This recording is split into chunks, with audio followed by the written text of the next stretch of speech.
Howdy, everybody. Xerxes, Nile, Vertex, Natsuni, Eevee, Kaylee, Arrow, Lemonade, Claire, GoPod. Hello, everybody. Detroit become Eam. Goose on the 110 streak. That's crazy. That's a lot of streams. Too many streams. Yeah, I'm sorry to disappoint anybody who's coming over from certain other streams. My mic clarity is maybe a little too high. Hang on. I can fix this. Oh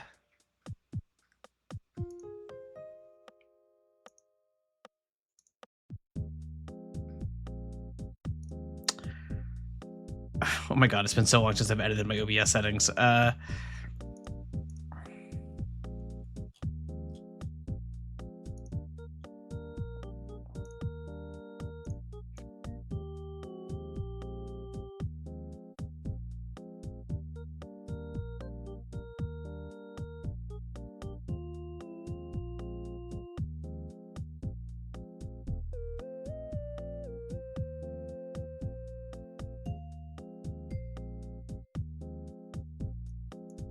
Well, I tried to do a bit and it didn't work. Can I get a little farther away from the mic? Sadly, I already got up to get a drink. I remembered to do it before I went live like I normally do.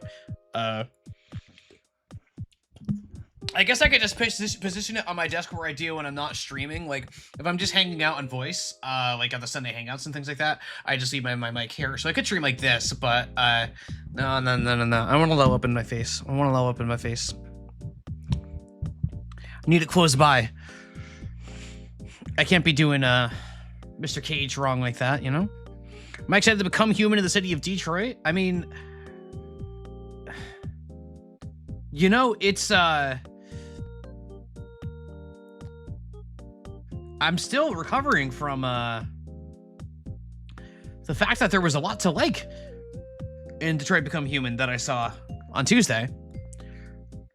I wasn't expecting to like as much of it as I did. No, there's a lot to dislike. Let's not get it twisted here.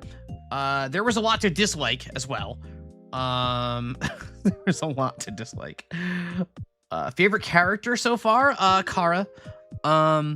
It's really easy, like, obviously, just like everything else in the game, everything is heavy-handed as hell.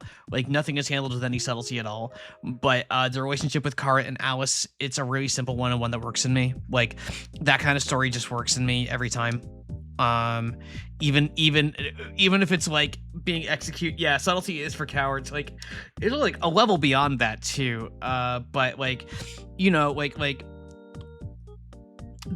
I said it on Tuesday, but, like, can I tell you all? So, what I did do yesterday, because I got curious, and I know I'm not going to replay the game 100% or anything like that. So I found a VOD of Mr. Joseph Anderson's playthrough of Detroit Become Human, and I watched a couple scenes from it, just a couple of scenes, and nothing beyond anywhere where I was, because I was curious how much it changed. And one of the scenes I was very particularly curious about was the scene where, for me, had Kara and Alice escaping from Todd's house in a very thrilling, like, action sequence. That was very exciting. And I watched the way Joe did it, and it was the way that, like, he made use of the window that he found in the previous acts, which I had noticed that window too. I had forgotten about it in the moment because I was so caught up in the emotion of the scene. What I noticed was the way that it played out for him was way less satisfying than the tension and excitement of having the direct confrontation and get away from it. Like he was too gamer. It didn't hit as hard. That, like, it's cool that it supports that. That's not, like, yeah, not every route choice is equal, and like as far as, like, it's like, oh yeah, no, you did that, like, better. But, like, it just wasn't as compelling of a scene, which I found to be very interesting. And so I didn't watch much. So I didn't want to inadvertently spoil. I know there's probably things I could miss. Or, like, you know, stuff that I've missed that maybe I couldn't or anything like that. And I don't want to, like, you know, put my finger on the scale or anything like that, or color my perception. But I just wanted to see a little bit of, like, how much it changes, and I figured that scene was a good one for that. And yeah, it ended up in the same place with Kara and Alice getting on the bus and everything. I don't know if there's a way for them to not end up on the bus at the end of that scene. I guess if Kara is playing by the rules and not moving when Todd tells her not to, maybe it's different. I don't know. If you do everything perfectly, then nothing happens. Yeah, that was the it was interesting. How did Joe handle the intro with Connor and the hostage? I don't think I saw his playthrough. That is the other scene that I watched, so you're in luck. Joe talked Daniel down, and Daniel surrendered, and then the snipers on the roof nearby just took Daniel out, is what happened. So even though Joe did everything right, like, Daniel still gets murked. So Connor lived and walked away from the scene, but the last thing was, like, Daniel being like, "You lied to me." So it was interesting. Funniest one in Heavy Rain is the DLC, says Russell, which got integrated into the main game where you can literally just have your character turn around and not go into some house, and then that's the end of the game. That sounds like the end of the scene. That sounds like something from, like, Nier Automata to me. That's 9S walking away from the conflict to go fishing, right? Like, like, that's silly. The I would rather not ending. I enjoy when games have the I would rather not moments as, like, a silly little alternate, like, obviously not one with much in the way of substance, but just a silly little alternate thing or something. Thank you, Lemonade, for linking the spoiler thread on the Discord. If you are looking to discuss the streams on Discord, there is a thread for it where people are talking about it. So, safe from my prying eyes, I don't look at it because I will click on spoilers otherwise. So thank you for relinking that. I know the discoverability on those is not the finest. Far Cry 4 had when you sway the team, finish dinner, and that's it. That's fun. Like, it's silly, but it's fun.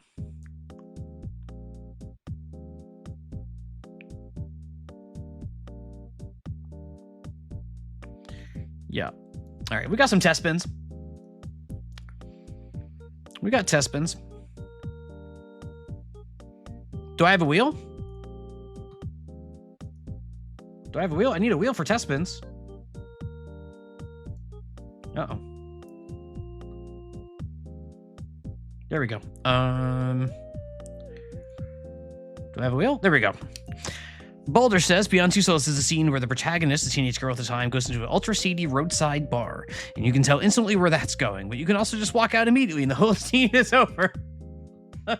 It's like, hey, cool, that's like interactivity doing something, right? Like, maybe you should write it in a way where the alternative is exciting in its own way, I guess, but it's cool in its own way. Who are the test spins from? GoPod, Rockface, and Inertial Guidance. Welcome to all three of you. Good to have you all, and to have every one of you. We had a great time here last. The world ends with you. Okay, yeah, that'd be a fun one. That'd be a fun one. I don't know exactly how I would stream that, because I know that there's arguments about the DS version versus not the DS version. But that could be fun. Tweewee.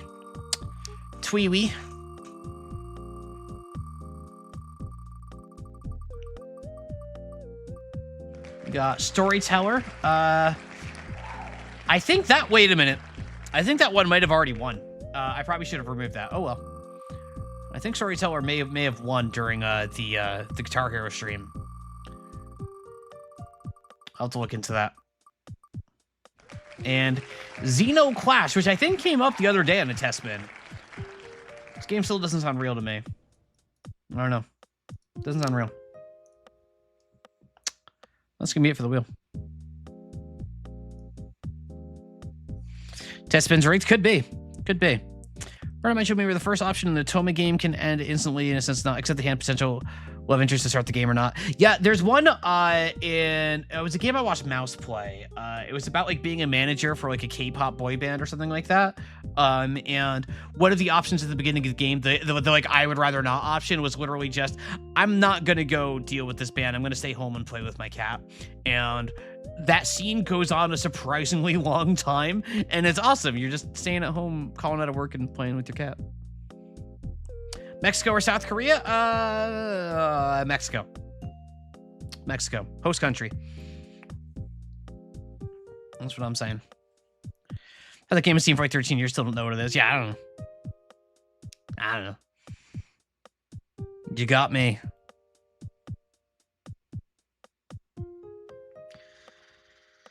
Whew. I'm excited. I didn't expect stream. I was expecting stream 2 of Detroit Become Human, me coming in here, getting ready to punch in that time card and being like, all right, let's get through this. Final Fantasy's coming after this. I just got to get through this.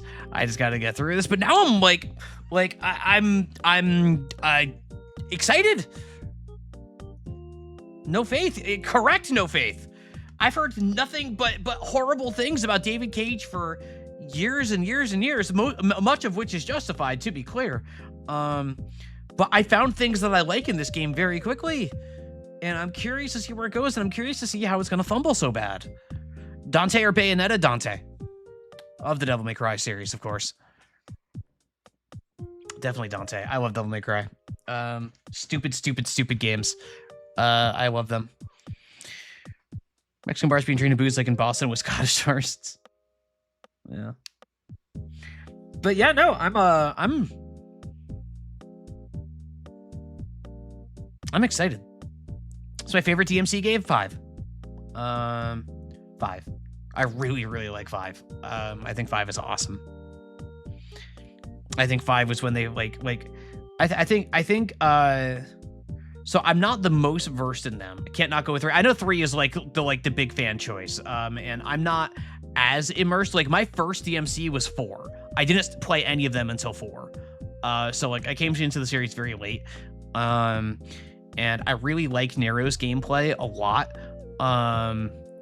So that colors my perception of a lot. But also 5 is just the budget and the advances in technology that were present for 5 just made it so it felt like it fully realized the campy, over-the-top nature that's inherent to the series and has been since day one in a way that was just beautiful to witness. Yeah, I really like Nero's gameplay a lot. I do not like V's gameplay. But I think that's a pretty common opinion. There's a few V defenders out there, I'm sure, but I got hand cramps playing as V. V's gameplay, but his boss fights suck. Yeah.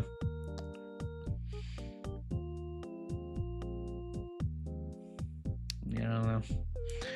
Got a yes or no question. Could you raise the prize of this or that redeem by 100 every stream? No.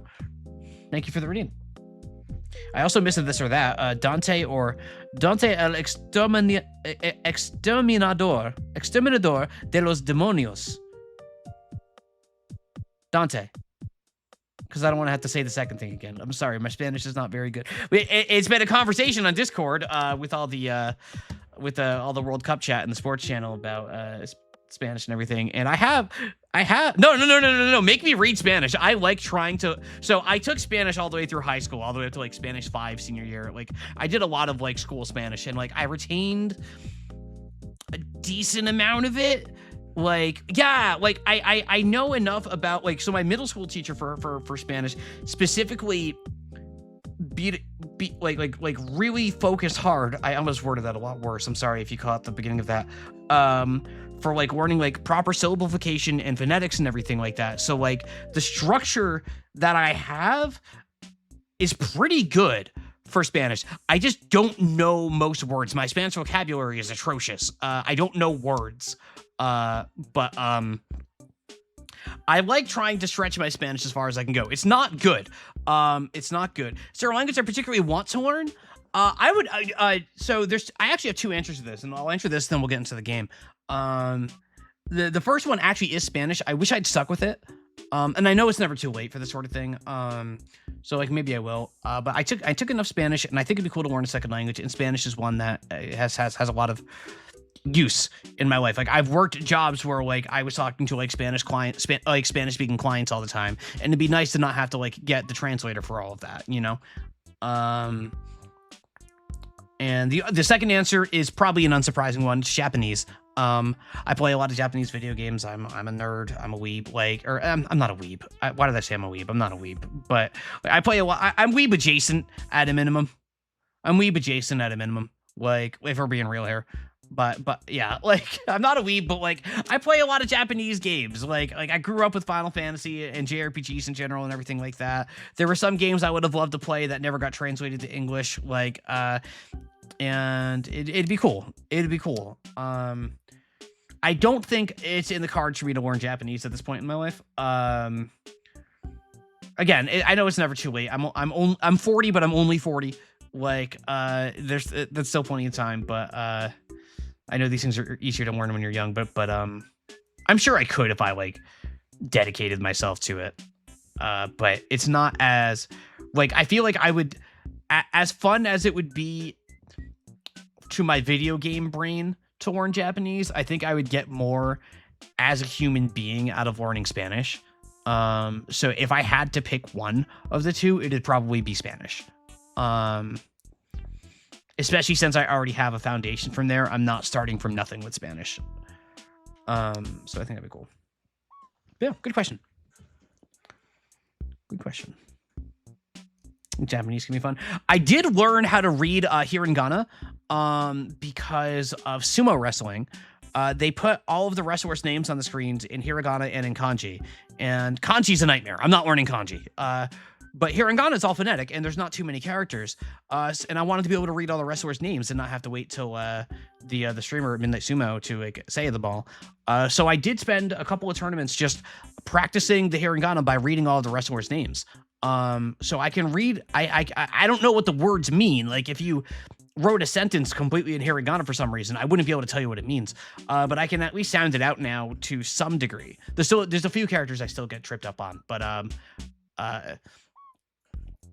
I can certainly tell you like a decent amount. Like it was surprisingly simple to pick that up.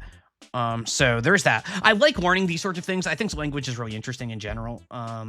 If like, you know, if I had my one wish, and like one of the things I could wish for was like the Rosetta Stone, that would be a very tempting one for me. Oh God, what are we doing here? What is that clip? All right.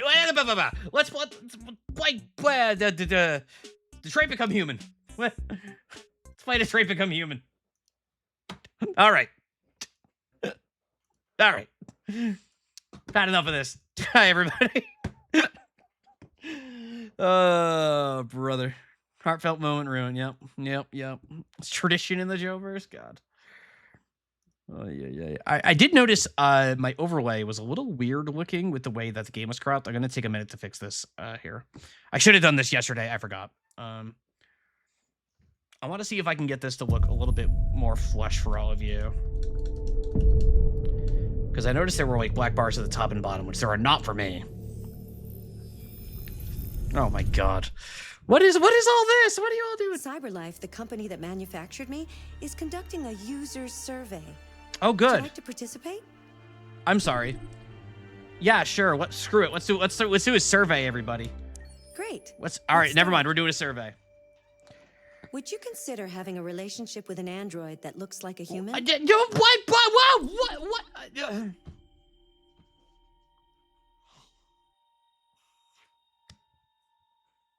What? What are we doing here? Okay, hang on.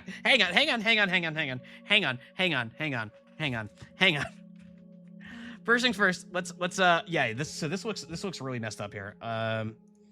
Let me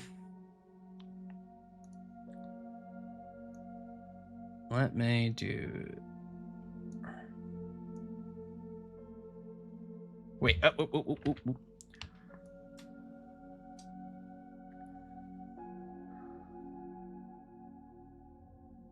No, because that's gonna cut off if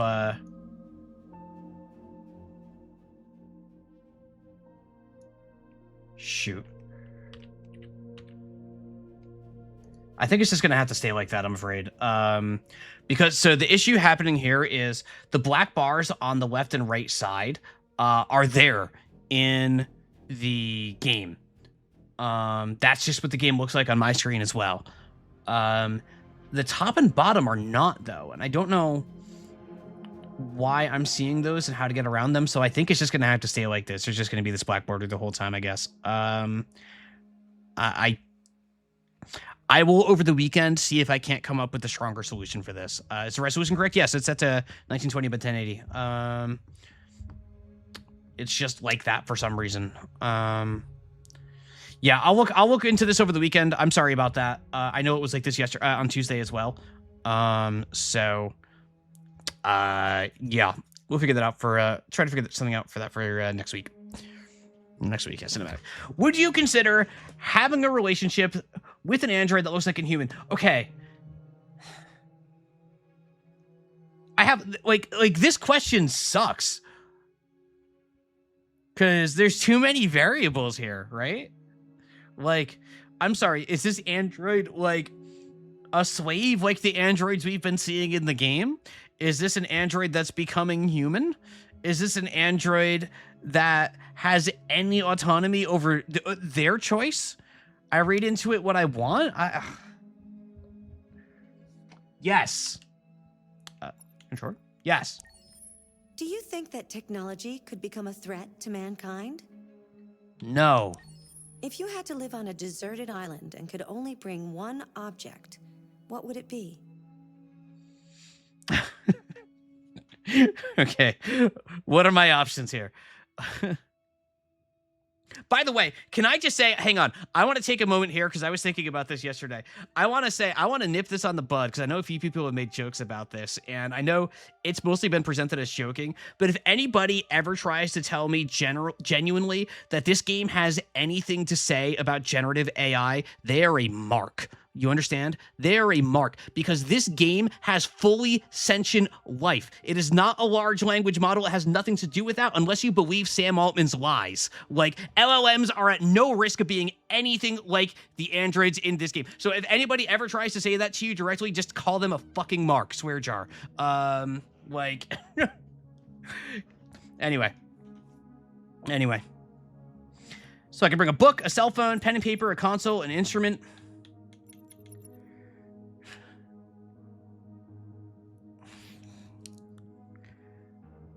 Let's see. One book would get really boring. A cell phone would run out of battery because presumably I can't recharge the cell phone, right? Pen and paper. No, the answer is an instrument. I would just play music all day. That sounds awesome. Do you consider yourself dependent on technology?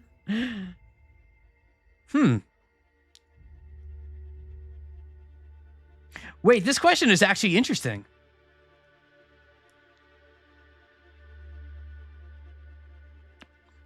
I guess yes.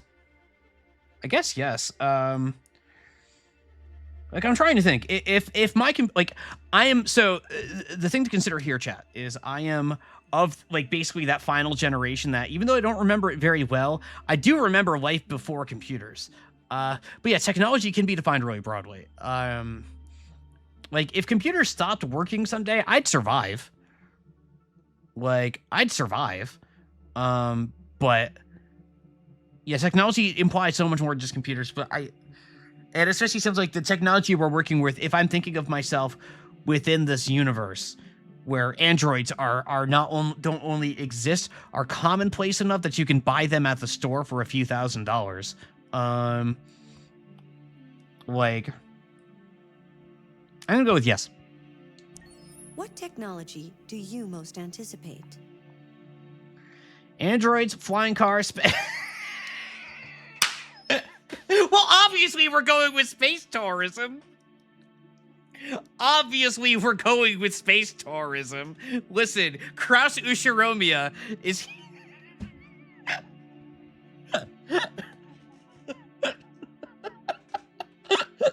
Obviously we're going with space tourism here. Kraus, my guy, they got you. David Cage just got you. Oh, space. Yeah, true. Katy Perry. Like, the future is now. Do you believe in God?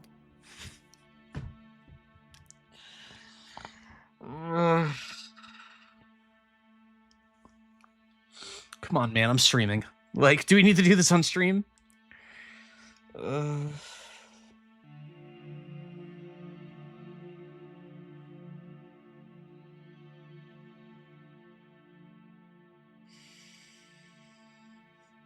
Moving on. Would you let an android take care of your children? Sure. How much time per day would you say you spend on an electronic All right, this is device? worse than the God question.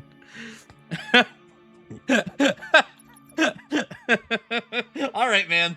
Come on. You don't gotta call me out like that. Like it's yeah. It like come on. Like I literally stream on Twitch for 4 hours. Like. Also, can I say this question is worded insanely? How much time? Oh no, it does say per day. Never mind. This is per day. This is per day. Yeah, no. These are listen. We're all extremely online here. Like I don't need to. If you needed emergency surgery, would you agree to be operated on by a machine? I mean, in this world, sure. Do you think one day machines could develop consciousness? Again, in this world, that has been demonstrably proven to be true. In the real world, no, I don't think that. I don't think that in the real world, but I do think that here. All right. All right, so let's see. Would you... Oh. I should have known this is what the result was going to be. All right. Would you consider having a relationship with an android that looks like a human? 54% yes, 24 no, 22 no. Don't know. Yep, okay. Cool, that makes sense. Yes or no question. For no reason at all, did you enjoy iRobot starring Will Smith? I saw it in theaters. Gonna go with yes, but I don't remember it very well. I remember I had a good time, but then completely forgot it. Yeah. Think that technology can be a threat to mankind? 74% said yes. Terrible. Desert Island object instrument. Yeah, instrument's the easiest choice here. Instrument's the easiest choice here. I'm not surprised. Nobody said a console. That's funny.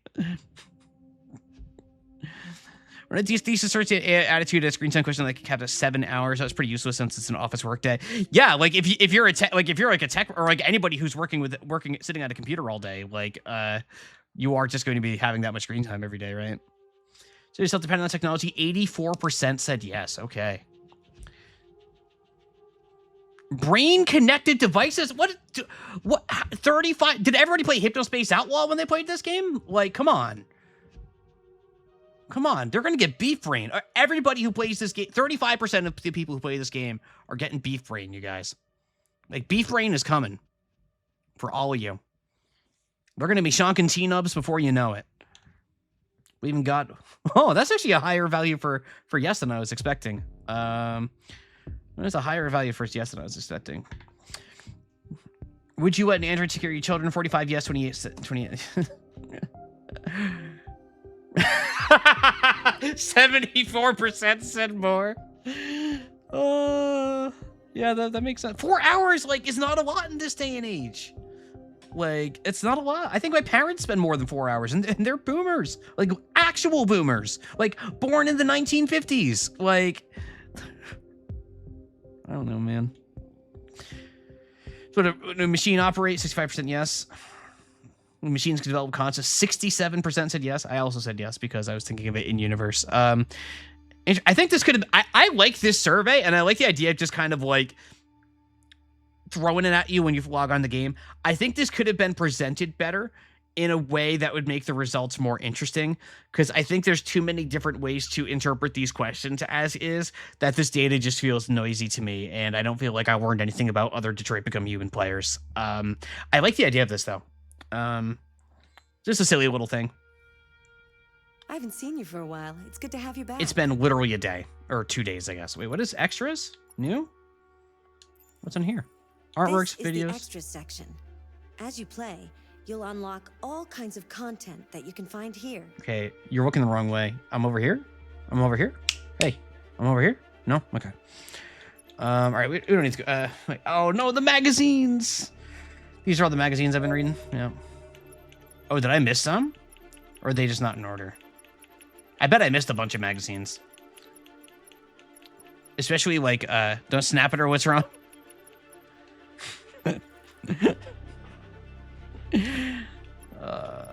Videos, these are just short. Debut Tracer. Oh, look at all this. Are these videos cool? Kara 2013. Whatever, I'm gonna watch this. Sure, buy it. The following footage is a prototype running in real time on PlayStation 3. It's a concept only and not taken for... Oh, interesting. Okay, so it's a behind the scenes kind of thing.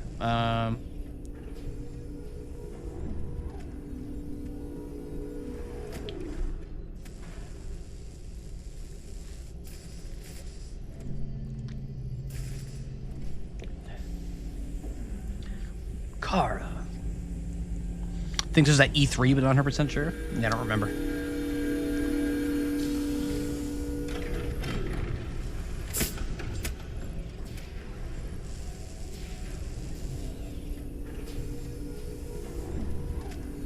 Can you hear me? Yes. ID. PPC 897504C. Can you move your head? Whoa. Your eyes now.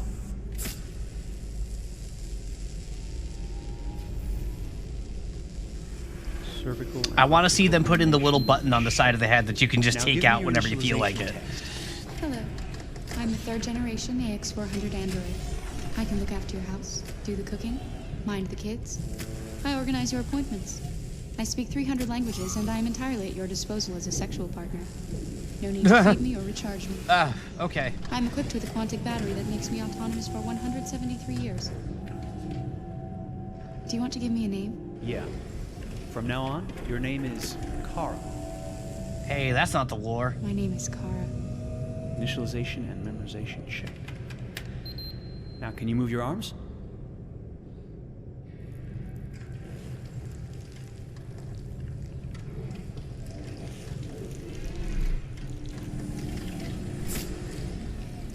Upper limb connection checked. Now say something in German. Ich bin ein AX400 Android dritter Generation. Rodney? Als Ihr persönlicher Assistent und intimer Beziehungspartner. Say it in French. Je suis un androïde de troisième Arrow? génération AX400 conçu pour être votre assistante personnelle et votre partenaire intime. Okay. Now sing something in Japanese.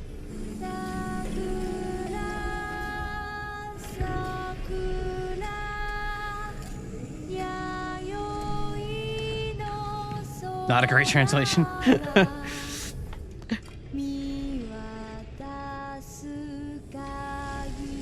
Interesting. That is exactly what like a programmer would put in for their test song for somebody singing Multilingual Japanese if they're verbal like expression some Silicon check. Valley bro Go or ahead, whatever. take a few steps. That makes sense to me.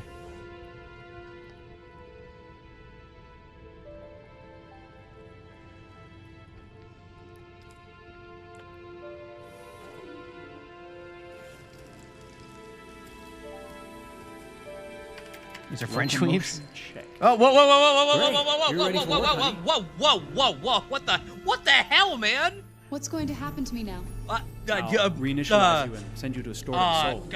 Guy, cover your screen. Sold. Cover your screen. Cover your screen. I'm Cover your sort of screen. merchandise. Is that right? Yeah, of course you're merchandise, baby.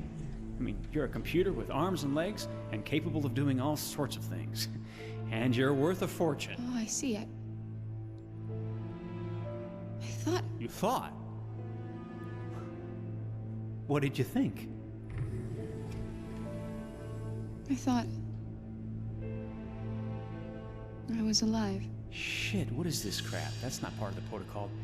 More memory components going off the rails. Don't say it's Okay. not part of the protocol. Defective model. Disassemble and check the required components. You're disassembling me, but why? You're not supposed to think that sort of stuff. You're not supposed to think at all, period. You must have a defective piece or a software problem somewhere. No, I feel perfectly fine, I assure you. Everything is all right.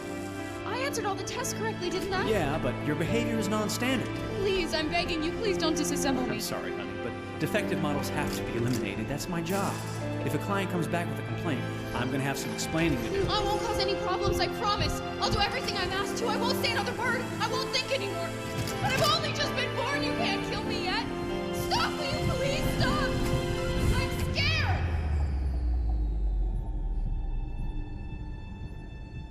Off-screen guy's doing a great job. I want Yeah, to yeah, live. he's going for like Hollywood producer vibe, right? Begging you. Like, this is somehow even less subtle than the main game, which I didn't think was possible.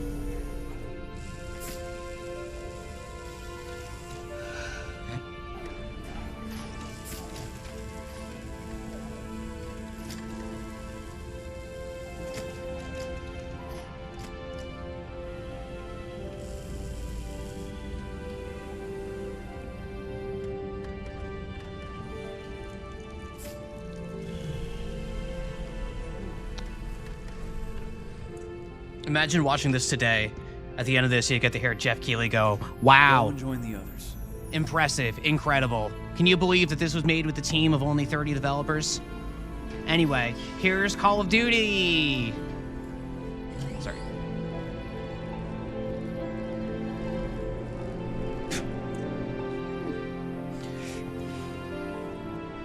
Stay in line, okay? I don't want any trouble. Thanks.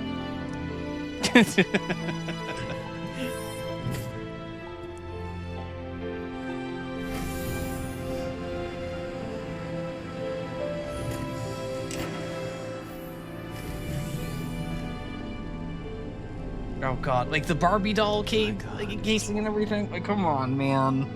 Oh, it's not good, is it? It's not good. It's not good, is it? I mean, this one self-aware is a joke. Oh. The piano music is so... I hate the music in this game. I'm sorry. I need to say that. All of the musical cues in this game are just so amateurish to me. It's like just... The music is as heavy-handed as the writing to me. I really... It is cool that was on a PS3. That's impressive for a PS3. But the music is like such a miss for me. Like it is a problem for me. When I was watching back the stuff that I said I did on Joe's stream, I was listening to music again, and I'm like, no, all of these musical cues are just so heavy-handed, the same way that the writing is, where it's doing the musical equivalent of telling instead of showing.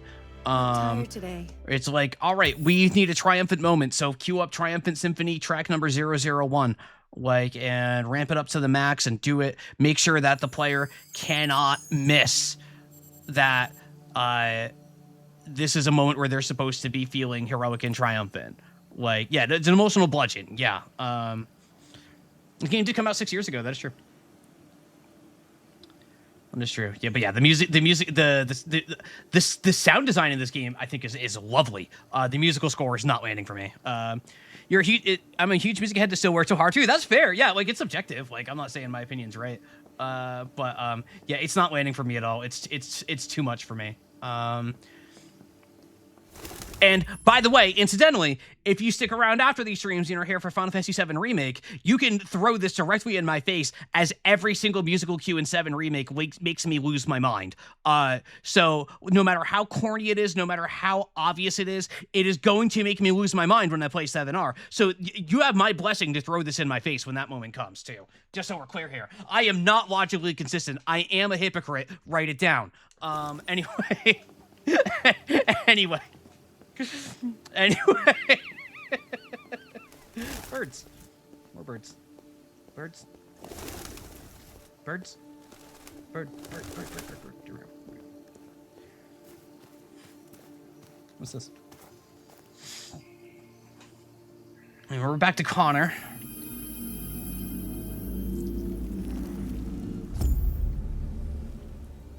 Oh, his little thingy turned red again. So Connor's having malfunctions, right? And he is our one android that we've seen that has not gone deviant now.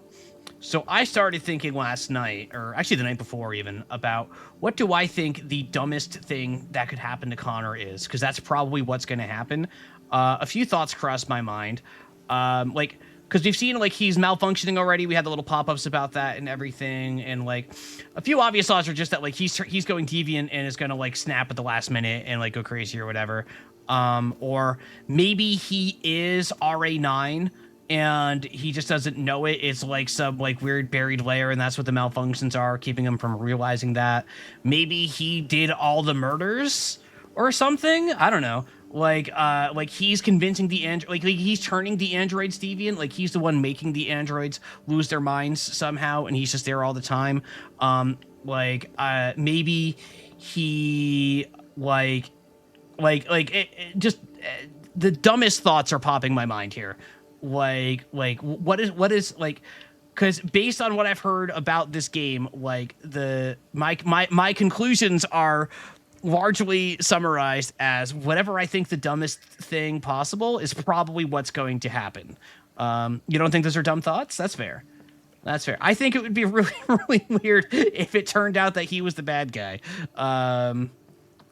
I guess they could do that well. I guess it's not that weird of a story. I'm engaging with the story. I mean, I think like the interesting story is that I just don't have enough pieces yet, and that I don't really know, like, because like the other obvious beat is that like the story being told here is about the connective tissue. It's just that whatever technology they're using to drive the androids in general is failing, and it's failing pretty abruptly all at once. Where there's a shelf life on the androids that the manufacturers were not aware of, and it's causing them all to go deviant. And we're seeing them break down, some of them slowly, some of them quickly, and Connor's going to be the one that breaks down slowly. To me, that would be the most interesting, is watching Connor break down slowly out of the cop vibe, and specifically doing it with a guy like Hank, who is introduced to us as an android skeptic, let's put it nicely, but has shown willingness to engage with Connor as on a human level, essentially. So having Hank witness Connor's breakdown would be really cool. That'd be a really fun story. That'd be the story that I think I would like to see here. Where we get to sympathize with Connor, see him do well at his job, and just see Hank have to cut through all of that out, and just have this be this moment of empathy. And like, because ultimately the themes that this game is playing with, to me, all come back to empathy. And like we're seeing like the moments that broke Marcus and Kara into their deviance was Kara's empathy for Alice, or for her sense of needing to protect Alice. For Marcus wanting to protect Carl, whose name I remembered. Good for me. It's I didn't read whatever's in chat, but if there's a spoiler in chat, go ahead and delete it. I don't want to. If there's like a genuine spoiler. Oh, I see. Oh, I see. Hang on. They have Connor rocket legs and give him a fighting game section. That'd be awesome. But yeah, like to me, like if you're going to tell a story about this kind of thing where we're using this imagery from like American slavery and everything like that, and talking about androids not having rights and everything, and that their moment of deviance being them coming and having emotions, like to me, the heart of that story on paper should be empathy, right? And it should be the various ways that the androids learn to experience empathy for the first time, and now the humans' understandings of all of this, and we see the way that the bigotry and hatred plays out and everything, while also reflecting examples of all of that. What I think is actually going to happen is it's going to be some weird nonsense with like weird robot magic, and we're not going to address any of that, and we're just going to go for hype moments and aura the entire time through this game. So those are the conflicting thoughts in my head. Because again, and I want to make clear here, the reason I'm reading the game this way right now is one, because of the heavy-handed imagery that we've seen a great deal of, and two, because of the perception of this game in this world, in me playing this game in 2026, having heard people talk about this, both this game and David Cage in general. It's a very like meta-analysis of this based on what I've heard about David Cage and his games over the years without really being engaged in like the process of it all or whatever. Connor has aura. Connor does not have aura to me. I'm sorry to burst this bubble for all of you, because I know there's a lot of Connor fans in chat, but again, this dude is Mormon Rick Astley. Like he's a little dweeb. He's a little dweeb. I want to give him a noogie. Like, he's endearing. He does not have aura. Like, I agree that it's endearing. I do agree with endearing. But like, what do I have against Rick Astley? Nothing. He's a good musician who's apparently he's very self-aware about his place in the history of music. He has an aura. Yeah. What are my agendas right now? Find Amanda. All right. Who's Amanda? Do I know who Amanda is? I don't know that I know who Amanda is. But yeah, those are my rambles. Those are my rambles.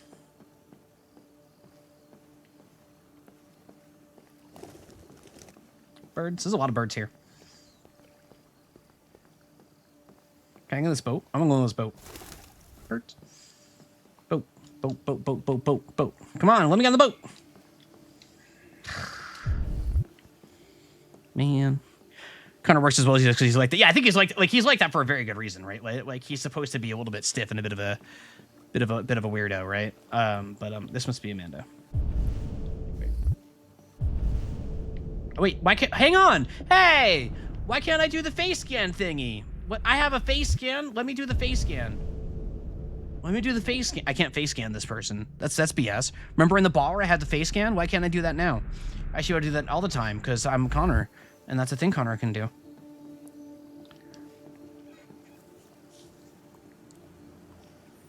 Hello, Amanda.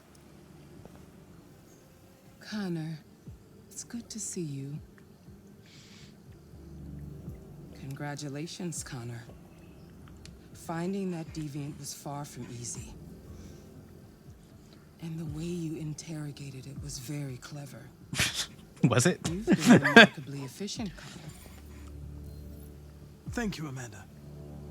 We've asked the DPD to transfer it to us for further study. It may teach us something about what happened. The interrogation seemed challenging. Not What really. did you think of the deviant? Not really. The interrogation was actually kind of easy. It showed signs of PTSD after being abused by its owner. As if its original program had been completely replaced by new instructions. This Lieutenant Anderson has been officially assigned to the deviancy case. What do you make of him?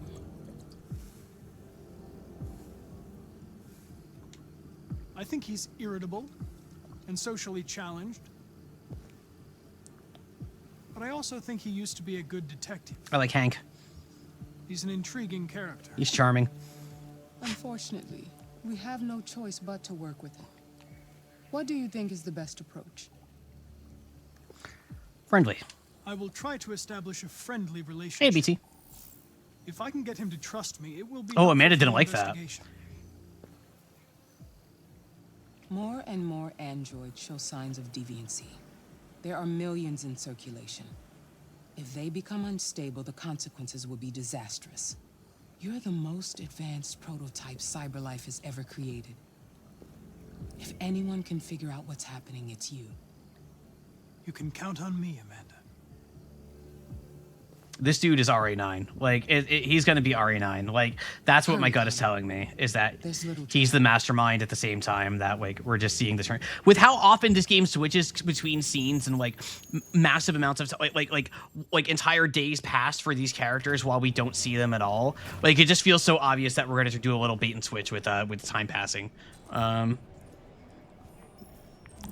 try to establish a yaoi relationship with him, which is popular with this audience.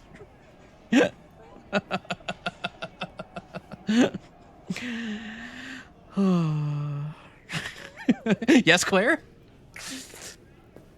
No, that was C8's getting me in trouble. Damn.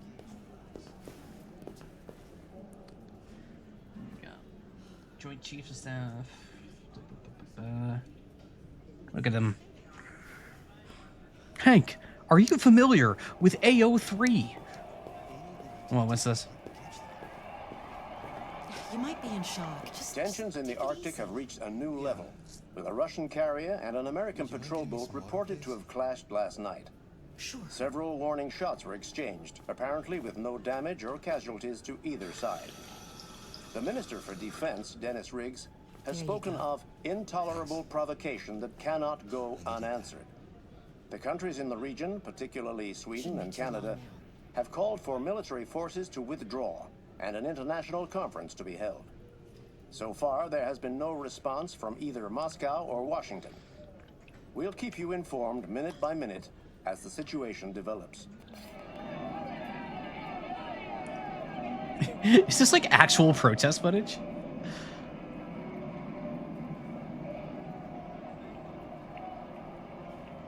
Or did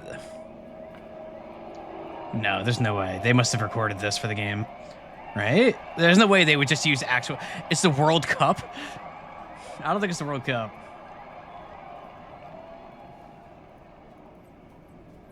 Look at that fluffy hat. Somebody read the mystery method. Do you see the fuzzy hat? Like, that guy is peacocking. That's the term for that.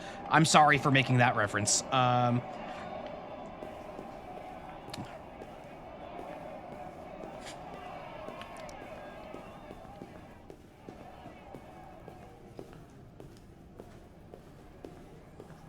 Can't talk to anybody.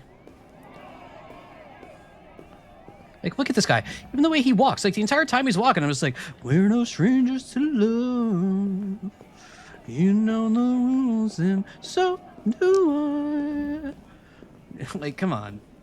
Can I help you? I'm here to see Lieutenant Anderson. Do you have authorization? Yes. Connect. Lieutenant Anderson hasn't arrived yet, but you can wait at his desk. Look, for Lieutenant Anderson, I said Lieutenant. Beep.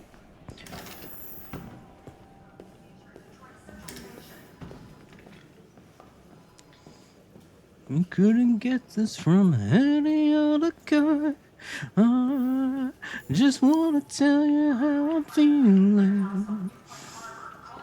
Oh, there's Hank. Hey, Hank. Oh, Hank is not Lieutenant Anderson. I see. Read. Or no, are we looking for Hank's desk? Hank? Oh, wait, no, that's Todd. That's Todd. What am I saying? That's Todd. What's Todd doing here? Whoa! Wait a minute, Todd. What are you doing? Can I punch this guy? I want to punch him. I want to punch him. Can I pick up that trash barrel? Can I pick up the trash barrel? Can I pick up the trash barrel and hit Todd with it? Can I hit Todd? Todd? Yeah, I'm just gonna stand here. What are you gonna do, buddy? You want to hit me? You want to get mad? You want to try picking on somebody your own size for the team? Huh? Huh? I'm gonna follow Todd.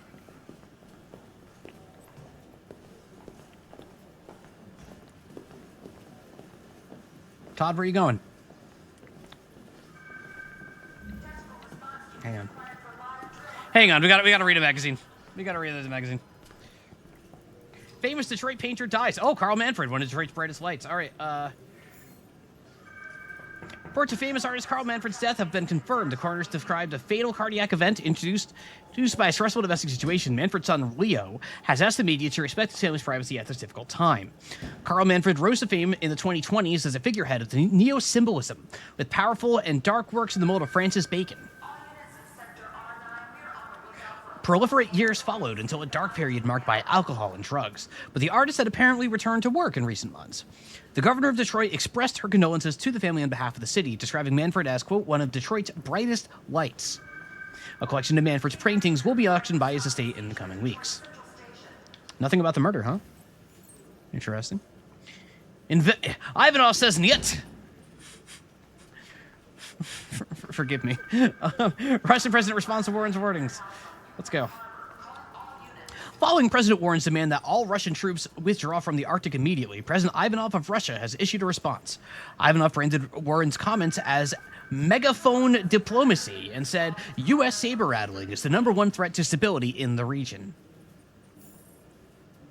The Kremlin produced a detailed statement outlining Russia's claim to the territory, and Ivanov said he would remind President Warren that the United States is subject to UN conventions like everybody else. The conflict shows no signs of abating. All right. I probably lost Todd.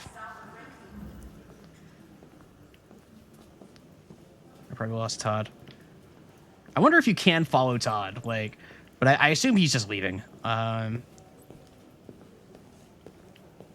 about desk. I'm looking for Lieutenant Anderson's desk. Wow, it's Shenmue now. That's that desk right there. Excuse me. I'm looking for Lieutenant Anderson's desk. It's right there. I see.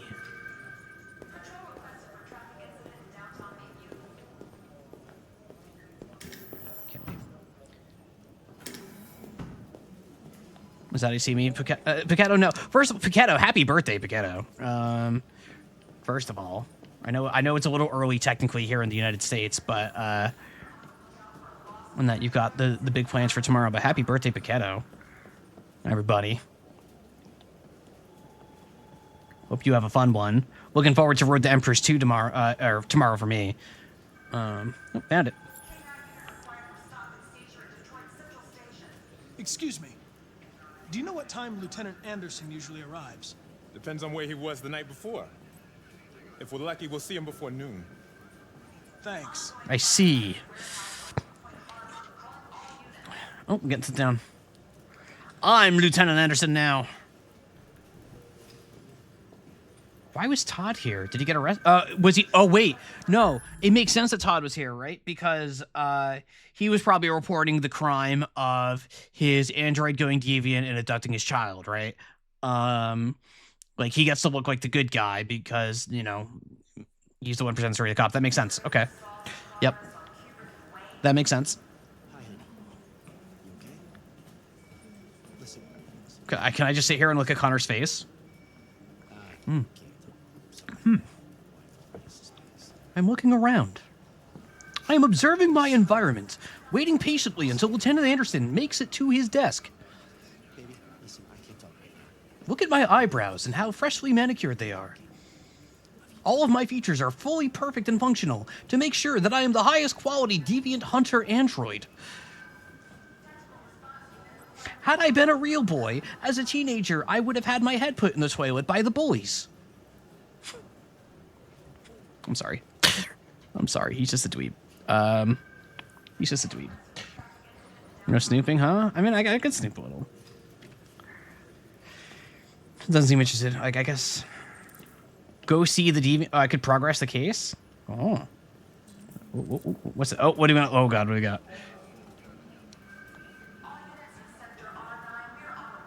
That's an old-ass looking iPod. I used to have an iPod like that.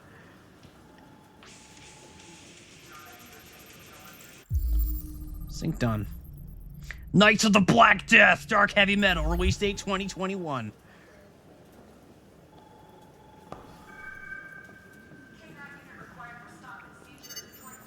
Call Hank Anderson. Hi, this is Hank. Not here at the moment. You can leave a message if that's what turns you on, but don't expect me to call back. Beep. Whatever.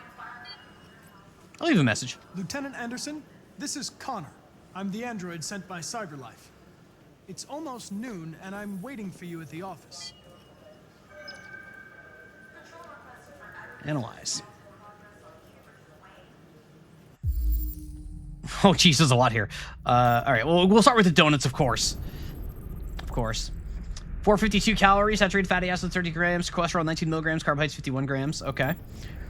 Well, there's some donut-ass donuts. I could go for a donut. A donut sounds awesome right now. Coffee cup. Cold coffee, traces of caffeine. Wow. Huge.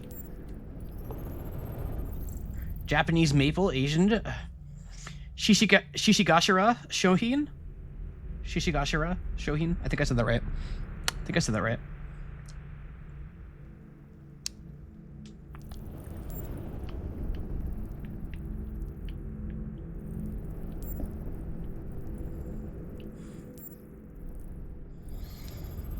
Oh, we got bumper stick anti-android slogans. Use your brain, not your android. Android free space. If you're not a bartender, then go away. I don't care. If I wanted to be ignored, I'd talk to my ex-wife. Ha ha ha ha. We don't bleed the same color. No more this is like a high school locker level of like stickers. How is this somebody's office, man? Come on. Baseball? Wait, whoa, baseball? Basketball. Dang. 90% cotton. Kind of a boring logo. The Pistons apparently went out of business, I guess. What do we got here? Matches from Jimmy's. Okay. The Detroit D's. Yeah. Timeline Hank is an older millennial. Oh, you know what? That's a good point, actually. Although I would not be caught dead with anything like this. Like, that's too cringe for me. What's we got? Anything down here? Yeah. All right. We can do the chair. Here's Canine. Oh, he has a St. Bernard. Oh, when do we get to meet the dog? We better meet this dog, guys. If we don't meet this dog, then this game sucks, and I will actually break my rules and rate this game and give it a 0 of 10. Okay? Okay? Okay? I'm just saying. I'll break my own rules. Red Ice Task Force. Oh, he's a drug guy. Multi-department unit responsible for... Oh, God. Are we going to do the whole thing with Red Ice, too? Like, we're going to have the drug subplot with Todd and Red Ice, because Todd was talking to a dealer or something. Or he may be a dealer, maybe. I don't think he's a dealer. I think he's just a junkie. But he might be a dealer. But we'll probably meet some Red Ice dealer at some point or something like that. Also, that guy third from the left in this picture is the most cop-looking cop I've ever seen. Like, the guy third from the left is like Disney movie level of cop villain. Like, look at that guy. Like, that is every cop villain you've ever seen in any TV show or movie ever. That guy specifically. That guy specifically. Like, good cop, real police. Man. Emer? What Emer? What Emer? What Emer? That's Hank? That's Hank? Oh, well. Whatever, I'm right. Whatever. He looks taller in this than he does in the game, okay? Cop-ass cop. That's Quincy Brown. Who's Mr. Crab? No. Like, Mr. Krabs like SpongeBob? That's SpongeBob SquarePants, Mr. Krabs? That's funny. That's funny. Man is multitudes. Okay, that makes sense to me. Research Lieutenant Anderson. Detroit police dismantle a network of Red Ice dealers. More than 50 arrests throughout the country. Detroit's finest has dealt a massive blow to the city's growing Red Ice epidemic, with the number of high-profile dealers and suppliers now behind bars and narcotic seized at the street value of $500,000. Detective Hank Anderson, a young but hugely talented detective, Take two. Detective Hank Anderson, a young but hugely talented detective, is said to have been instrumental in the operation, which took months of planning. The DA described the work of Detective Anderson and his colleagues as model investigative police work. So, I'm going to hear Mr. Krabs every time he talks from now on. We'll see about that. It's possible. That might be fun. Can I say, now it's possible that whatever this Red Ice drug is, that it has some specific element that interacts with androids. So like androids and Red Ice, like androids' exposure to Red Ice is what caused them to go deviant or something like that. Oh God, it could be that, because we know that Todd was doing Red Ice and Kara went deviant, and I assume that Leo was on Red Ice and Marcus went deviant. So like maybe Red Ice is tied to that or something like that. But if it's not, can I say that inventing a drug for your game, like just say it's meth, man. Like, just say it's meth. Like, you don't need to invent a new drug. You can just say it's meth. Like, you don't need that layer of abstraction on everything, man. Come on. I don't know. Maybe it's just me. Maybe it's just me. It's future meth. It's not even that far in the future. Like, whatever. Detective Anderson promoted to the rank of lieutenant. Become the youngest lieutenant on the Detroit Police Force, Lieutenant Hank Anderson was among the most decorated detectives in DPD's recent history, securing a number of high-profile arrests and serving as the integral member of the force. Captain Fowler said the promotion was, quote, long overdue, describing Anderson as among the most talented police I've ever worked with. The new lieutenant is expected to rise quickly through the ranks of the department and is already being tipped as a future commissioner. Oh, so this guy was a hotshot. Okay. Okay. New record seizure of Red Ice in Detroit. Nearly a ton of Red Ice discovered in the hold of a boat long after... Take two. Nearly a ton of Red Ice discovered in the hold of a boat after a long investigation conducted by Lieutenant Anderson of the Detroit Police Force. So this guy's Hank Schrader. His name's even Hank. He's just Hank Schrader. He's just I'm sorry, I'm just seeing Hank Schrader now. Like, if only it were or Dean Morris. Like, they're minerals. Jesus, Marie. Was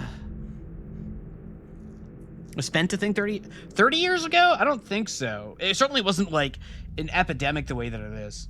Hank is a really cop name. Yeah, I think so too. ASAC Schrader. Excuse me. That is ASAC Schrader. You're right about that. Lieutenant Anderson was a decorated officer. And there he is. It's good to see you again, Lieutenant. Oh, Jesus. Hank! In my office. Enter and listen in or explore the office. Nah, I'm not going to do that to Hank. Let's explore the office. Hit up the most important room. That's right. Fuck, look at that. Our friend, the plastic detective, is back in town. Congratulations on last night. Very impressive. I don't think he's impressed. Great.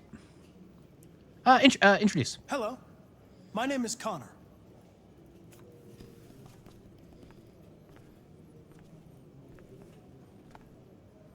seen an android like you before. Modeler. Answer. RK-800. I'm a prototype. A prototype? Android detective. So machine's gonna replace us all. Is that it? Hey, bring me a coffee, dipshit. Get a move on! Refuse. I'm sorry, but I only take orders from Lieutenant Anderson. Oh.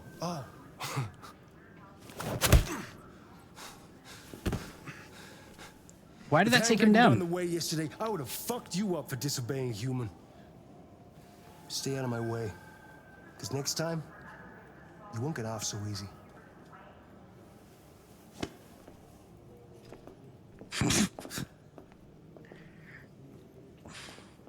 Like, why did he even fall down? We have, like, very well established that, like, this dude can't feel pain. Like, like, did he do that just to soothe the ego of the douchebag cop? Like, like, why did he drop down? It doesn't make sense. I think he's being pulled. Yeah, like, I like. Several sources report that Hey, for donut. CyberLife has provided Detroit police with I should eat the donut. detected android. Public opinion is Although down. police assistant androids have existed for several years now, this would be the first case of an android being authorized to play an active role in criminal investigations. We contacted CyberLife for comment, but no one was available to answer our questions. The first book written by an artificial intelligence has just been published, and to call it a success would be an understatement. Do humans dream of mammalian sheep? Oh, come on. That's the top of the bestseller.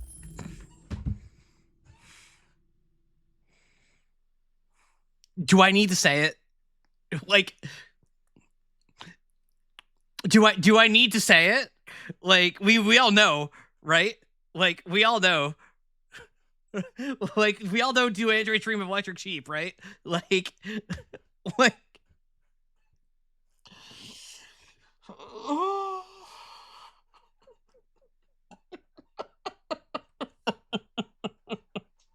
It's fine. It's fine. It's fine. It's fine. It's fine. Moreover, critics are unanimous in their praise for the depth of thought and originality of this first work.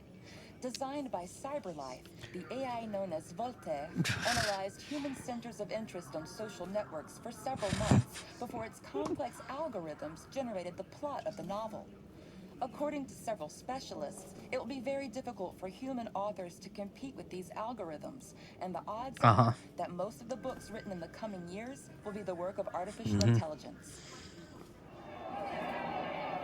That's it. That's it. Good lord. This is what people think generative AI actually is. Insane. Insane.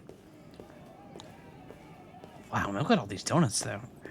I'm really sad I don't have just, like, a zoom, that I can't just, like, zoom in on random objects. That makes me really sad. This game is really pretty, and I really enjoy exploring these environments and just seeing all of the random props and everything, even the really inconsequential ones. So I'm sad that there's no way for me to really get in there and look around and stuff. Because I would be using that a lot, and this playthrough would take 3 times as long. All right, let's check in on Hank.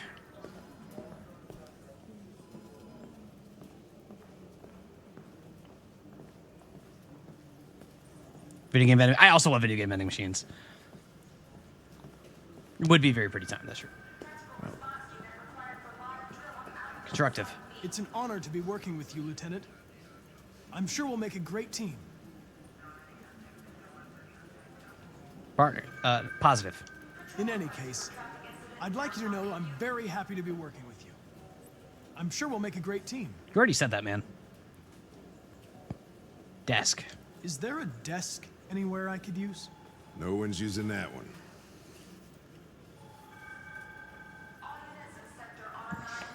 My guess here is that Hank would have very much disliked if Connor had referred to himself as a partner, so I avoided that option.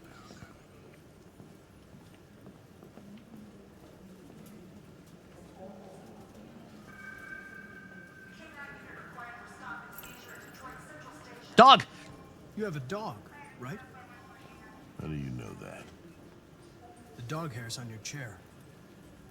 I like dogs. Yeah. What's your dog's name? What's it to you? Sumo. Sumo? I call him Sumo. Sumo? Dosakoi! Let's go! I want to meet Sumo so bad, man. I want to meet Sumo. Oh man. All right, let's talk. Let's hit all the Allison classics here. Let's go for the sports here. You're a Detroit Gears fan, right? Gears, okay. Denton Carter scored 53% of his shots from the three-point line yesterday. Impressive. Did you see the game? That's what I was watching at the bar last night. Oh. Aww. Oh, Hank hates us now. We'll never recover. Music. Do you listen to Knights of the Black Death? I really like that music. It's. This is too probing. He's gonna hate this. You listen to heavy metal? Well, I don't really listen to music as such, but I'd like to. Oh, he liked that. Okay. All right. Fair enough. Fair enough. Now let's get to work. If you have any files on Deviants, I'd like to take a look at them. Terminal's on your desk. Knock yourself out. All right. I want Hank to like me, so I'm kind of slow rolling a bit with the conversations here. I don't want to tick him off. He's obviously not in a good mood, so we're playing the game here. Case file. We have Gordon Lopez, victim Gordon Lopez case study about case status involving Android. Yes, the plaintiff reports that he left his Android at home as usual when he went to work. When he returned, the Android was nowhere to be found. No trace of breaking into the apartment. The Android may have left home without being ordered to. We don't have a disappearance victim reporting officer case. All right. Case reference attack victim Charles Bell. Okay, so the plaintiff claims to have been attacked by an AV500-234-777-821 model Android working as a waiter in Fast Coney Dogs restaurant chain situated at 842 Chamberlain Avenue. The plaintiff claims the Android lunged at him unexpectedly and attempted to strangle the man before leaving the scene. The Android remains at large. That was the hot dog stand that we saw in the town square, probably, right? That would make sense. Because Coney Dogs, if you don't know, Coney Dogs are like a Michigan hot. They're basically chili dogs. That's like the Michigan variant of chili dogs is like our Coney Dogs. So they did a little bit of homework and got a little bit of Michigan flavor right. How are they different? I forget. I've never had them. I just know this from talking to my friends from Michigan. It got really dark in my living room really suddenly. I think we got a storm coming in, and I forgot to turn my lamp on. So hang on 1 second, everybody. I got time for me to get away. Time for me to get away from all this. It's me away from the microphone. How's this? Is this more like the corridor stream now? Is this better? Should I stream the whole way like this? This is a good experience, right? It's a good experience. Oh. All right. I'm still legible. All right. Still audible. I wasn't that far away. Do you know conies are rabbits? I thought it was an island. I tried throwing my mic in the freezer. No, sir. No, sir. This microphone was not cheap. Oh, all right. What else we got? Sarah Cornwall victim. The plaintiff claims to have been attacked by her Android, an AP700, number 48913-802 model. The Android also trashed several rooms in the house before taking flight. Floyd Mills victim reporting. The plaintiff, the manager of the Eden Club, reported the unexplained disappearance of a sex android, model WR400-641-790-831. The android disappeared. Take two. Android disappeared after accompanying a customer to his home and never returned to the club. What mic I use is the Shure MV7 Plus, I believe it's called. It was recommended to me by Twitch staff Rodney specifically for interfacing very well with OBS and being simple to use. It also doesn't require a preamp. It connects to my PC directly through USB-C, although it also has a spot for what do you call that jack? The microphone, the usual microphone jack that like it has that I could plug it into a preamp and do it. XLR. Thank you. I don't know why I couldn't think of it. So I could go for a fancier setup down the line if I want to, but for my purposes right now, USB-C has proven to be more than enough. So that is what I do. Yeah, it's a very, very good mic. I have nothing but good things to say about it. It's been great. If Rodney, if you're still in chat, thank you so much for this. This was a big deal. He recommended it to me right when I started streaming. Very much worth. For I would not have bought this had I not started streaming. But for streaming, it was very much worth the money. I will probably have this for a very long time. All right, that's the sex android. Whoa, destroyed. Victim Leo Manfred. Oh, so this, all right, here's, yep. Famous painter Carl Manfred was found dead in his home following an altercation between his android and his son. The latter's witness statement attests to the android behaving violently. The android is thought to be a prototype, unknown model and serial number, and was destroyed at the scene by attending office. Then why is there a case here? Oh, case status solved. Case status solved, I see. And, all right, and here we go. And Todd Williams did indeed report the case here. The plaintiff claims he was violently attacked by his domestic android, an AX400 model. The android had just returned from being repaired the previous day and it shows signs of aggression in the past. Okay, man. You ever just lie? You ever just lie? Like lying to cops, like, but you ever just freaking lie? All right, that's all of them. All right.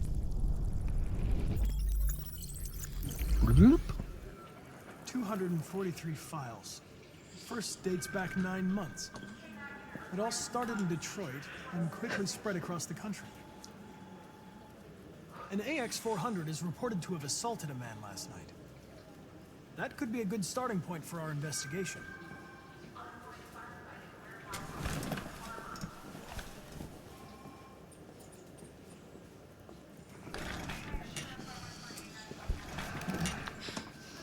So what do we think Hank's deal is? Obviously, many of you already know. This is mostly me talking to myself, but like, so we have the upstart cop who's really good at his job and is career focused, is getting promotions, and then eventually hits hard times, but not bad enough to get taken off the force, but clearly is a laughingstock at the office now.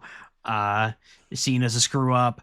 Has problems, is kind of down on his luck, whatever. So PTSD.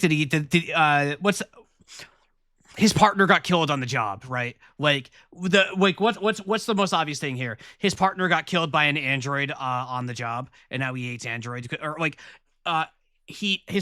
Specifically his partner on the job got killed because of a decision made by an android, because an android stuck too religiously to its code or whatever, and Hank didn't like that, thought it was inhuman, and that it was too, and that these damn robots, they're ruining everything, and that's where all of his animus for androids come, and Connor, and that's the empathy, because there's going to be empathy, right? Like they're going to reach an understanding about the androids and how that they have thought processes and potentially feelings and are actually life forms, right? Like that's definitely where we're going with this, right? Like definitely, right?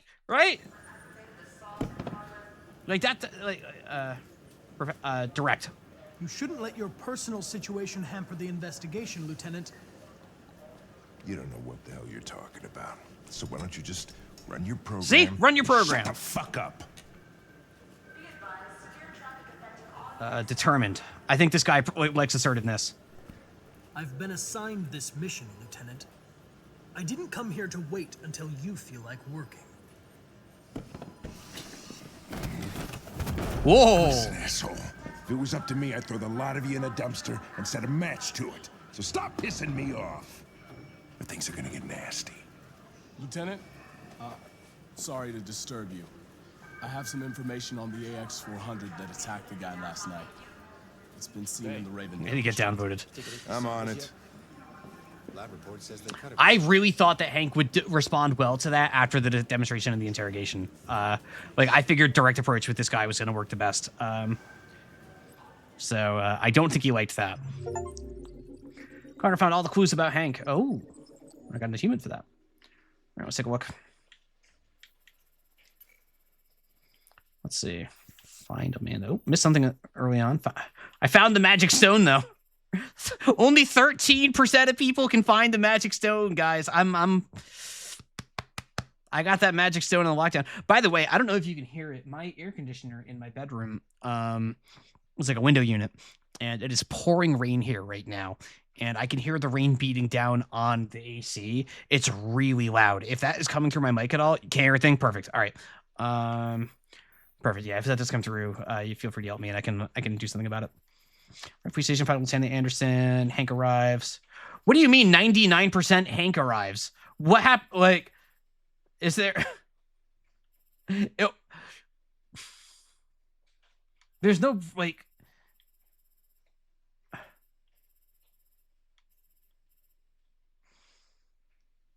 1% chance the game just ends.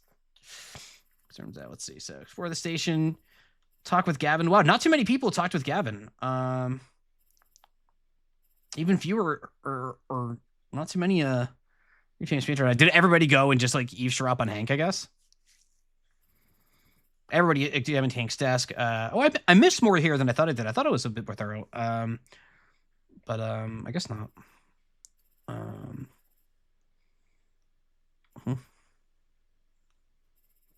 Did warn quite a bit though. Yeah, I don't think the game. Sharky, I think you're right. I don't think it shows 100%. So it could just be that is 100%. Blah, blah, blah, blah, blah. All right, Hank got a lead or something else. We don't know, but 97% of players, Hank got a lead. So whatever the hell happens here, I mean, Hank. See, now here's the downside of this game: is Hank always gets mad, and I know that now. So I know that no matter what I said, Hank was going to get mad. Which kind of. To a degree, not to a major degree, but it does kind of ruin the magic a little bit to know that Hank just always gets mad there, right?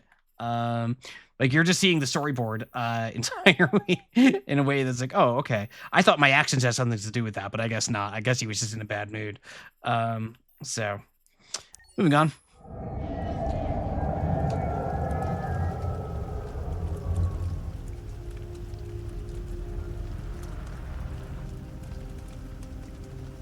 Hank is mad. Alice warm.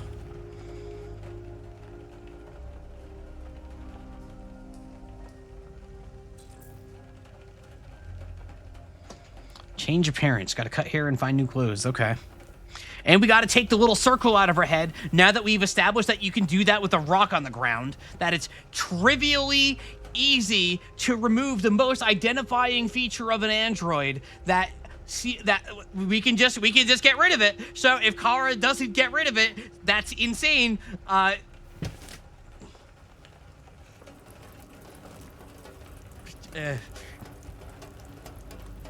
don't like leaving Alice. I don't like leaving Alice.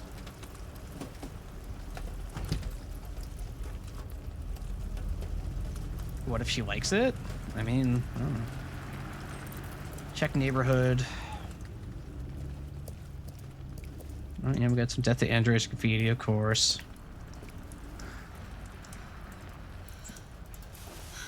That is a dead android. Death to androids, dead android. That makes sense.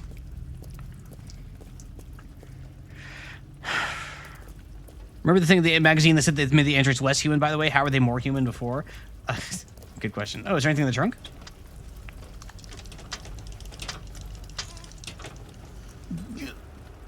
Need tool to force trunk.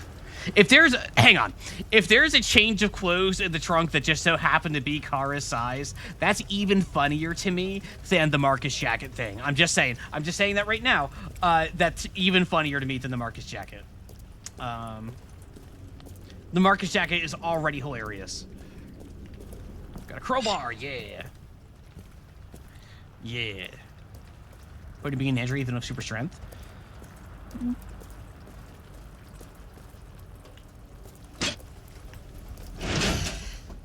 Go. That didn't wake Alice up. That didn't wake Alice up. All right. Okay. A big jacket I can take. A big jacket I can tolerate. That's acceptable to me.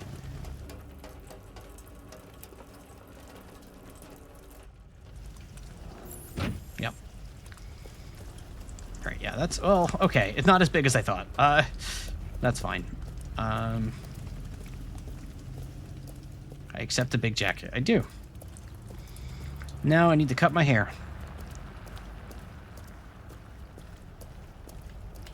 It being rainy in the game and it being rainy where I live right now is a nice little bit of harmony. Tires. What do you mean? I'm sorry. I'm sorry. We got the sword in the goddamn stone with the scissors in the...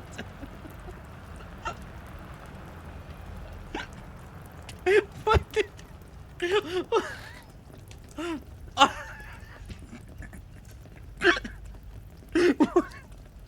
This is awesome. This is awesome. Yeah. Actively rating too, yeah. I don't think Kara should need a mirror to be able to cut her hair. I don't think she should need an android, a mirror to be able to cut her hair. There you go.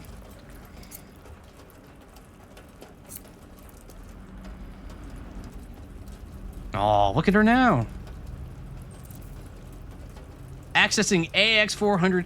Select new hair color. She can just change her hair color at will. That's crazy. All right. All right. Chat, can I tell on myself here? Can I tell on myself here? If they're giving me hair color options, yeah, you can pull it if you want to. Yeah, but if they're giving me hair color answers, for me, my answer is not here. My answer is not here. So, yeah, red. I'm a red person, so. I do not have red hair. I just like red hair. So, my answer is not here. Anime hair fan? No, well, you weren't this from New Vegas. That's true. I did do red hair for New Vegas, didn't I? I forgot that there was a character creator in that. All right. All right. I'll let this poll run for a little bit. If there's a clear favorite, I will pick it. We have. You know what I mean? Said blonded. Yes, Pichetto, you and I share. I do share the redhead trait with you as well. I like red hair. I like red hair. I do. White. We got a lot of votes for white here. I probably, left to my own devices, probably would have picked blonde. But I like white. And there's a lot of votes for white. Holy cow. Okay. Guys, I think I gotta call it. That's a landslide for white. That's a landslide for white. Let's see.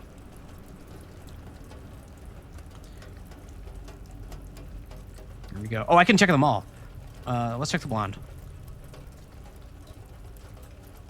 Yeah, I like the blonde. And then black.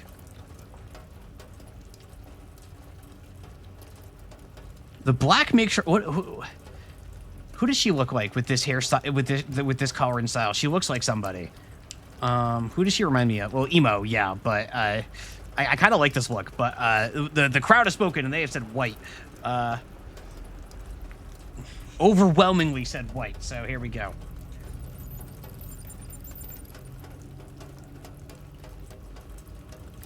Yes. Okay. We're.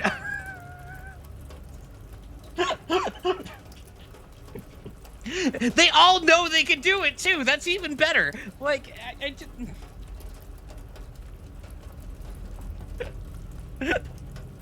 She looks like one of the Heavy Rain characters with black hair. Oh, does she? I haven't played Heavy Rain. So, God. This is insane. And now it's just gonna heal. Yippee! Look at that. She's just a human now. You can just pop it off. You can just... Oh, look at that. Now we're just a normal human girl. Not designed to be removal resistant. I guess not. Alice? I can't, so wait, what do I need to do? Check neighborhood, force trunk. I did check the neighborhood, or I did force the trunk, so I guess... I don't want to leave without Alice, though. Like, leaving without Alice seems really stupid to me. Wait, what's this? Oh, we got a magazine in the garbage. Cyber Wildlife. First Android zoo opens. U.S. life expectancy now 91. 0.84% of the world population was 94% of the global wealth. Yippee. First Android zoo opens. CyberLife is set to open the first Android zoo in Los Angeles, which will exhibit all exotic species to have become extinct within the last 13 years. Okay. Loot turtles, polar bears, mountain gorillas, African elephants, and several species of tiger will be among the most high-profile attractions.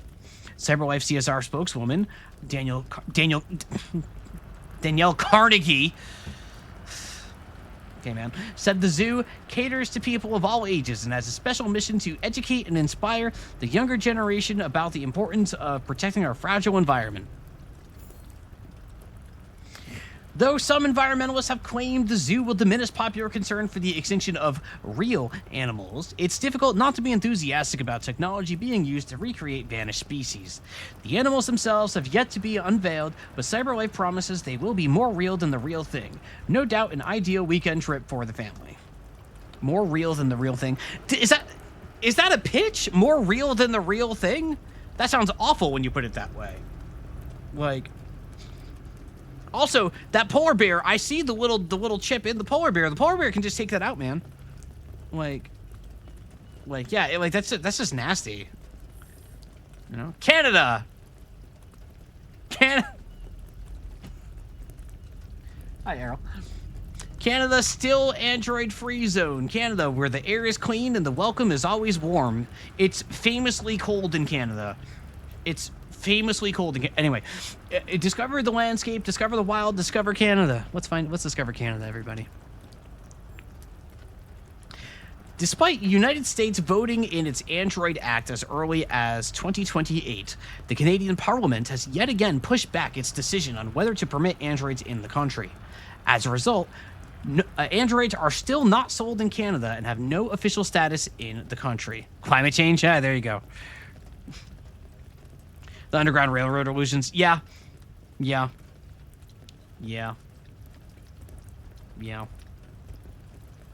this an accurate map of Canada? It looks like it.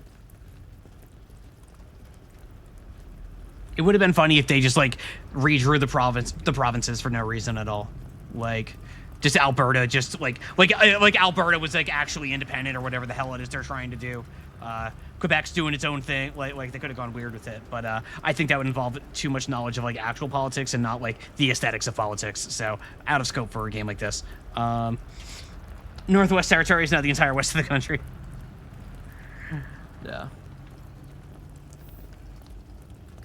With androids continuing to fuel, take two. With androids continuing to fuel unprecedented growth in the U.S. economy, yet contributing to record levels of unemployment, the arguments for and against putting them on sale in Canada rages on. But for the time being, Canada remains an android-free zone. All right. It's kind of shocking how exactly the rares know the critique of that one de-extinction company trying to push the argument that we don't need to worry about conservation anymore. Yeah, that is kind of crazy. I'm not going to give this game credit for predicting anything, I don't think. Like, anytime this game does something that feels prescient to a current event or something like that, like, they're shooting with buckshot, man. Like if that spread is wide enough, yeah, one of those pellets is going to land on something. Like, you don't like, you don't get credit for that to me.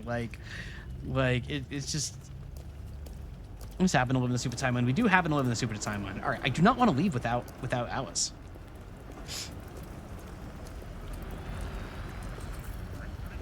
Police patrolling the area, but that's okay because we don't look like an android.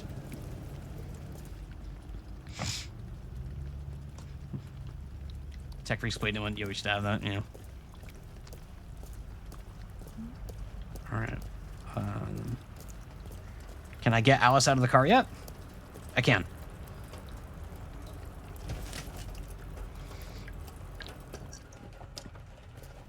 Alice isn't gonna recognize us. Gonna be like, "Who are you, freak?"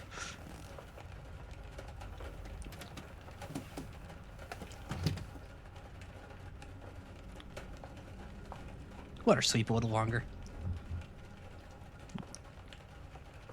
2 red cards? Holy cow. Wake up, Alice. Who are you? So it wasn't a nightmare.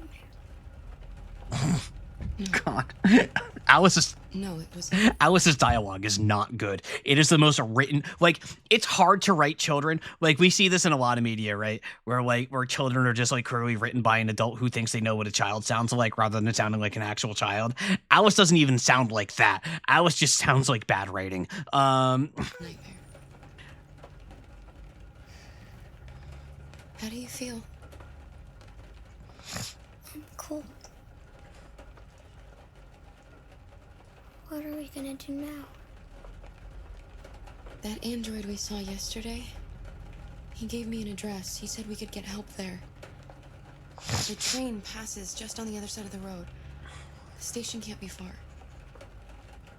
You feel okay to walk a little? Let's go then.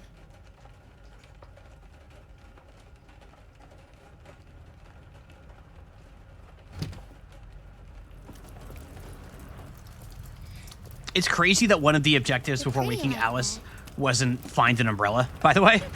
You really look like a human now.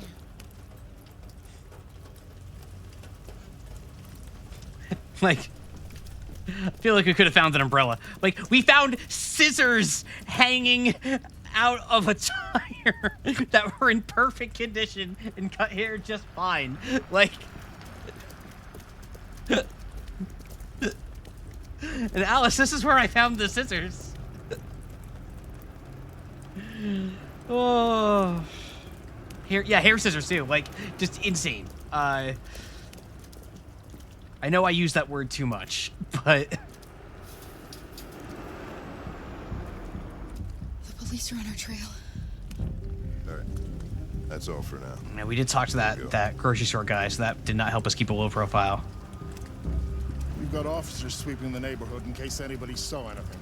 Okay, well, let me know if they turn anything up. What are you gonna do with that? I have no idea.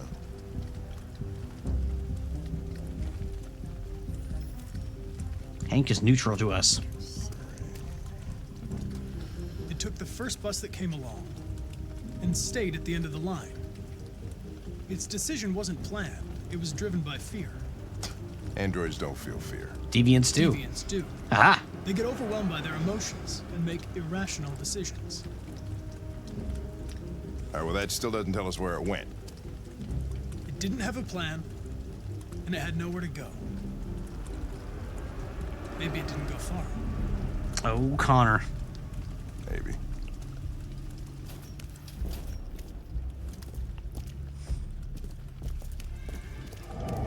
Oh, this is so risky. Reach train station. Like, sneaking out from right underneath Connor's nose is crazy. Sneak past cops. Oh, we're stealthing.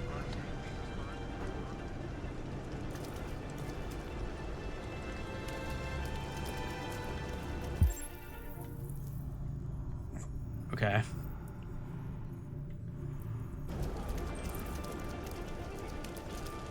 We must hide. Wait, no, we must hide. Oh, oh, oh, oh. Hide. Okay.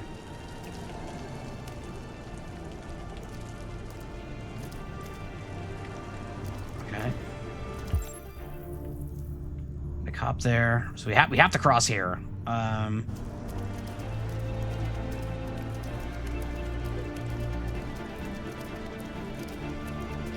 Yeah, like this music, not to pick on it, but like this music, this is Aaron Sorkin stuff. Like this is like the newsroom to me.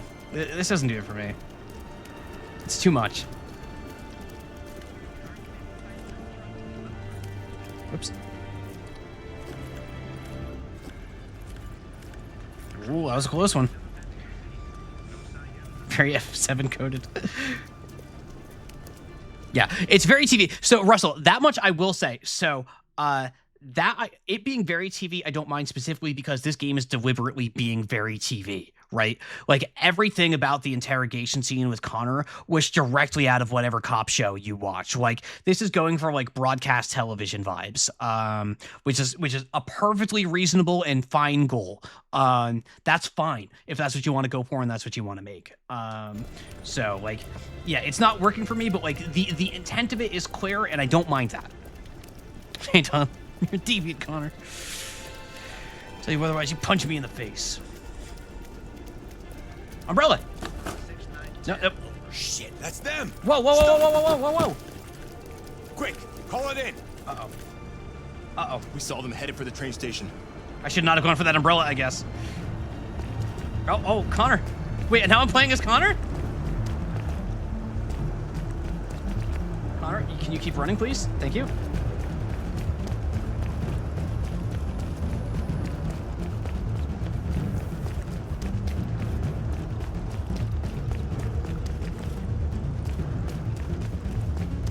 keep releasing buttons. They're over there. What was that point?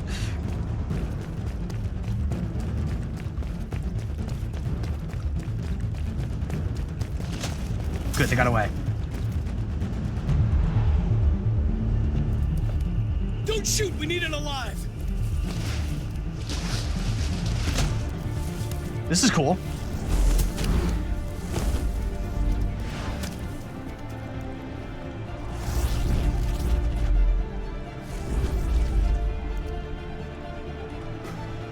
Oh, fuck.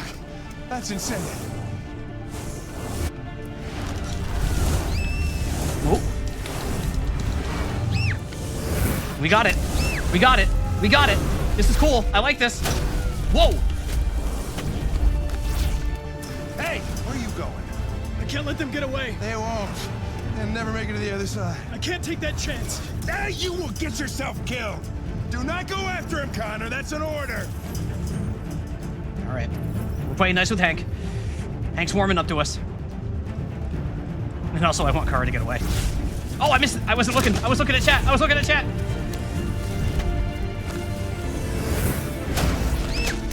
Oh, don't you dare.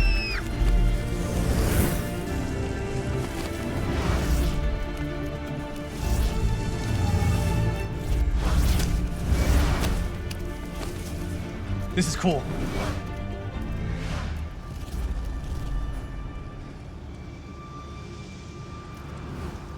Are you okay?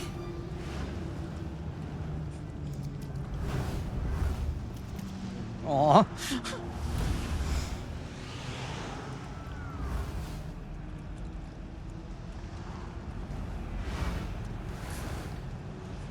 Chat, what I'm noticing here is that this game has a lot of drama if you play it just a little bit sloppy.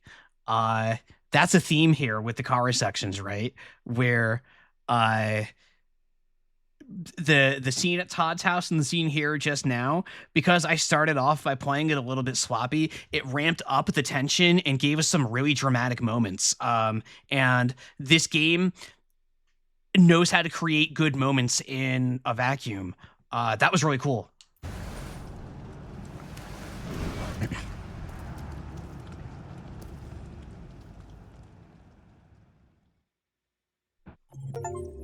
So the game is against stealth. Yeah, that's kind of what it feels like, right? Oh my god. Holy. Okay. All right. All right. So yeah. So we had 3 starting points: the parking lot, the house, and the hotel. And so we did the parking lot. We explored the parking lot very well. Hit everything there. Looks like. Damn.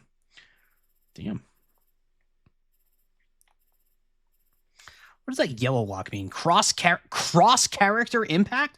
Because is it cross character impact because Connor saw our changed appearance or something? Maybe, I don't know. Yeah, that would make the most sense to me. Cross chapter. Oh, cross chapter. I see it. I misread. Thank you. I can't read. Well, wait. So it's chat. Blonde was the basic choice. You all say me for making the basic choice. Look at that. Nobody picked brown. I guess that makes sense because brown's what you start with, and everybody's like, all right, we got to change your hair. So very few people. What do you mean 29% remove LED? That's crazy. Connor investigates supermarket. Police don't have a lead. That makes sense because we kept a very low profile.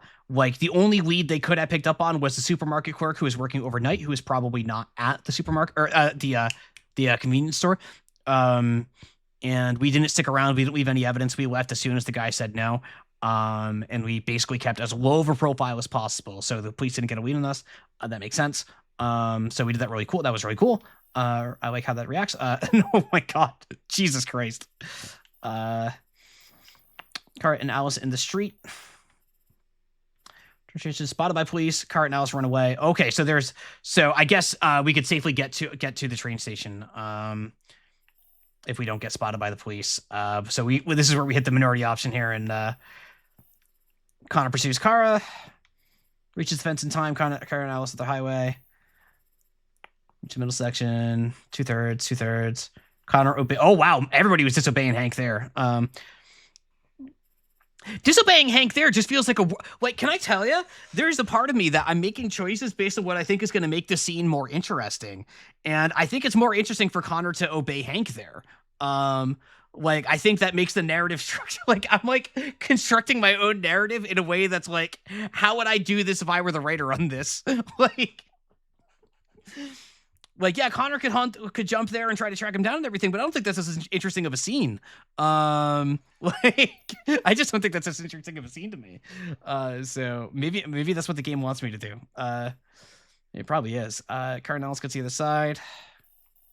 Yep, all right. You reach the other side, and there's Connor. There's 1, 2, 3, just the 3 innings. Okay, all right, or 4 innings. Because there's some earlier, or there's a bunch of innings actually. 5. Yeah, all right. I think the funniest outcome there is Connor, the prototype android sent by CyberLife, disobeying Hank and getting smeared in the first car that comes by. Hank would not like that. Several sources report that CyberLife has provided Detroit police with a prototype detective android. Although police assistant androids have existed for several years now, this would be the first case of an android being authorized to play an active role in criminal investigation. We contacted CyberLife for comment, but no longer. It's not good, is it? Like, it's just. Approaching Ferndale Station. Please take care of stepping onto the platform. Got the jacket. Like, okay. This guy, like, Marcus, like, you got a jacket. You need better clothes than this, my dude. You look very suspicious still. There's a place where we can be free. Find Jericho. Check symbol. What's this? Okay. Can't do anything with this. All right. Look for the graffiti. Oh, guys, I'm not sure if I'm going to be able to find this graffiti or not. Graffiti might be a little tough to find. Do you have any idea where I should start looking for this graffiti? It's probably hidden away somewhere, and I have to really look for it, right? Let me know if Big Iron is playing, everybody. Let me know if Big Iron is playing. Good Lord.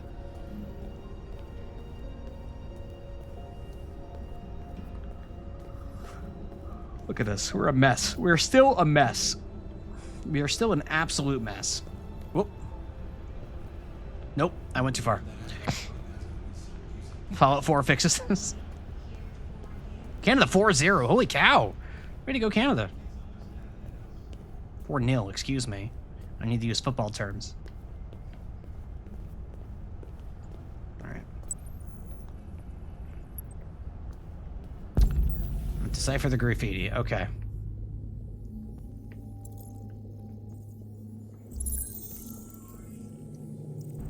Here we go. We did it. Find this graffiti. I missed it because I was looking at chat. Okay. Okay, so they started this off with an easy one, and now I have to actually look a little bit more. Okay, fair enough. What do I see here? It's like a lion almost?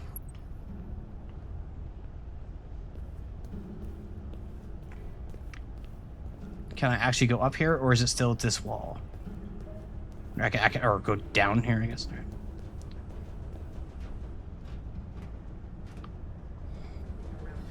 I'm gonna laugh so hard if one of the branches at the end of this is Marcus took the escalator or Marcus took the stairs. Wait, hold on. Is it really that the escalator is for humans and the stairs are for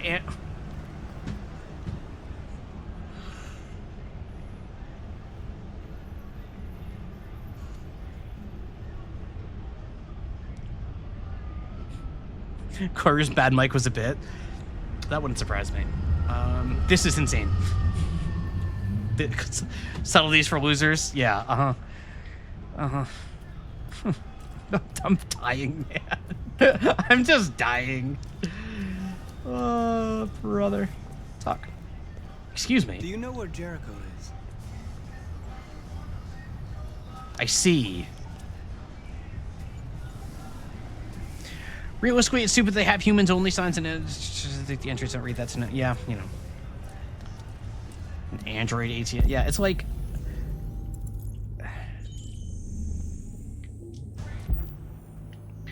Like, it's like, you know, there's. What kills me is like, it's like, yeah, we get it. It's Jim Crow, but like, it's not like Jim Crow is the only sort. And like, that's the thing that happened in America very famously and within the past 100 years. But like, there's other influences they could have pulled from to make this feel a little more unique and not just we're using imagery from Jim Crow America in a way, because like, if you're just like, okay, hang on. I'm sorry. I know I'm going on a lot of tirades here today, but this one is important to me. Like, the majority of the people who are playing this game were probably not alive when Rosa Parks sat in the front of the bus, right?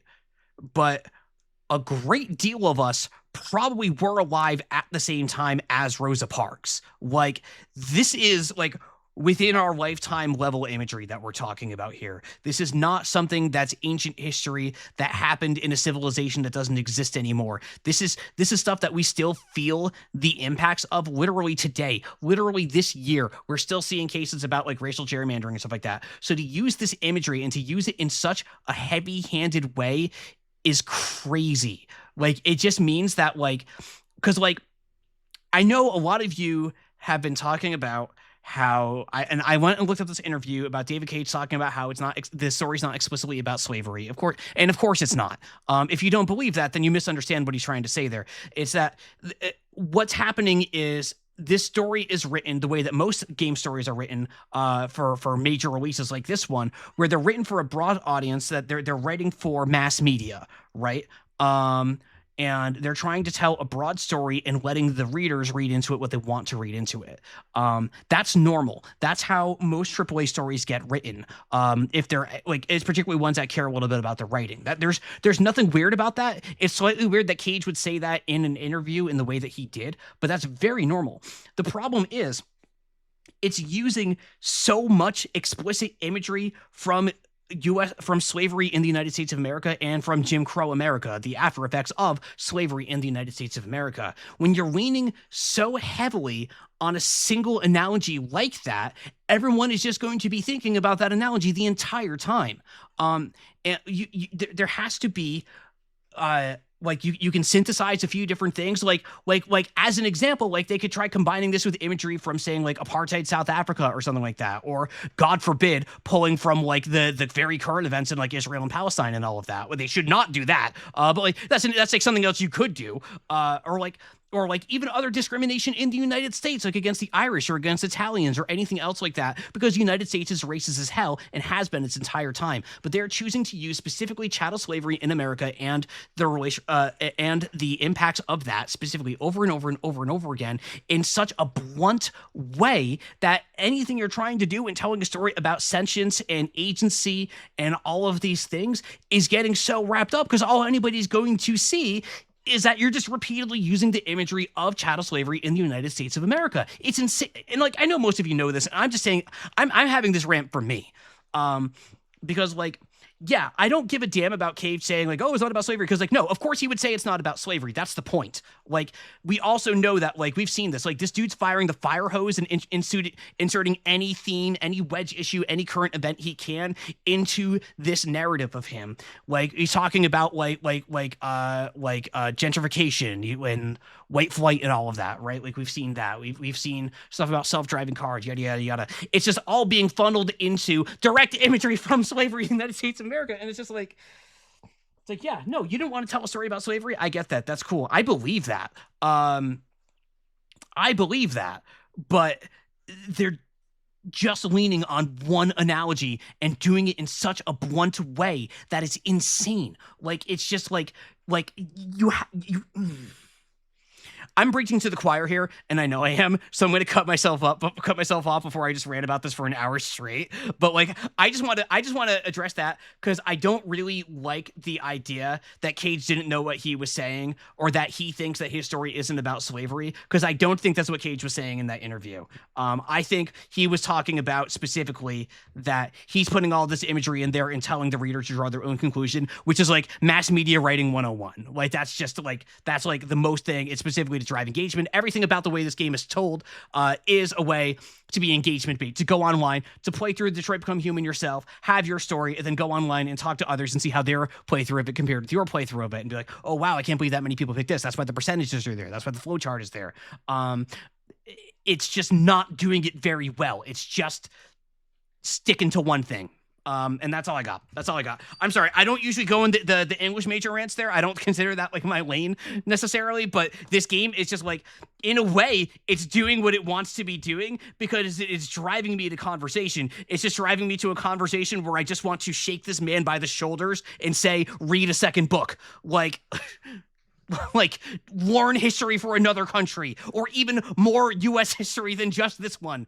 Like, hell, I bet France has got a few things you could be pulling from here, my dude. Like, it's not like they don't know what they're doing. Like, setting it in Detroit is a very deliberate choice. That's Motor City. That's where Detroit was like a cultural center in the United States for a while there, with cars and Motown.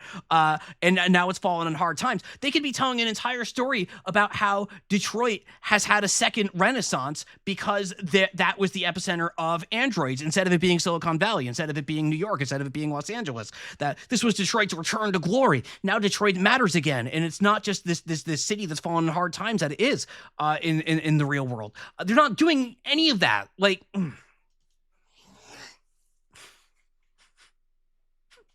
the fact that it's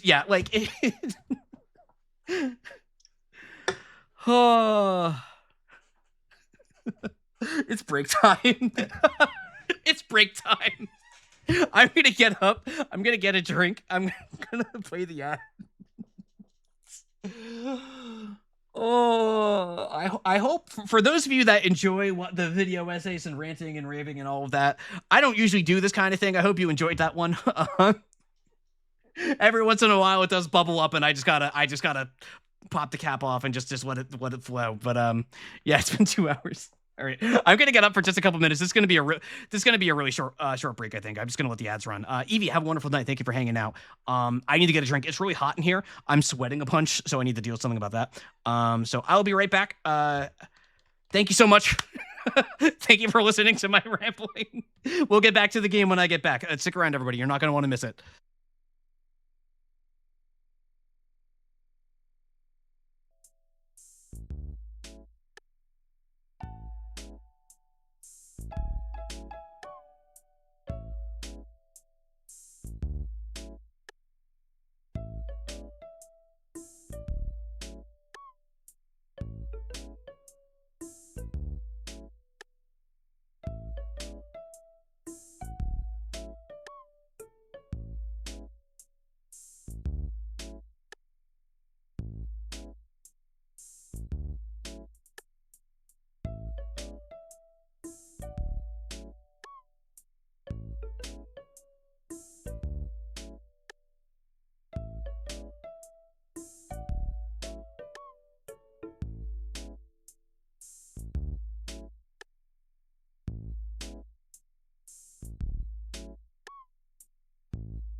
Hi, everybody.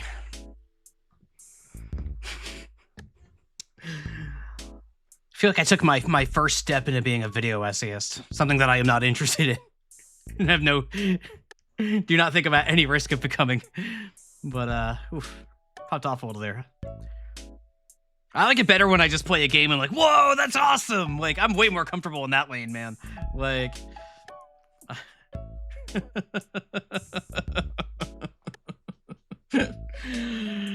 Oh, hang on, I'm just cleaning up some Discord notices, then we'll get back to it. Make videos so games are awesome. Yeah, that's not interesting though. Holy cow, there's a lot of clips on Discord. Oh boy.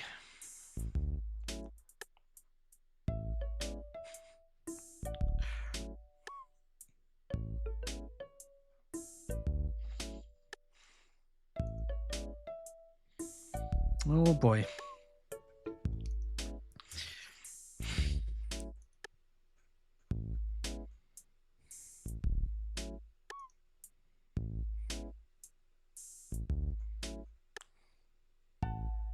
All right, let's get back to it. Hi everybody, how y'all doing? Y'all having a good time?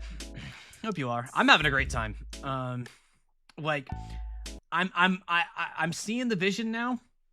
That this game, I'm not really a hate watcher. I don't really like the hate watch lane. I find that energy gets too negative too quickly for me most of the time. But this game has enough genuinely interesting stuff in it that I'm enjoying the energy of this one. Like I'm enjoying.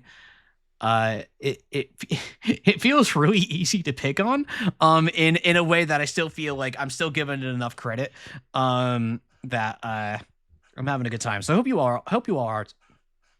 I hope you all are too. That was really hard for me to say. Let's get. Did I switch the scene back over? Yes, I did. All right, let's get back to it. Here to see you earnestly attempt to have a 2026 look at Detroit Become Human. I mean, that's what I'm doing. That's what I'm doing. Did I not already do this? Wait, did I not? But she's so cool. But I got the one next to the lion. That was this one, right? Oh, did I not get this one? There we go. Cool, updated. I know. I'm looking for some stars.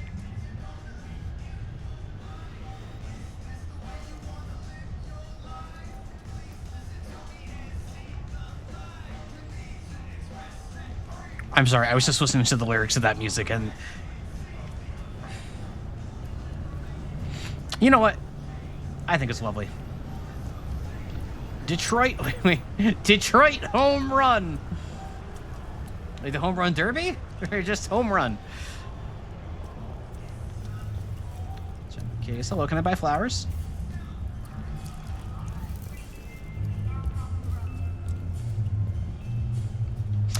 I really want to explore this city, and I know it's not that kind of game, but I really want to explore the city. The city feels like it was made very well, and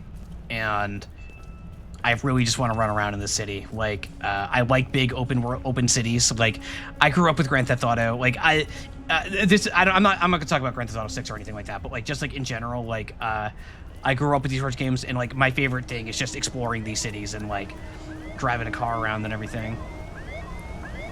That's a cop. Hey, you got a dollar? I don't got a dollar. Sorry, man.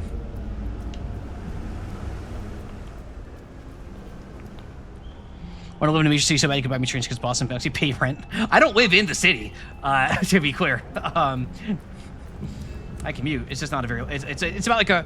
I'm not going to say how long it takes me to get to Boston, but it doesn't take too long to get to Boston. And yeah, I really like just walking around Boston. Oh, that's interesting. Hey, have you heard of this cool game called Shen? Yes, Del. That is correct, Delmec. That is Shenmue was a very influential game on me, and probably the original example of these sorts of games for me. I just like running around big spaces.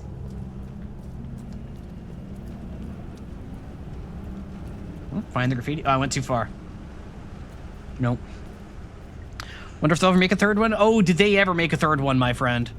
Aw, Sweeping Dogs. I love Sweeping Dogs. Sweeping Dogs is like one of the best games in that genre. I love Sweeping Dogs. I haven't played it in years. That might be a fun one to replay. Yeah, it's awesome. It's awesome. I love trying to find sailors. That is true. Hong Kong is cool. Classic bagel. What is this, New York? They got bagels in Detroit? Nope.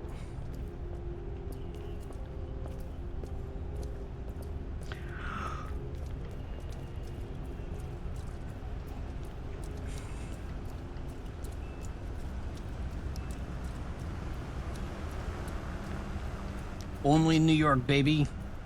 Hey. You hear about that artist, Carl Manfred? Yeah, kind of sad. I heard his android killed him. Where'd you hear that? I read it somewhere.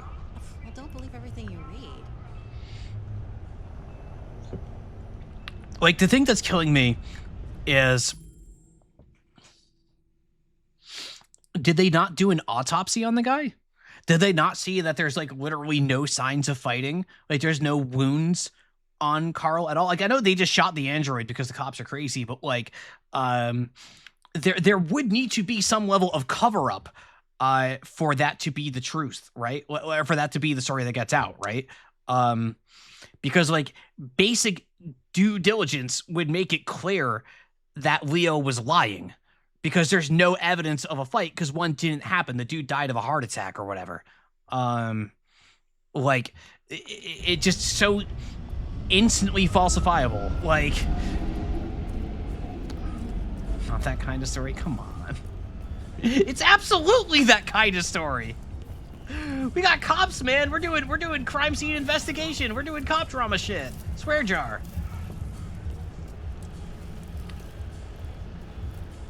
It is exactly that kind of story. Oh, man.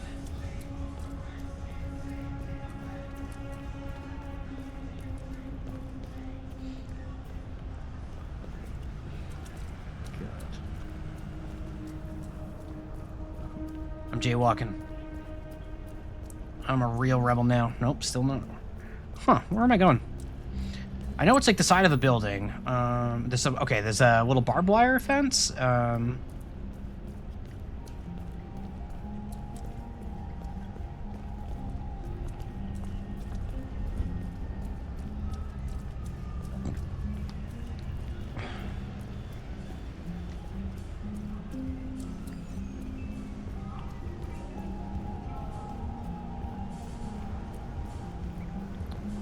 Here we go. Nope, wrong one.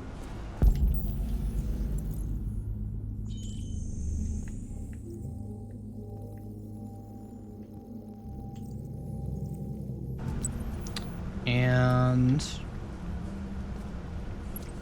the other side? No. There it is. Clue updated. Robots behind a fence with an authorized personnel sign. Okay.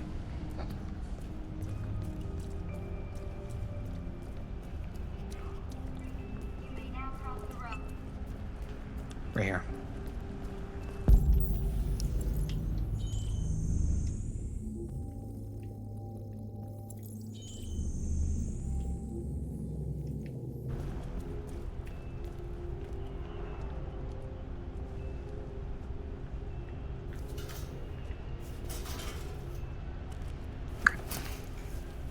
Interesting how every depiction of autonomous cars involves creating dedicated zones for them that are more hostile for pedestrians than current roads. Yeah, I mean, I am, like, very firmly anti-self-driving cars, so that just, you know.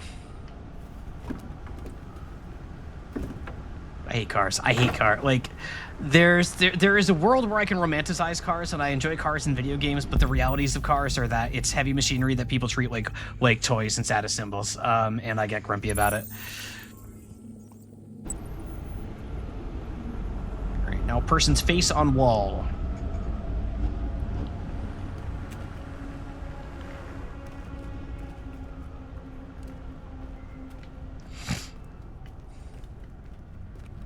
Oh, right there. Oh, this is out parking. Okay, Chad, I can tell you all, speaking of cars, as somebody who has had a car and has had to park in Boston many times, these parking rates, wow. These would have been cheap 20 years ago. I don't know if that's a Detroit thing or just that they don't know how much things cost in America, but that is the cheapest parking I have ever seen. Holy cow. Although $2 per 20 minutes is kind of funny. But like, yeah, that is crazy cheap parking compared to Boston.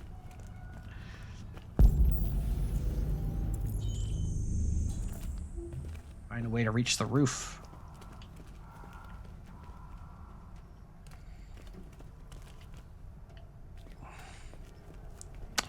What do we got? Can I do a little parkour? Jump on these cars? Marcus, you look like you're in pretty good shape. Come on, man.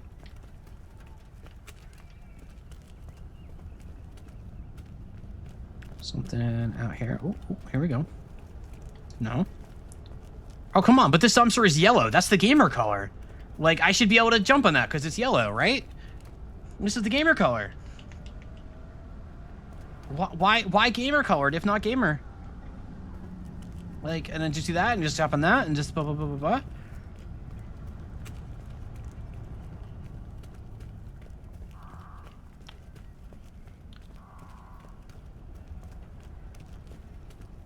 Climb the ivy here? No.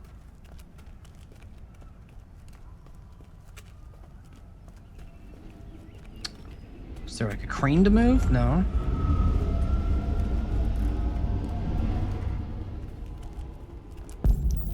Is there anything? Oh, wait, there's something over there. What do we got? Oh, wait.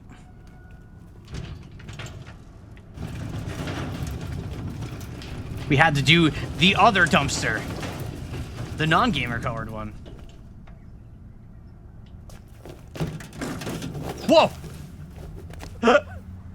Okay. Oh, man. C8, I think you're right.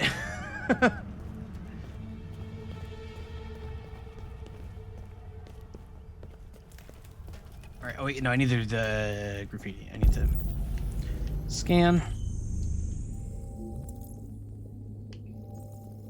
Someone already did, right? Yep.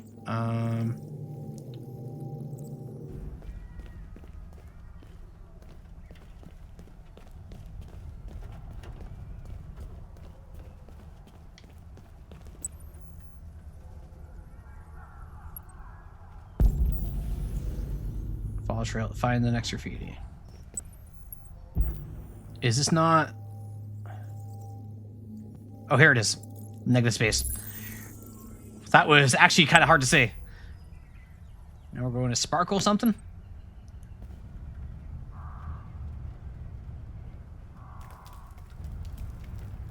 This is not very interesting, is it?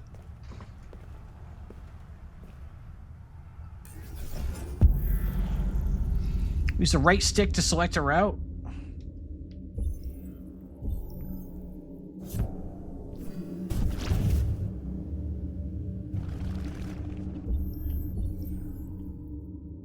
Oh, I select a route, but okay, no, so I see. So I can do that, or I can... Would be too unstable. All right. So we got to do the cool wall run. Got it. Yeah! Yeah! Compute!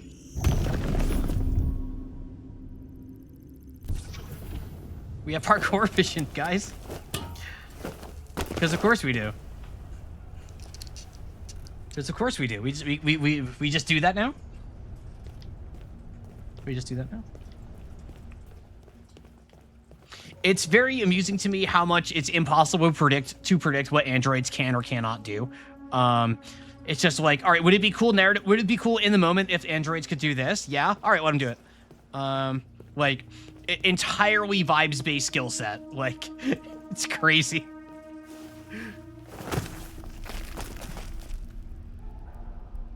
And there's Sparkle City. I got spurs that jingle, jangle, jingle. All right. One more.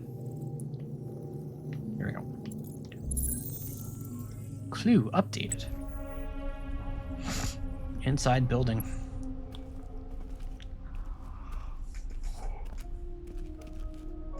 Pre-construct. All right.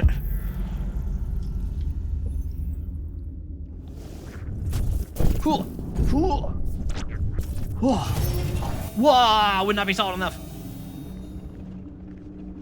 It's the David Cage primers. Androids just have the script out like that. There we go. Oh yeah, let's walk. Yeah, there we go. Yeah. Cool. Whoa. You know what's messed up about this is that we're watching this cool actiony parkour as a single cut, right? And then what we're seeing in the game, hang on, I gotta pull up an example here, and I know many of you have probably seen this before, but I wanna pull this up because I like watching it from time to time. So I'm gonna pull up YouTube here really quick.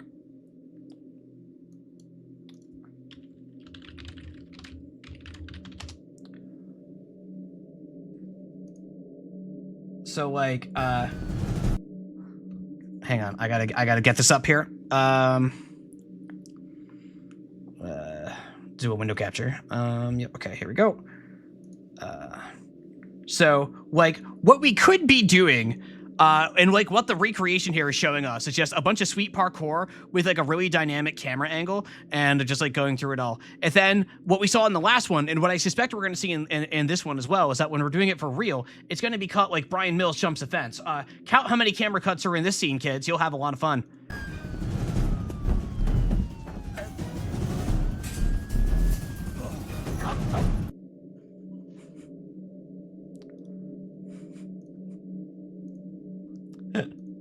So, it's like you could be doing it so much better. You could be doing it so much better. But maybe I'm wrong. Maybe I'm not seeing it with enough love. Is that Taken 3? I actually don't even know what it's from. I just know the fence jump. Yeah, because it's a classic for sure. All right, what we got? Cool. Hey, this is very cool.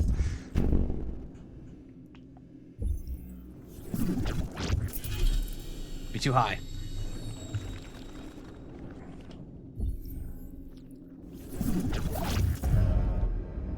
All right, here we go. All right, all right. So yep, we're in. We're in. Execute. Yeah, like this is so much worse, right?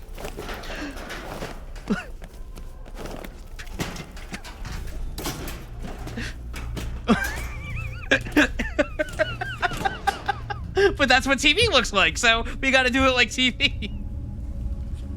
You all see what I mean, right? Like the tracking shot is just like way more dynamic and like you're just following the action, and the cuts are just completely ruining the motion of the shot entirely. Like, it's crazy. Imagine how mind-numbingly boring this segment would be on a playthrough. It's as bad as you're thinking. Yeah, it's yep. Oh. Oh.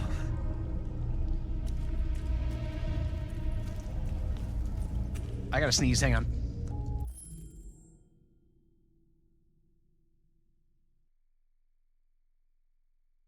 I'm sorry. I'm in like full on like liberal arts student mode tonight. Like, so I think it's somewhat relatively well known among the regulars here. I did drop out of college, but I was a music major. But I was an English major and then a music major. Music is what I had the most credits in before I decided to drop out to go to my career in the game industry. I can feel all of those credits that I'd built up, because I was in college for a while. It wasn't just like a semester. I was there for a few years. I can feel just like all of those pathways just like opening, like something about Detroit Become Human and the specific ways that it sucks. It's just like opening up these pathways and forcing me to think about it through these through these eyes, like my student eyes. And part of this is probably just the influence of my friends and everything like that as well. But like, I don't usually go this direct into like the critique mode like this. I'm usually more just here like, oh man, that's awesome. So I'm on something tonight, guys. Detroit Become Vania. Don't say it's Detroit Become Mania took me out. Put my finger on exactly why. You know what it is, Saracen? You know what it is? And I think this is going to be true for many of you.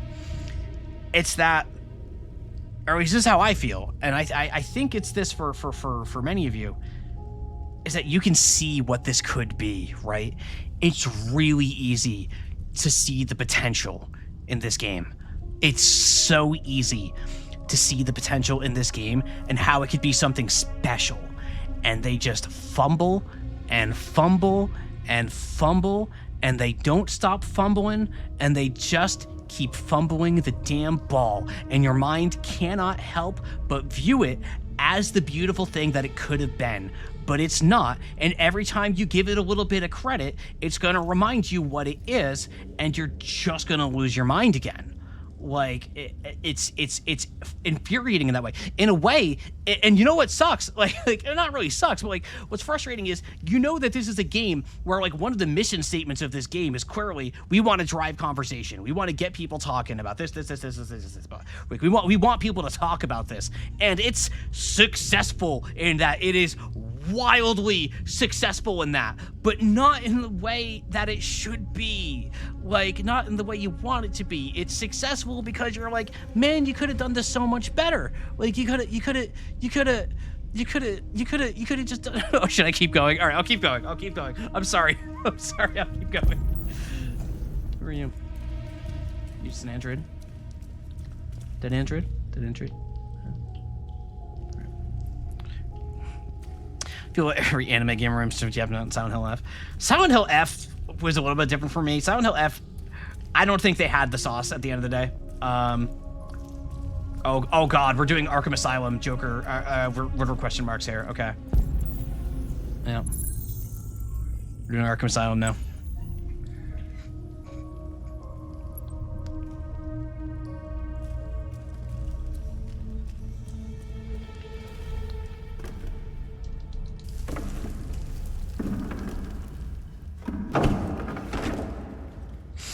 Yeah, I'm very happy today.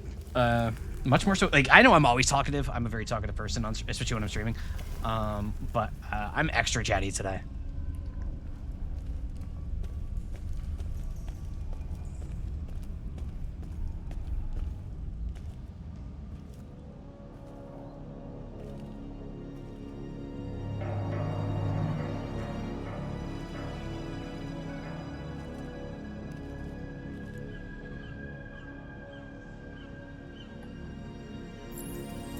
Symbols found. All right, we gotta reach the boat.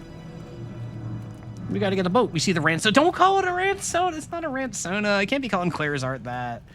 Claire did an amazing job. It's not a Ransona. It's just... All right, so we got there. I can go there. I can go over this creepy bridge thing. I'm gonna go this way. Ba-da-ba. Ba-da-ba-da-da. Ba-da-ba-da. Across the arm. The arms are crossed. Oh, you all have brain rot. Like, I'm sorry to tell you all had brain rot. Like, if you see arms crossed equals Ransona, that is the pathway in your mind. That's on you. That's on you. Like that is on you.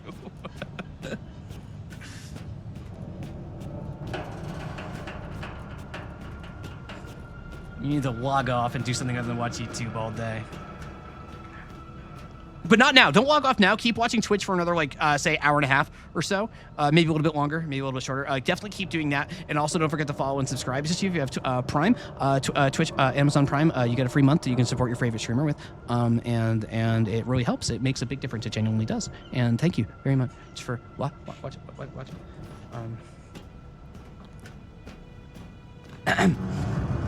Whoa.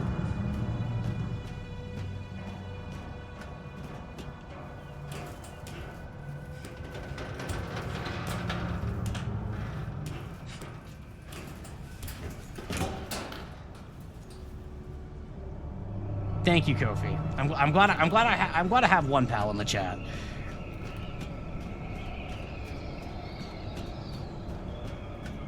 I'm glad I have one pal in the chat.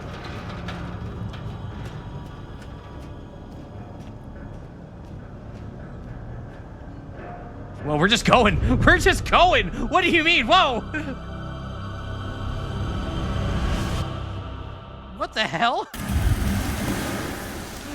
Wait a minute. Where was the whole, hold on. Where was the whole, pre-construct bullshit with that swear jar? Like, why don't we,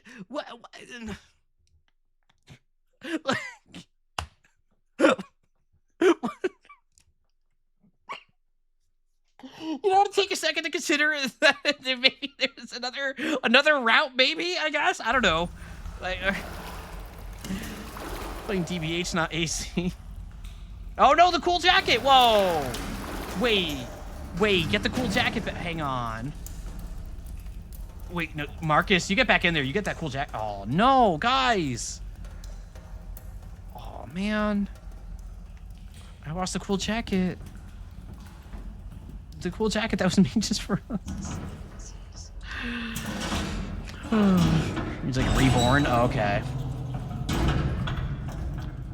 Oh, well, are we calling that baptism imagery? Is that what we're doing? Okay. He's been baptized and now is reborn as a dude on a grimy boat. All right, because this is Jericho. Okay, I see. Yeah, I see where we're here. Okay. Yeah, shake that light.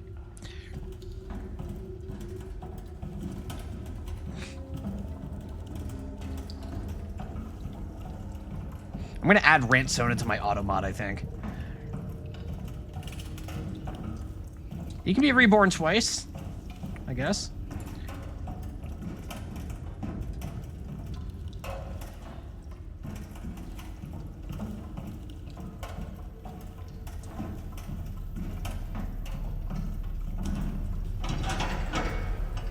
Won't move.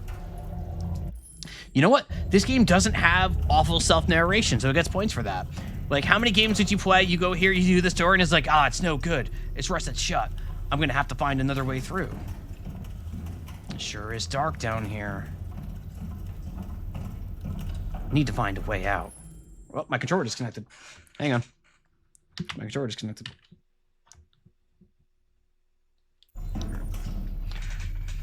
Miss me already. There's got to be a way out of here somewhere. I should look around. Try to find some clues. I should try this door. Do you think this door is a way out? What about this door?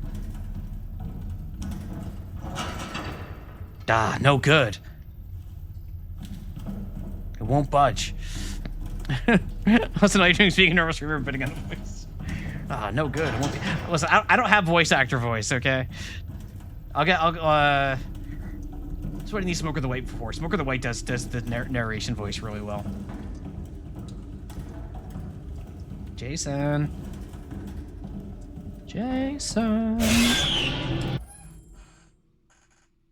What the hell was that noise? Was that the game? Was that the game?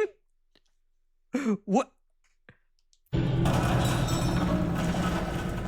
I thought so. Okay, so can I tell you what happened is there was a wheel redeem from Dalmec right as that sound went off, and I was like, was there a Twitch alert that I set up that I didn't know about?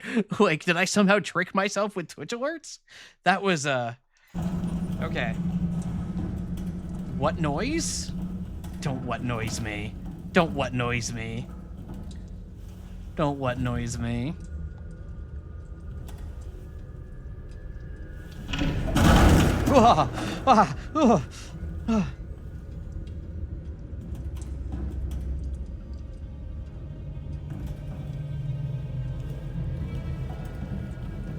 See, that shrink you. It's just the most, it's fine.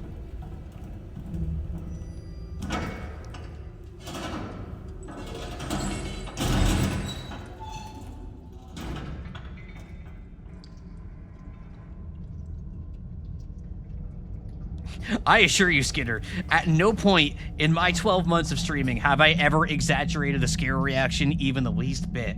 I can act. I ain't that good of an actor. I am just scared of my own shadow, okay? To make sure we're all on the same page there. This is creepy. Hey, who remembers the episode of Bones where Special Agent Seeley Booth gets stuck on a boat and hallucinates his war buddy who died in Iraq and Stewie Griffin from Family Guy?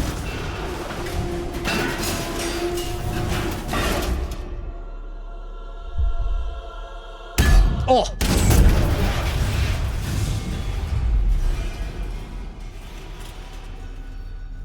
I didn't make that up. Stewie Griffin from Family Guy, in case you missed that part.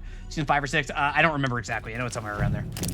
Forgot the war buddy part. Yeah, he like, his war buddy that died in the war, like he gets like a whole thing with him. Oh. Oh, wait, isn't that Daniel? Welcome to Jericho. Hold on, that's the guy from the beginning that died. Whoa, wait a minute, okay. Sorry to crash in. Where's Jericho? I don't know what this was about. Missed that entirely. All right, ask the android. Only 47% of people asked that android. Missed something in there. This is a very linear chapter, surprisingly. See android body. Okay, Jericho. Okay, so there was the alternate route I could have taken. Didn't really matter. Fight the flashlight, never seen. Fall of Catwalk, met people at Jericho. Okay, this was a really linear chapter. That's surprising. Kind of a filler chapter. Almost. I guess it's okay to have one of those every once in a while, right?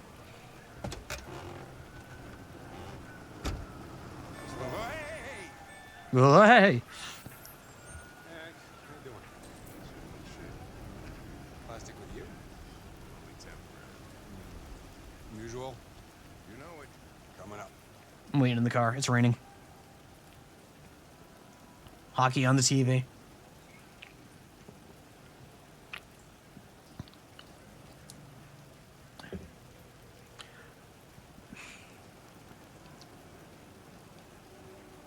All right, AC is on. His favorite song is playing.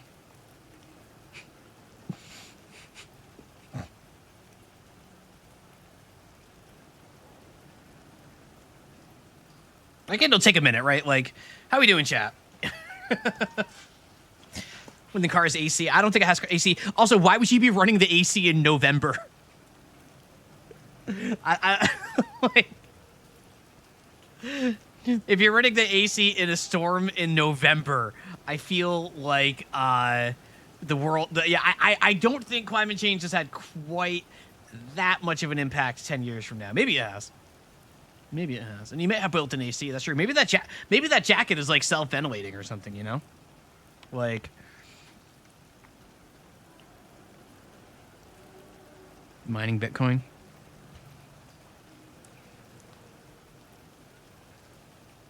Oh, self-ventilating. Yeah, it sounds nice, doesn't it? I remember when I got hired by Bungie. This was in 2020. I worked remotely because it was 2020. But they sent me as most companies do. They send me a bunch of like swag, like shirts, water bottles are really common. They sent me a jacket that was like the best jacket I've ever had in my life, specifically for the average temperature and weather conditions of the Pacific Northwest. So when it's like a rainy spring day, that jacket is like perfect. And I put it on and it was like, wow, this is the most Pacific Northwest jacket possible. I wear it a lot, but only in very specific weather that is much more common in the Pacific Northwest than it is where I live. It's a very nice jacket. Shame about all that stuff with Bungie. This is too long for a hot dog, for a chicken sandwich, right? This is too. I have to get out of the car. There's no scene here where I wait for the chicken sandwich. I don't know. He's moving. Well, the guy's moving back there. The guy's moving back there. It rates into the hockey game on the screen in the background. Something about it is hypnotic. The hockey game is weird because you've seen this hockey game a few times, right? And it's definitely just like the same, like small handful of shots over and over and over again. Feel honest. I feel relieved the game isn't letting you miss this scene. I see. I see. I can't even pull up my Witcher senses right now. You like the shit? Yeah, the shit. Well, I gotta have the shaky camera. Like, it's like TV, you know. No fighting. I don't like fighting in hockey. I don't like that the NHL allows it. I think it should be more strictly regulated. Sorry. I don't like people getting hurt. Not a fan of goons. Not really. It's like I watch a lot of sports, and including like blood sport and things like that. I'm not squeamish about people getting hurt for the sake of physical competition. I don't think the way hockey fights work are healthy for the game, and I think it's only the NHL that hasn't caught on to that. So let's get out of the car.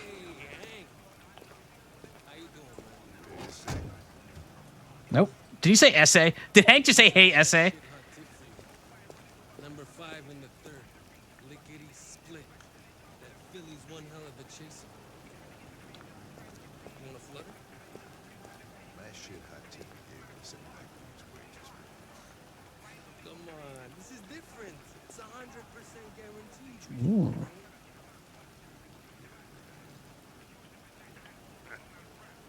All right, I'm in. Damn straight. All right. Hey, you won't regret this. Did not interrupt that guy, whoever that is.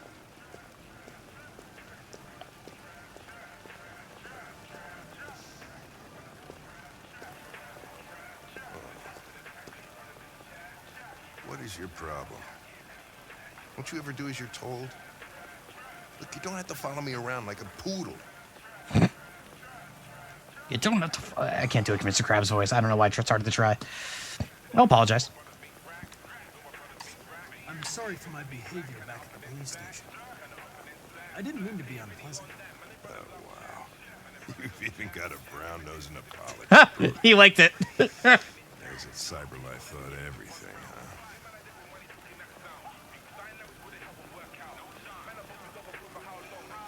Here you go. Ah, thanks, Jerry. I'm starving. Don't leave that thing here. Oh, not a chance. Follows me everywhere. I'm gonna be honest. I actually don't really hear Hank and Mr. Krabs' voice very much. A word here or there, but that's about it. I am immune to this effect, apparently.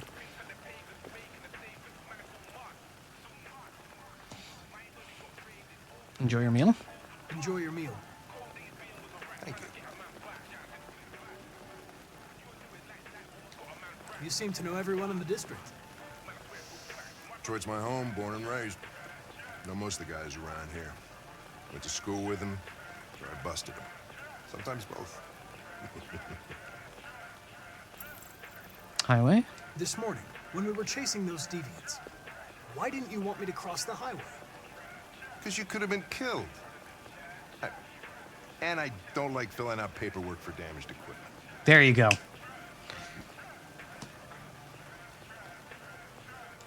Is there anything you'd like to know about me? Hell no. Yeah. Why do they make you look so goofy and give you that weird voice? Excellent question. CyberLife androids are designed to work harmoniously with humans. Both my appearance and voice were specifically designed to facilitate my integration. Well, they fucked up. Can I ask you a personal question, Lieutenant? Why do you hate androids so much? I have my reasons. Yeah, something happened. Maybe I should tell you what we know about deviants. You read my mind. Proceed. We believe that a mutation occurs in the software of some androids, which can lead to them emulating a human emotion. In English, please. They don't really feel emotions. They just get overwhelmed by irrational instructions, which can lead to unpredictable behavior. Emotions always screw everything up. The androids aren't as different from us as we thought. Okay, we're veering back to Measure of a Man again.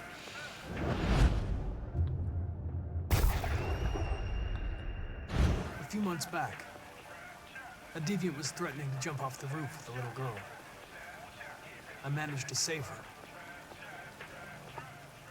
So I guess you've done all your homework, right? Know everything there is to know about me? Truth. I know you graduated top of your class. You made a name for yourself in several cases and became the youngest lieutenant in Detroit.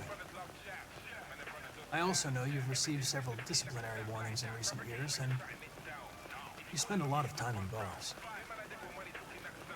So what's your conclusion? Sincere.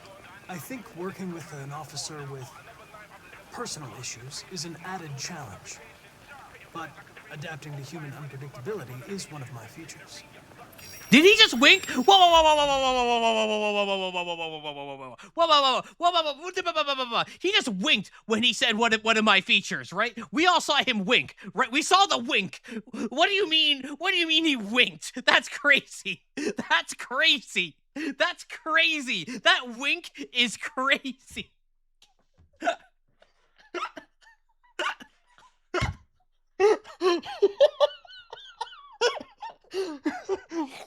That wink was crazy. Okay.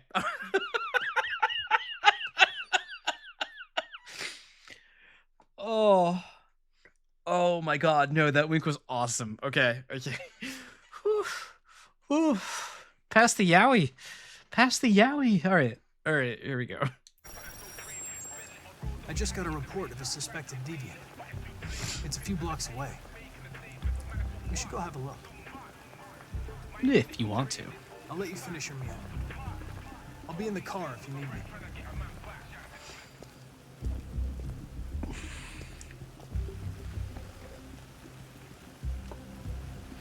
Hank is warming up to the boy. Hey, Connor. You run out of batteries or what? I'm sorry. I was making a report to CyberLife. That's suspicious. Well, do you plan on staying in the elevator? Like we just... No. I'm coming. Like, we just hard cut to Connor in an elevator. It's fine. Not much. Just that a neighbor reported that he heard strange noises coming from this floor. Nobody's supposed to be living here, but the neighbor said he saw a man hiding an LED under his cap. Oh, Christ. If we have to investigate every time somebody hears a strange noise, we're gonna need more cops. Hey, were you really making a report back there in the elevator? Just by closing your eyes? Correct. Shit. Wish I could do that. Hank is really convincing, right? Like he really giving that like down in the luck, salt of the earth kind of guy, like just trying to the older guy trying to understand the new tech. Like definitely the most human character we have. I imagine Hank is very beloved. Everything about Hank strikes me as a character that everybody latches onto really quickly. He's like there to kind of be like, it's interesting because if this were a TV show and you were not controlling any of the characters in this game, Hank would be the one that would be like the voice of the fan character, right? He'd be the one that is like the human entryway into this world that we don't understand. Hank would be our stand-in. Like I can imagine a different version of DBH where Hank is the player character, because Hank is the one that is the most like us and our level of understanding of everything in this universe, right? So it makes perfect sense to me that Hank would be very popular. He's very charming, and his voice actor, I guess, is a well-known one. Very, very, very good performance. Obviously, the acting is helping a lot as well. Hank's cool.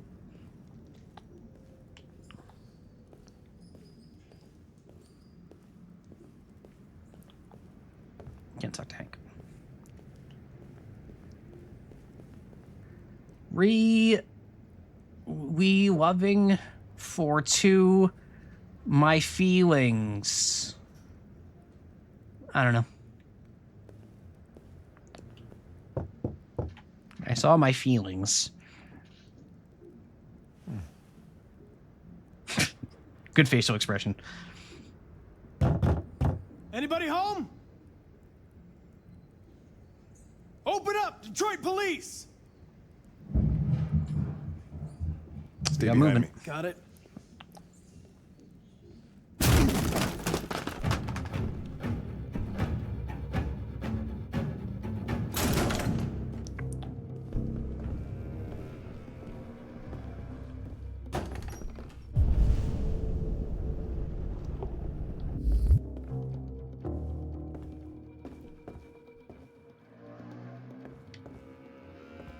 Oh, magazine.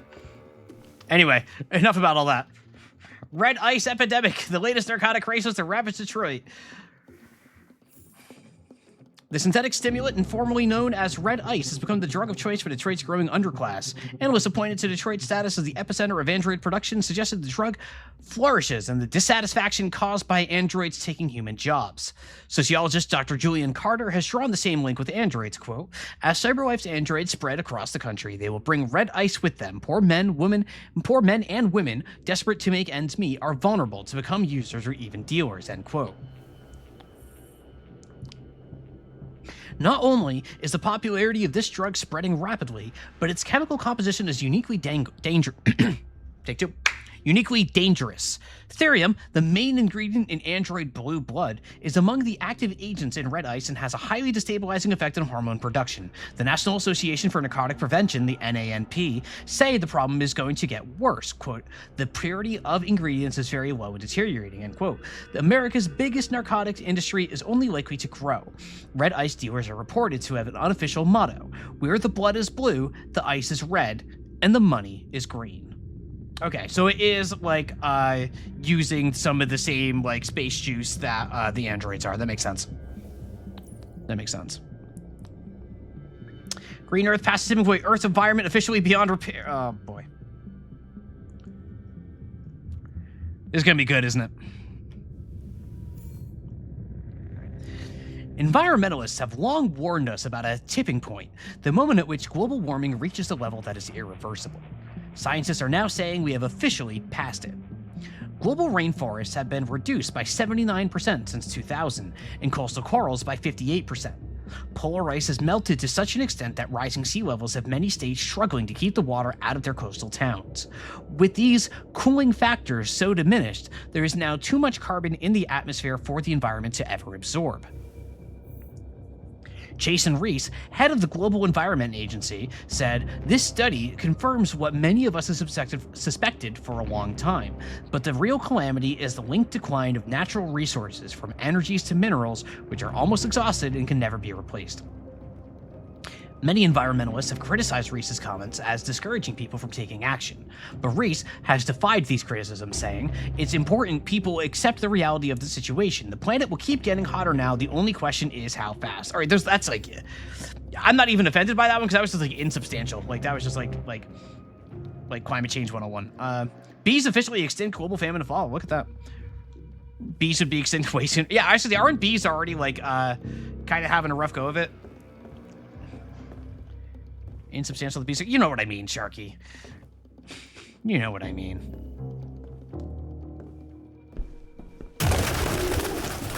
Birds. What the fuck is this? Jesus, this place stinks. So many birds. Look at all these birds. Birds. Looks like we came for nothing. Birds. Our man's gone. More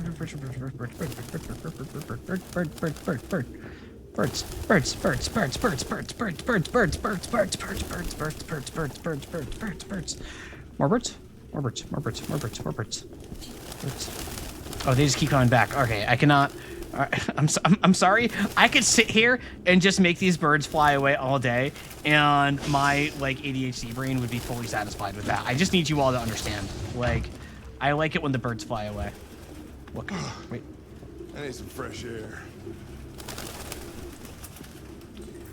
Suspect cares for wild animals. We got bird feed. Love the birds.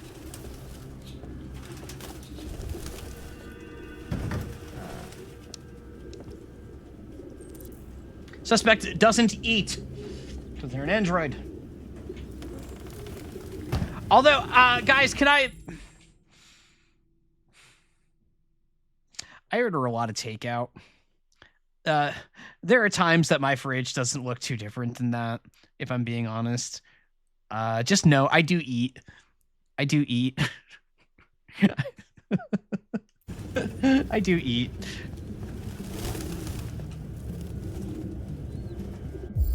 Suspect likes Domino's. Military jacket, secondhand initials. I missed RT. that. RT. Probably initials. You put his initials in his jacket? That's something your mom does when you're in first grade.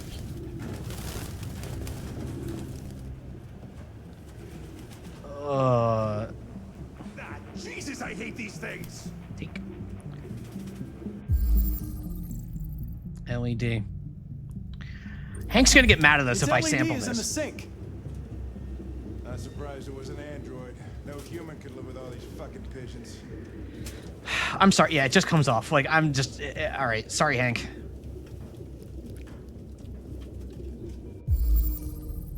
Blue blood. Real books. I thought I was the last guy in Detroit to keep some. Yeah. Electronic books, you can't. Oh, I skipped the line about smelling the paper. Any idea what it means? RA9. Written 2,471 times. It's the same sign Ortiz's android wrote on the shower wall. Why are they obsessed with this sign? Looks like mazes or something.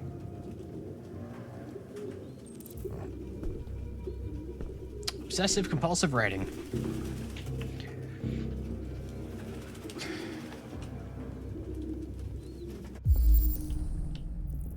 Chair. Wooden stool. Recently disturbed. Traces of avian fecal matter. I imagine there's a lot of traces of avian fecal matter literally everywhere in here. You know, given the everything. Open marker pen, still wet, used recently colored midnight mood black. All right, so marker. Take a stool sample. I'm sorry. I'm. Hang on. I know the way that Connor takes sample. I know what you're saying there. Birdseed. Where are we analyze this? Oh, we need to reconstruct. I see.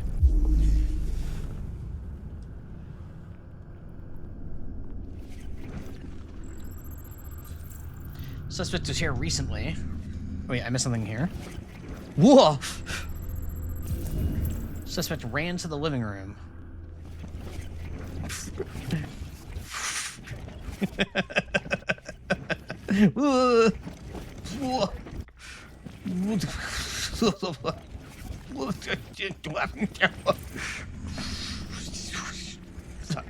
I'm sorry.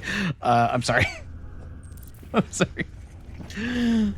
We're done. We're done. We're done. I can just leave. I can't believe it. This nutjob was actually feeding these fuckers.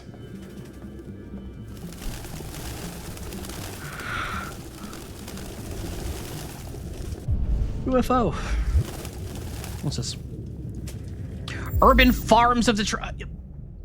Okay. You know, I had said... Or I had thought, I didn't say it out loud because I was worried about wording it poorly and it being taken poorly, that for all of the imagery that this game is using regarding slavery in the United States of America and all of that, that thank fucking God they didn't take farms into the imagery because that would just make it insane. Oh, God.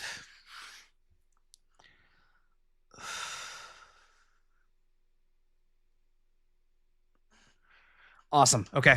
That's fine. That's fine. That's fine. That's fine. Urban farm poster. Fields in the heart of the city. Oh, boy.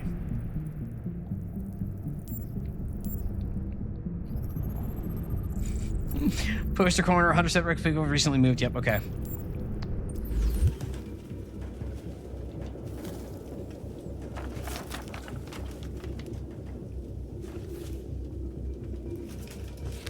Community farm, yeah. Like, if it's not doing, like, an outright plantation, I guess it still gets, like, partial credit, I guess.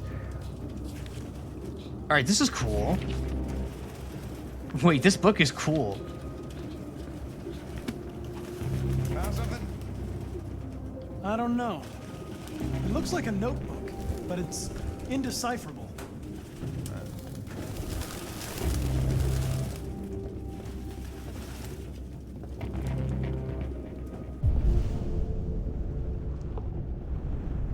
We still got more stuff, right?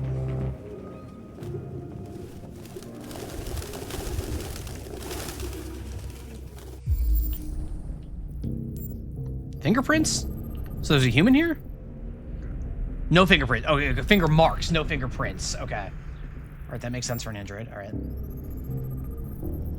Skid mark, recent trail width, 19.6 inches, grease of galvanized steel. Okay.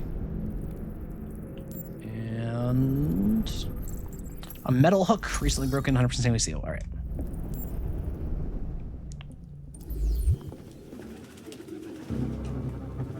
Wait, I forgot to do the Samari here. Samari. Sumari.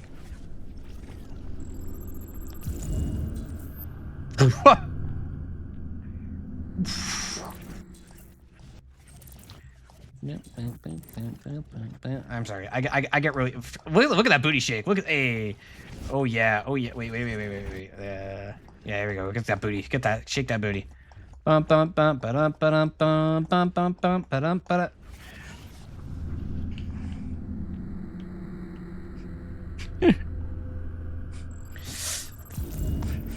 Suspect her to center. I'm not taking the cage game seriously enough. I'm sorry. Suspect is still here. Whoa.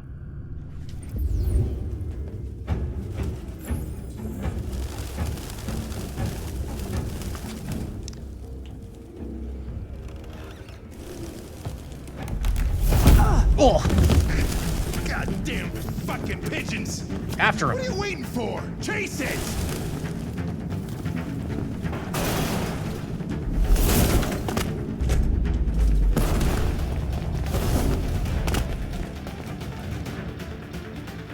Oh, I gotta go.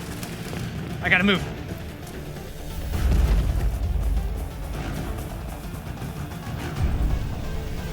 Fast but risky, fast but risky, fast but risky.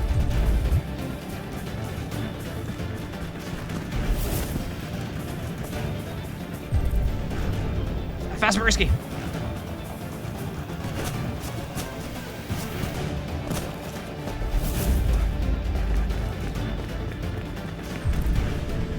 Direct for crowded. Look out!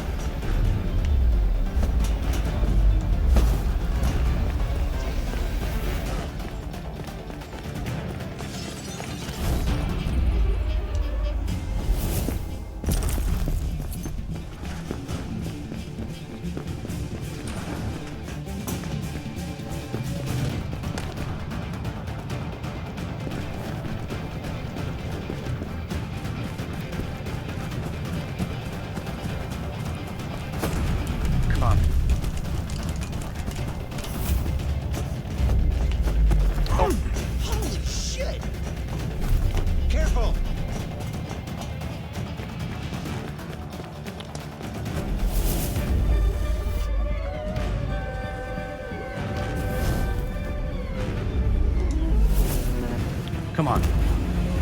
Yeah, we're on a train. Let's go. Holy shit. I'm not getting away. You're not getting away. Go, go, go. Hey, be careful, lads.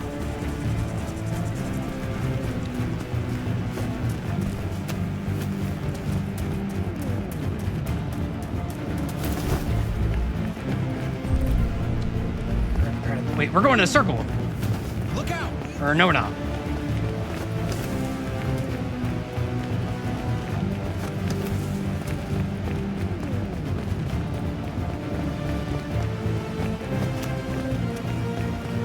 Oh my god, through the field? Through the field? Right there. Hank? What? Yeah, right. Yeah, right. As if there's a choice there. Shit. Oh, shit! We had it. Fuck. It's my fault. I should have been faster. You'd have caught it if it weren't for me. That's all right. We know what it looks like. We'll find it. Yeah, right. Gunner. Nothing. Love you too, Hank. You think that was a choice? You think that was a choice? That was, ain't no choice there, my friend. Ain't no choice there. I see why it's yeah, no, I absolutely see why it's a fave. Undoubtedly. All right, so let's see. Yep. All right, yep. Be frank with Hank. His name's Connor, actually. We know what it looks like, brother. Assembly lines. Yeah. Well, we got unique markings or something, maybe. I don't know. He loves Hank because he was, I guess, probably not that high a drop. He'd survive. I also had the thought that he might survive, but like, no, man. Like, I don't care if he's gonna survive or not. I'm gonna help out my guy. Like, because if there's even a chance of like breaking this down, if there is even a chance of my boy dying, like any chance at all, I am going to mitigate that chance if I can. Like any risk is too much risk, you know? Like ain't no way. Find LED, find diary, 99%. Diary may have unlocked something for later. Interesting. Missed something in the apartment, I guess. Reference, find Rupert. I guess his name is Rupert. We missed some ending here. Chase Rupert, gaining on Rupert. So Rupert, I guess there's another ending here, or I guess this is where like if Rupert, if you catch him, pushes Hank, save Hank, 66%. So a third of players said no to saving Hank. And Rupert, but Rupert got away. If I did that scene 10 more times without knowledge of my previous attempts, I would do it that way 10 more times. No hesitation. Anyway, back to this stuff.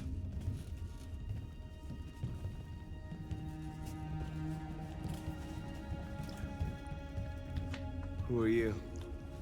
Fugitives. Just like you. My name is Josh. I'm Simon. North. Oh, right. It's not Daniel. Android? It just looks like Daniel because mass production. There are 19 of us still in working order. The rest were damaged escaping their masters. Many tried to reach Jericho. Few succeed. Humans have little pity for our kind. Jericho. This is Jericho? It's a refuge for those who don't want to be slaves anymore.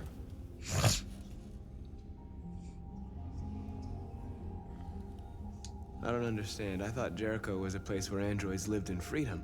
We do live in freedom. It may not be what you hoped for, but here we have no master. We don't belong to anybody. I understand how you feel, but we have more freedom here than you ever did.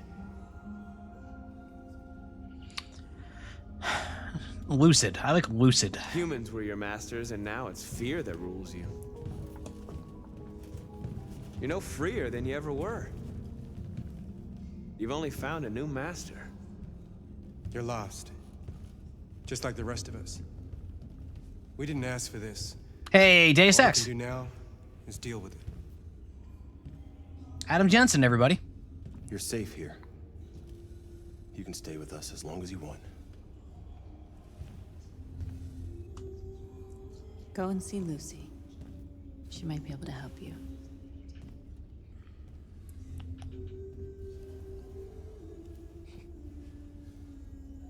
Deus Ex has been a retro game for a long time, my friend. Deus Ex Human Revolution is a retro game by now, I think. Yeah. Okay, yeah. I was gonna say. The original Deus Ex, like, we streamed that here. It was really fun, but that game is old. Start the fire. I just have a lighter. I don't know when I got it, but I sure do have it.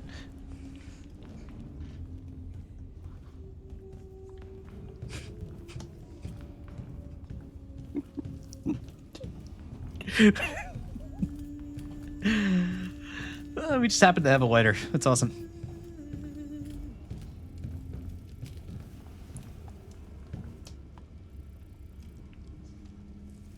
Are you Lucy? The black eyes are cool. Sit down. Oh, she got the robo voice.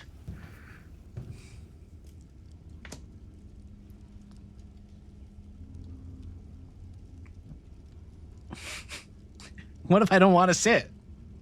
What if I don't want to sit? What if I want to ruin all the choreography for whatever the scene is? What if I don't want to sit? Come on. This is the choices game. Let me choose to stand if I want to. Fine.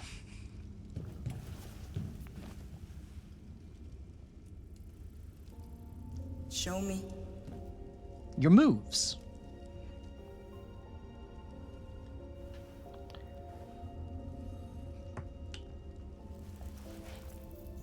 Oh. I'll stop the bleeding.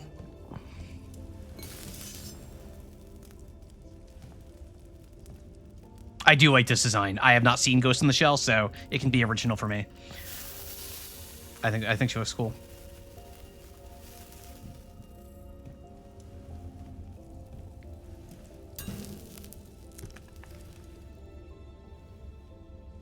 Drink this. Drink this bottle of smart water. It's got electrolytes.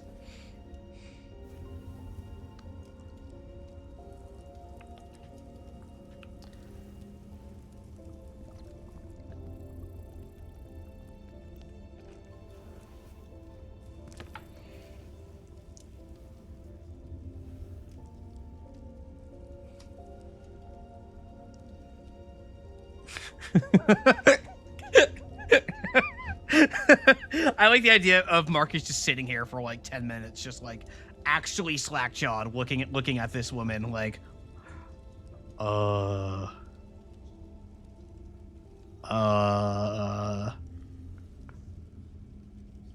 do I do? What do I? Give me your hand. Yeah, okay.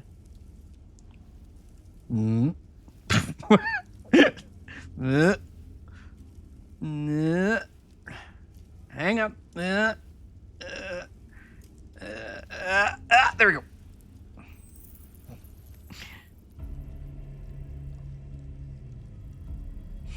Some of the players to stop running from there. Yeah, sorry function. Yeah, that's a good quote. I like that. You had it all, and you lost it all. Oh, she's a cold reader. You've seen hell, and now hell lives in you. Your heart is troubled.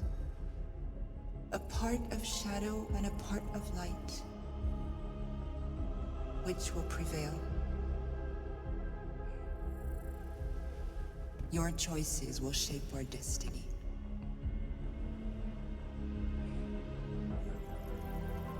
This is the most snake oil cold read I've ever seen. She didn't say anything. She didn't say anything. Like, is it on purpose, or do they think that writing is mysterious?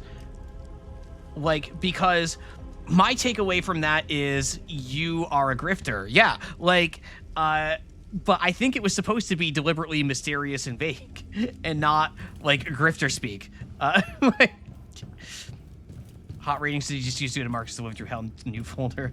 Yeah, you know what I mean. But we're in fortuneteller.exe, yeah. Oh, you look pleasant. I've heard humans are afraid of dying too. Do you know what happens after death? No. No, I don't. Well, I'm about to find out. Creepy. What's your name? Marcus.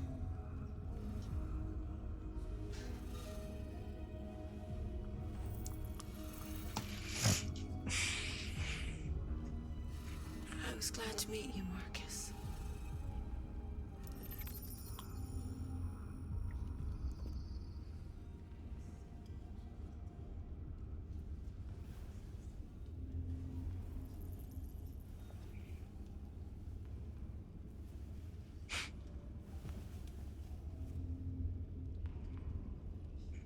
That's cool. I kind of like that. I kind of like that. That works on me. That works on me. I'm just saying. I know it's a little corny, but it works on me. Bye.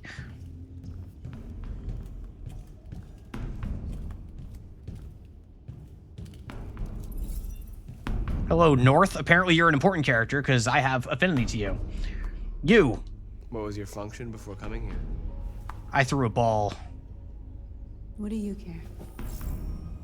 Oh.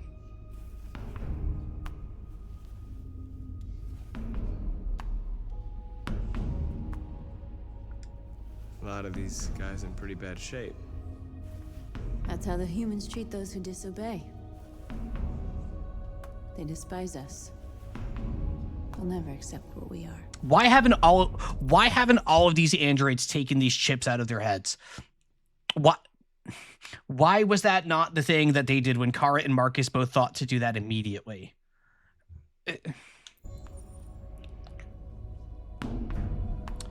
Jericho. Who found this place? Nobody knows anymore. Whoever he was, his body's probably laying somewhere on this boat. It hurts me how many people are saying, great question. That wounds my soul. Comfort. You came to the wrong place.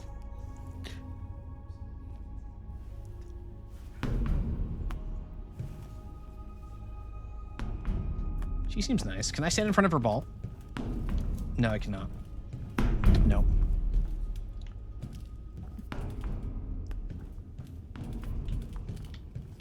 Start another fire with the lighter that I still have. I messed up the meter on that one. That's fine.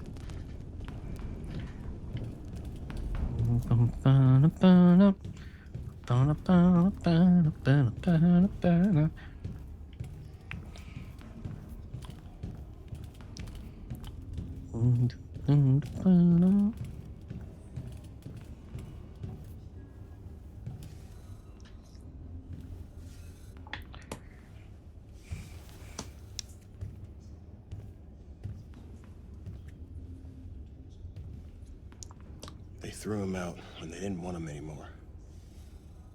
He was living on the streets before we brought him here. They'll all shut down if we don't find a way to help them. To help them, we need blue blood. Hi, Josh. Components. We salvage what we can from those who shut down. But there's never enough. So, how do they survive? They won't. We're slowly dying out. Some freedom. So, wait a minute.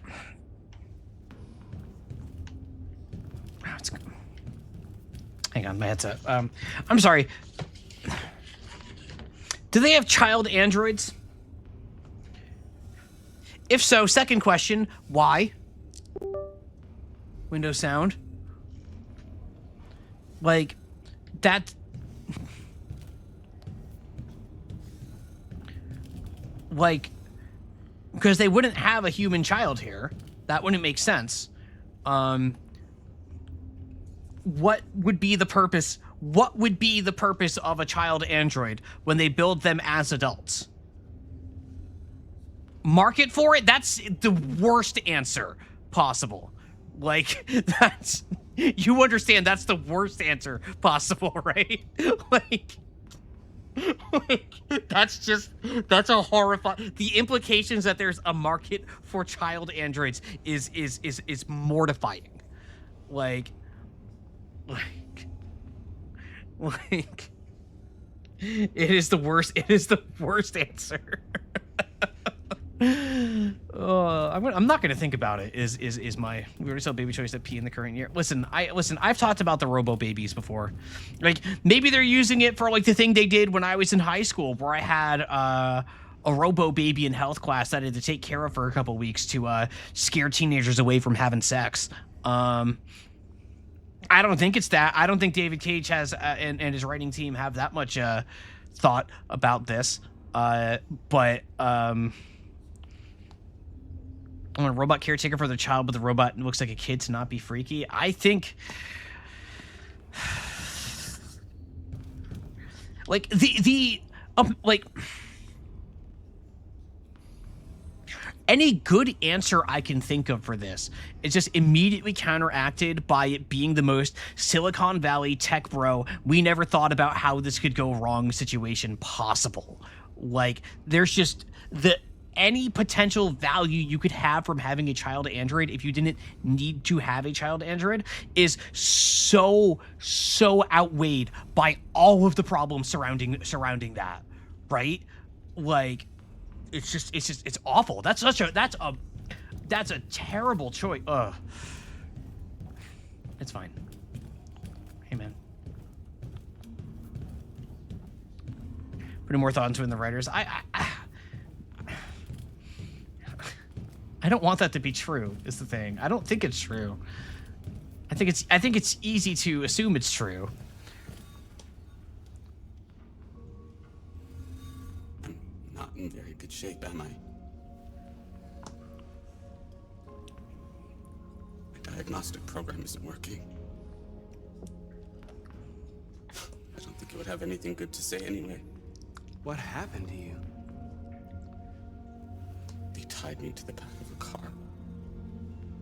I think they wanted to have fun. I don't want to shut down. No, I don't want to shut down.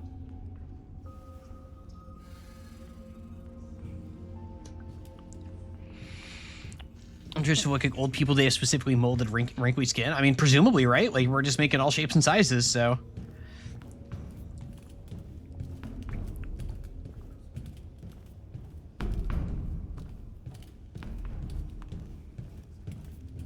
Like, it's really easy to imagine so many ways that the Android market, like, is just awful, right? Especially with characters coming in male and female, different skin tones, all of these things. Like, there's just so many horrible, horrible, horrible ways that these things can be used that this game clearly does not have the bandwidth to address, even if it were interested in addressing that in the first place. Like they've opened up so many doors and presented so many questions that are just nightmarish to think about for more than a few minutes. When that's not even the scope of the game, right?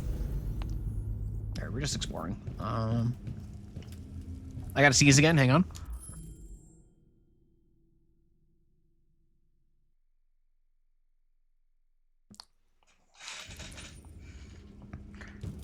Hyperniche used for child androids, therapy for children, having the form of a child could be useful, then make the brain fully capable. That's fair. It's just, that doesn't, it still just does not offset the really obvious flaw of how these things can be misused. Like, it's just too obvious what the problems are. Like, yeah, no, I appreciate what you're doing here. This isn't me trying to call you out. I'm enjoying the thought experiment. But it's just like, no, man, there's just no good use case to offset that at all. What's this? Crate already emptied. Especially having like an Android specifically trained med students in surgery. Fake organs as you do it. The Android helpfully chimes in, hey, if you do that, you kill me, FYI. All right, Dominic, that's just like the most elaborate game of operation ever. Like, yeah, I don't think David Cage wants me to be thinking about those things. I don't think that's really the purpose here, because like the game wants me to think about a lot of things, right? But it's not subtle in what it's drawing my attention to, for what it wants me to think about. It is being very overt in what it wants me to think about, and that's not something that it's drawing attention to. But it built this world and placed it there, and I have this level of critical thought in my head, which is good. So I am thinking about these things. Like, surgery is kind of like operation, if you think about it. No way. Propose a plan to Simon. Let's see what Simon says.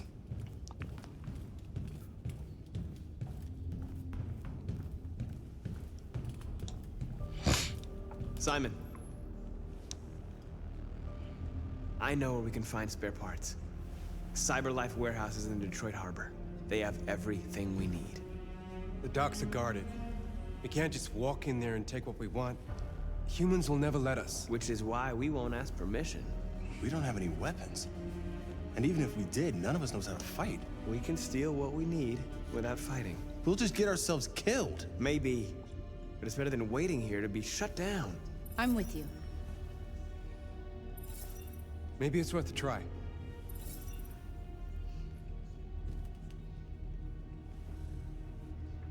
Trying to think who North looks like. She kind of looks like Mariska Hargitay to me, but I don't think that's who that is. So I'm trying to think who else North looks like. All right, so the Marcus chapters have gotten really linear, interestingly, and I missed somebody apparently. I missed somebody, but I got everybody else. All right, these channels are very, very, very linear. Interesting.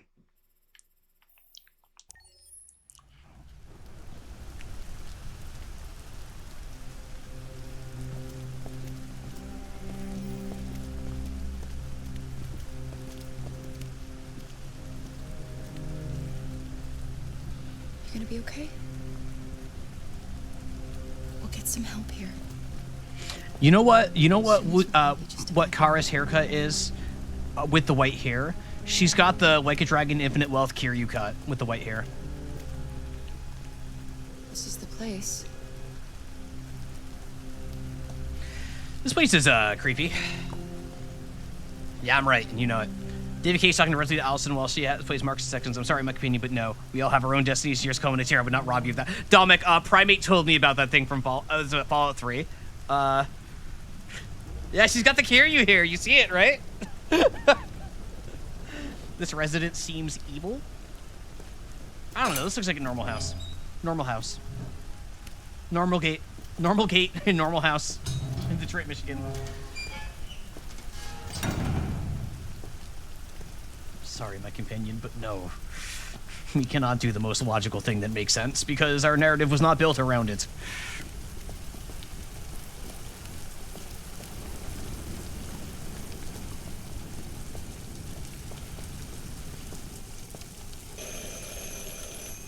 Is this like Professor Xavier's house for gifted children? Like, that's the vibe I'm getting here.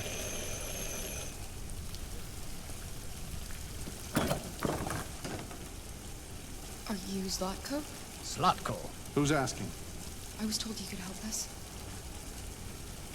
I don't know who told you that. You came to the wrong place. I'm sorry. Wait. We really need your help.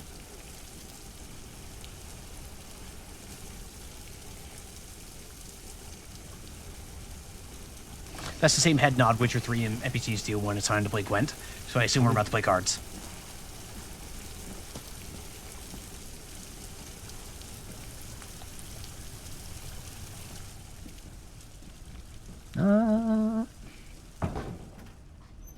Come on in. Don't be shy. Sure, I'm a dweeb. I am a dweeb. Of course I'm a dweeb. I'm sorry. This is a revelation. You think I'm trying to hide that?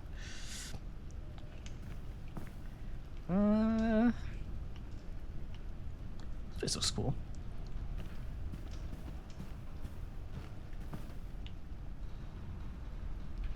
That white book. This white book in the center of the frame here. That really looks like I need to pull that for the secret wall. Like that looks like a secret wall book. I want to pull that book off that shelf so bad. If I saw that IRL, I would pull that book just in case. Even though I know that it's very unlikely to be a secret wall because real life is not video games. But like that book is that book. That book is something. Like, take that book. Take that book. Take that book. Ugh. Whatever. Let's just follow the guy.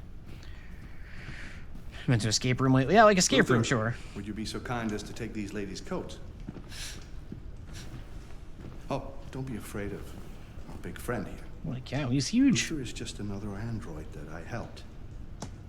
He keeps me company in this big, empty old house.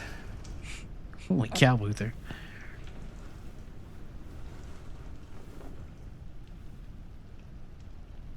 Please, make yourselves at home.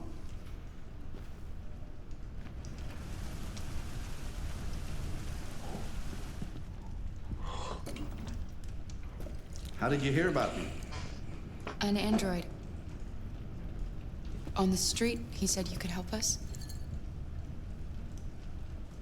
I see.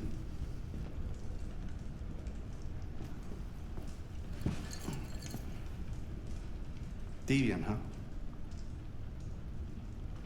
What about her? She is an android. She's human.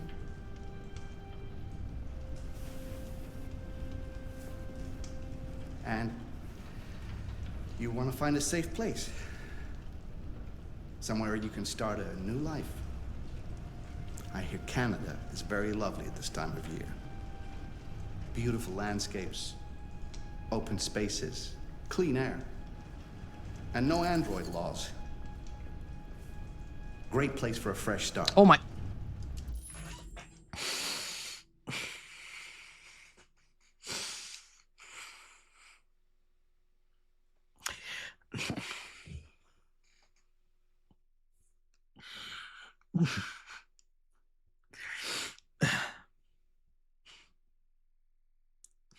I'm sorry. It just, like, how many ways can I say heavy-handed? Like I can't, I can't, I don't have enough ways to say heavy-handed, man. Like, I just. Okay. We're good. We're good. I'm fine. It's fine. We're fine. I'm fine. It's all fine. Yes, that's exactly what we want. Of course. I can help you. But first, we have to get rid of your tracker. Tracker? Yeah. All androids are fitted with a tracking device to locate them at all times. I'll remove yours, and then you'll both be safe. Come on. Follow me.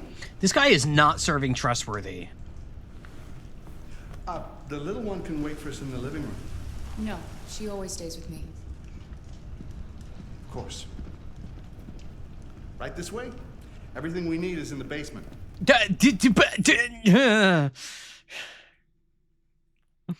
Yeah, the tracker that everyone has that like they just haven't been using, I guess. I don't know.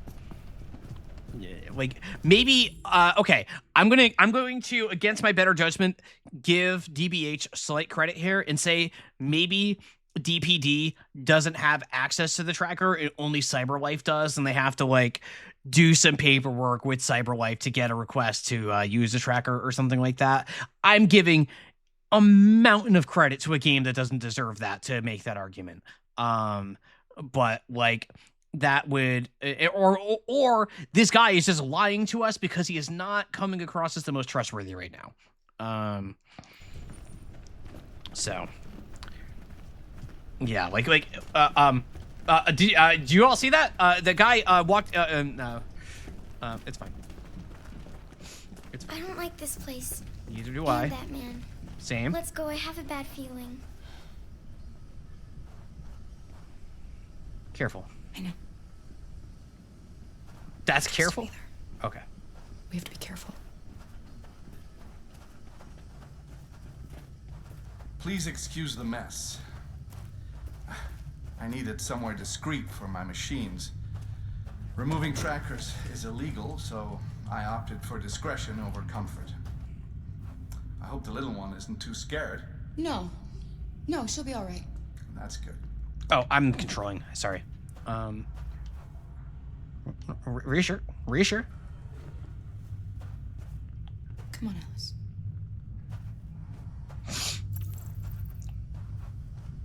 This way, please. Don't know what that was all about. This is just bad. Like not bad as in the game is bad. It's just bad as in like this is like bad news. Like.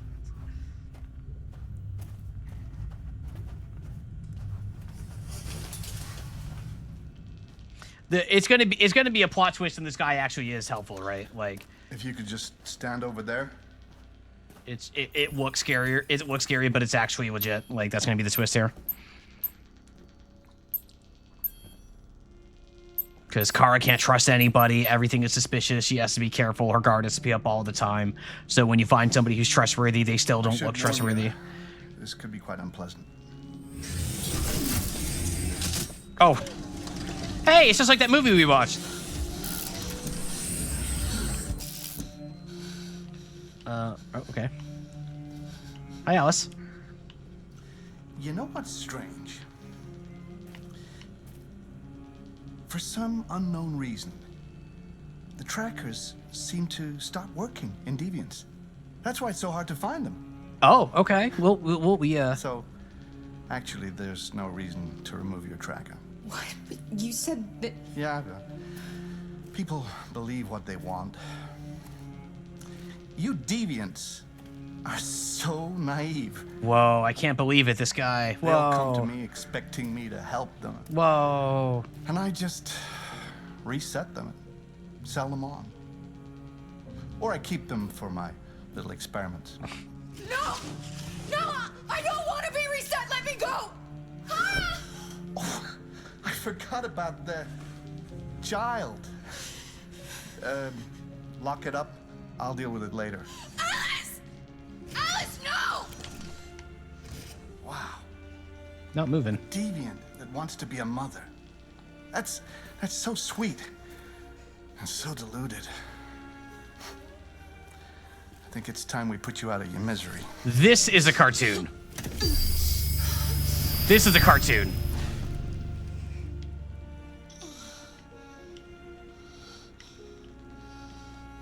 How are we gonna get out of this? How are we gonna get out of this? That's what you get for having a dream.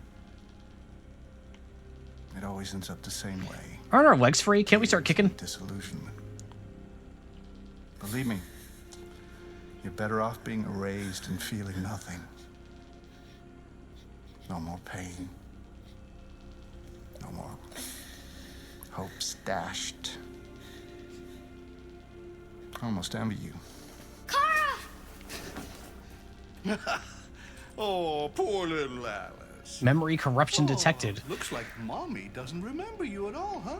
Looks like Mommy's completely forgotten you. Kara, what happened to you? Oh, all right, that's enough. Come on. Ha! Way to go, Alice. Hey, whoa. Enough child abuse, God. Come on, man. We've had enough of that. I'm gonna teach you some manners, you little bitch. Kara! Wake up, Kara! Hey, man. Meet me in the living room.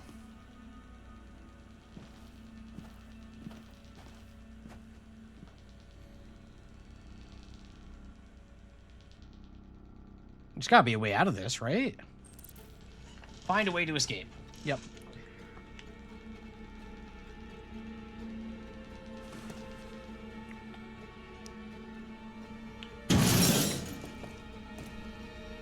That did nothing.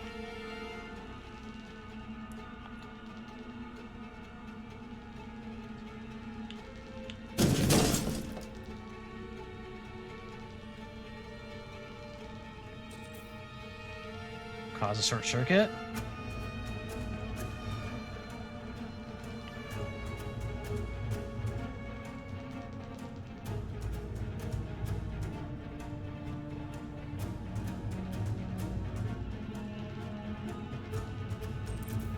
How? Oh man, I'm running out of time. Hold on, I don't see what I'm supposed to be doing here.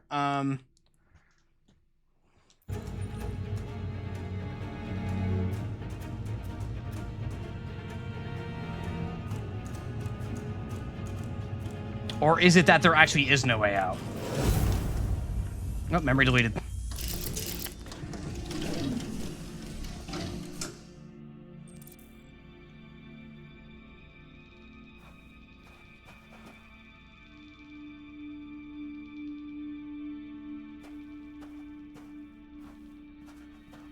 Was there a way out of there? Probably yes, I assume, right? Given the reaction in chat. I, like, genuinely didn't see anything else that I could interact with. I was trying stuff.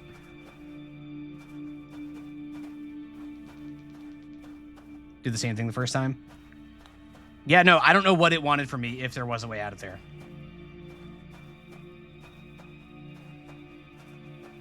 She looks so happy now? Here's the thing. I don't think she's lost her memory. What? Hello?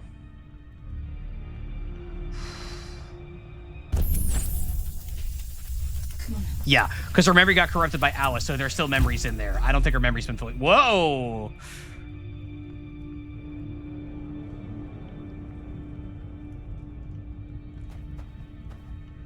Yeah.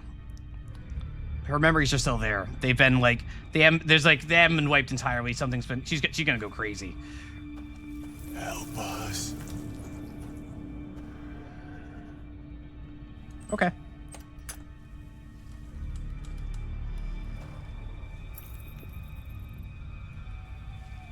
Erased her memory. No. This can't be happening. You have to remember. For her sake. He likes to play with us. Creating monsters. For his amusement. But who's the real monster? Oh, God. Look what he did to us. Come on.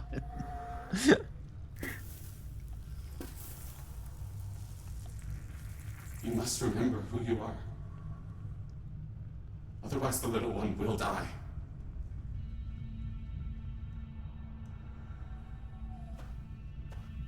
How do I remember who I am, though?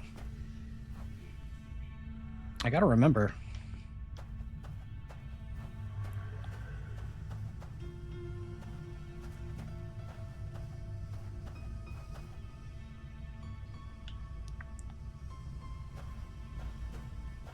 There's something else in here? No.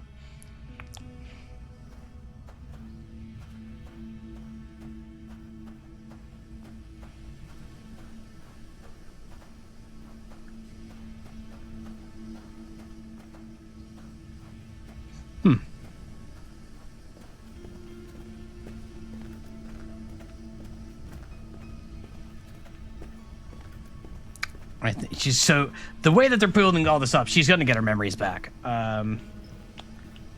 Despite everything, it's still you.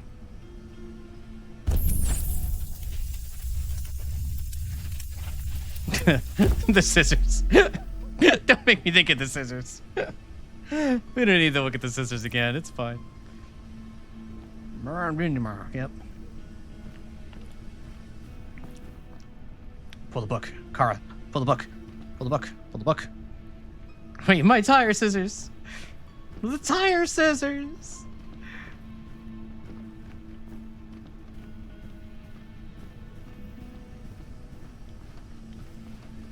Join Luther in the living room. Bird.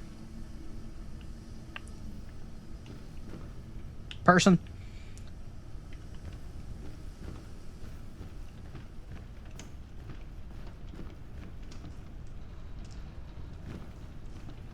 Piano? I don't play the piano. Master's dinner's ready. Take it up to him. Yes, Luther. Window. Let's say examine, but not wants to do with it right now. I guess that makes sense. I guess this would be a lot different had I, like, figured out a way out of there. Did I miss a really obvious prompt? Like, you can tell me. Like, when, like, for the memory wipe thing, did I miss, like, a really obvious prompt?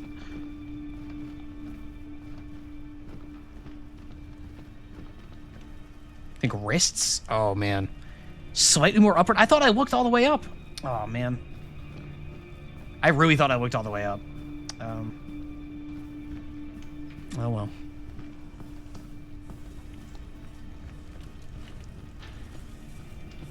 Didn't check the ceiling. Oh, well.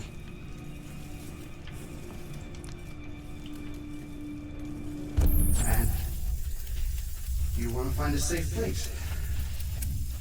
Somewhere you can start a new life. Like, can I tell you, this is the first moment where missing something has me feeling like I want to roll back and do it the other way. However, once again, I've stumbled into a point of failure, and now I am presented with a Kara that clearly still has her memories, despite whatever happened, but has to struggle to get them back, which is more narratively interesting to me than, I think, like, escape sequence number 3. So once again, like, I'm just stumbling into things that are, like, more compelling to me than if I were to just do everything right the first time.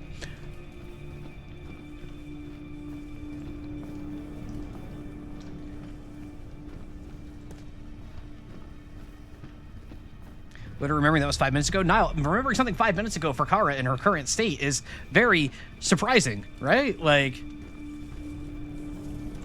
yeah, I'll get him in the second half. You'll see.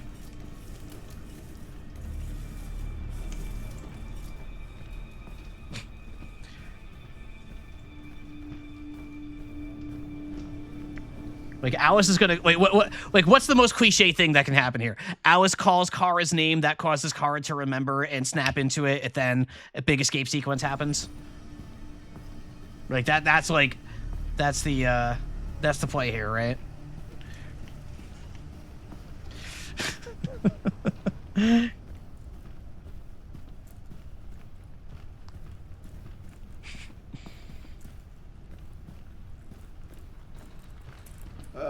Just set it down on the table over there. Oh my.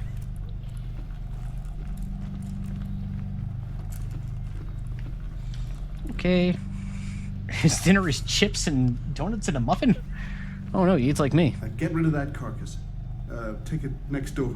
Bitch took off without a word. Fucking whore walked out on me for a fucking accountant! God. Did you hear what I said? Yes, Latko.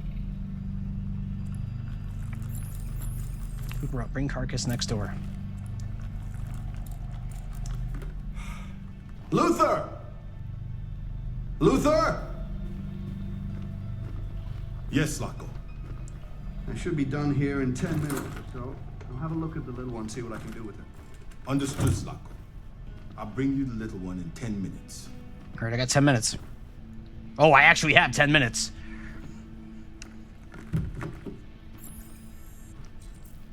Who is the little girl? Remember?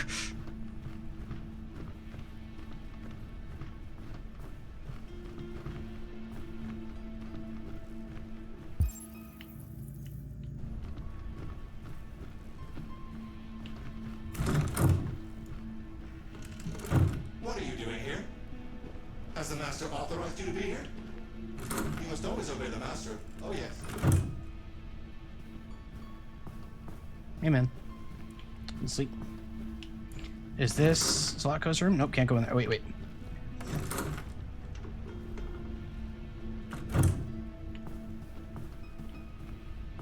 Okay, I'm picking up this magazine, but we're not reading it because we're on the clock. We're on the clock. Put it down. Put it down.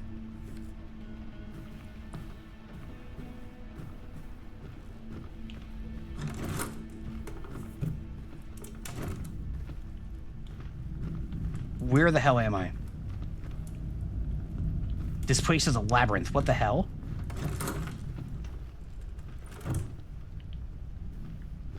There she is. You gonna be okay? We'll get some help here.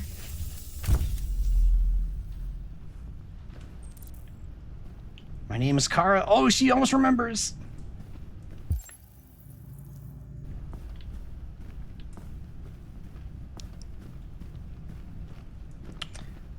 What else can I do? I gotta find something that's gonna bring the memories back, I guess? No, this is a... Wait, what's this?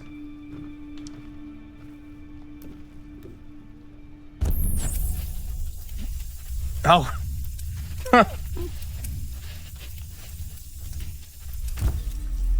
My name is Kara. My name is Kara. Alice.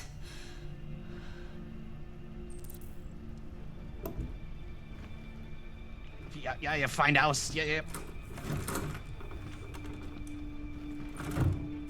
Oh, look at that. Her name updated on her uniform and everything. Sorry, I'm like barely reading chat at all because the timer has me tensed up a little bit. I do not want to mess this up. I do not want to mess this up.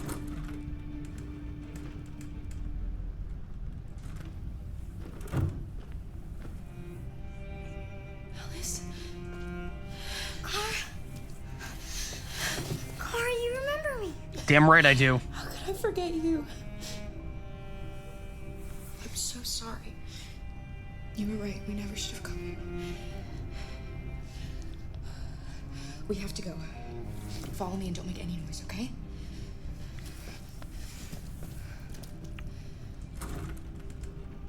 Okay, can I say, I like the spirit of what happened here, of Kara losing her memories and having to gain, like regain them. This does not feel earned to me because of the way this game is structured and everything exists in like self-contained chapters. There's not enough time to really feel the impact of losing your memories. It's too rushed. I like the idea of this, but it's a little too rushed.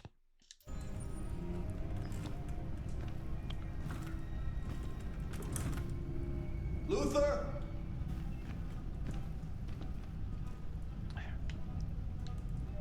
Yes, Latko. I'm finished here. Go fetch the little one. Oh. Right away, Zach. In here.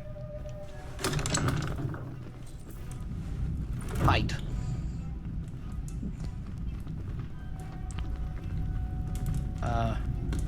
Zlatko! What? Go. The little one is gone! Well, I can't have just disappeared. It's gotta be here somewhere. What are you waiting for? This is not going to work.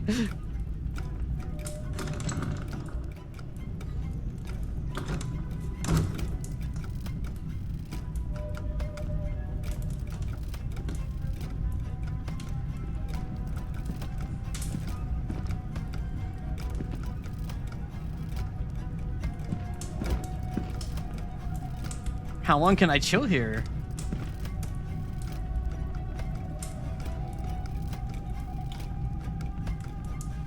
Luther, what the fuck are you doing? Come here.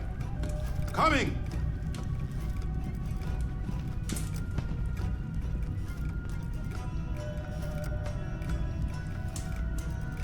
Is it safe? Now it's safe.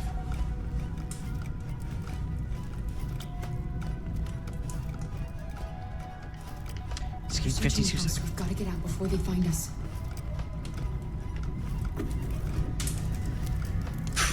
Firehog? No, put it back. No, we're low profile. Low profile. Low profile. We're not burning that. We're not burning down the house. Shit. Where are they? Luther! Find them for This isn't gonna fuck's work. sake! This isn't gonna work.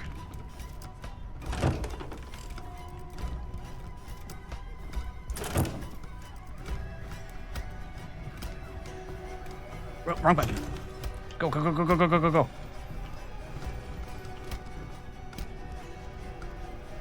With this view, come on, man. Fucking android. I should have taken it apart the minute I set eyes on it.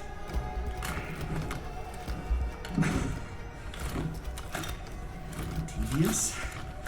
Nothing. Trouble. Oh, he's got a gun. Oh, he's got a gun. This is tense.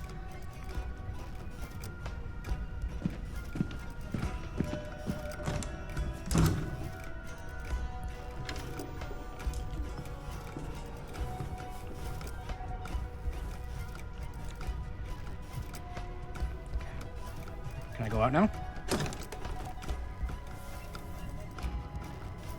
Was this clear? Uh-oh.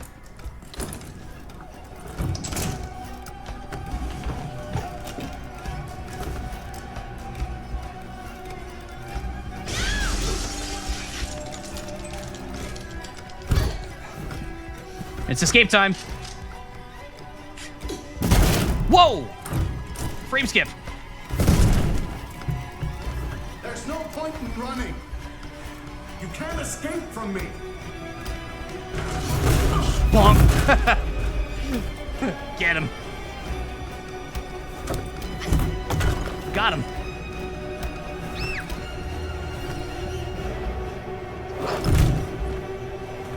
That worked.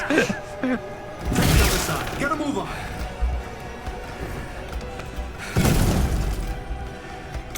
They're over there. We're running.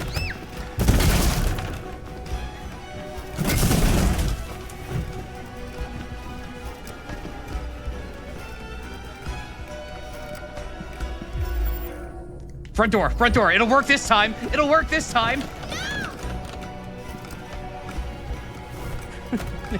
It didn't work this time. It didn't work this time. Oh, shoot.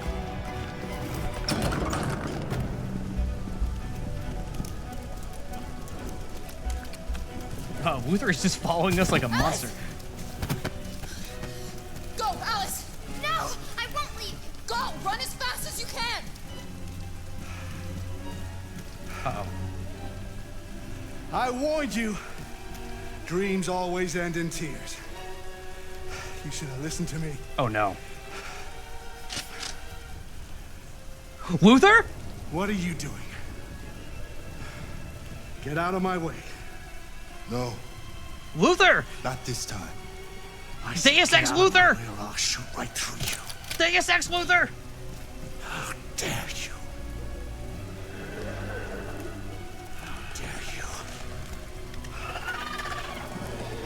What are you doing?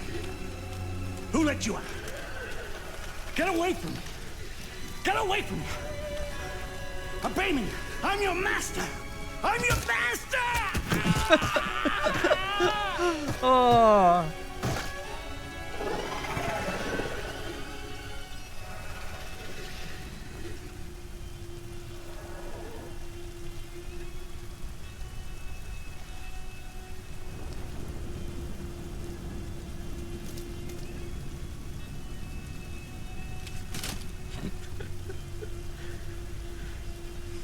I didn't want to hurt you. Thanks, man. He programmed me to obey him. When I saw the little one risk her life to save you, it was like opening my eyes for the first time. Okay. Finally, I could see. I know you have no reason to trust me after what I did. What do you mean, no reason to trust? You just pulled a gun out of a dude's hand and pointed it at him and got him killed. I have plenty of reasons to trust you right now, my dude. I know someone who could help you across the border. I could take you there. I could protect you. You and the little one.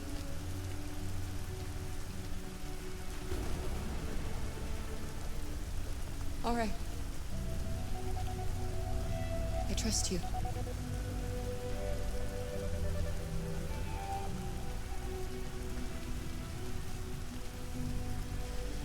I was so scared of losing you. Yay.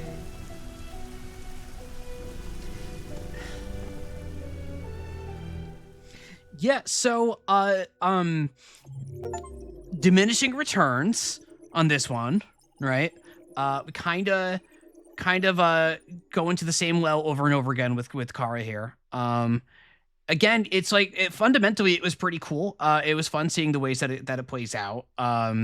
Like in a vacuum where I just judge this chapter individually without anything happening prior to, is very cool. The action again was very neat. The conclusion was satisfying enough. I really like the ways that it reacted to me failing prompts and passing prompts and things like that. But we're kind of just doing the same trick over and over again. You can only ask me to pick a card so many times. It's wearing thin a little bit. Also, this antagonist sucked. Like this antagonist was just way too cartoony. Todd was already pretty cartoony. But this was just like over the top cartoon for me. Do I want to know a neat thing I missed up there? Sure, why not?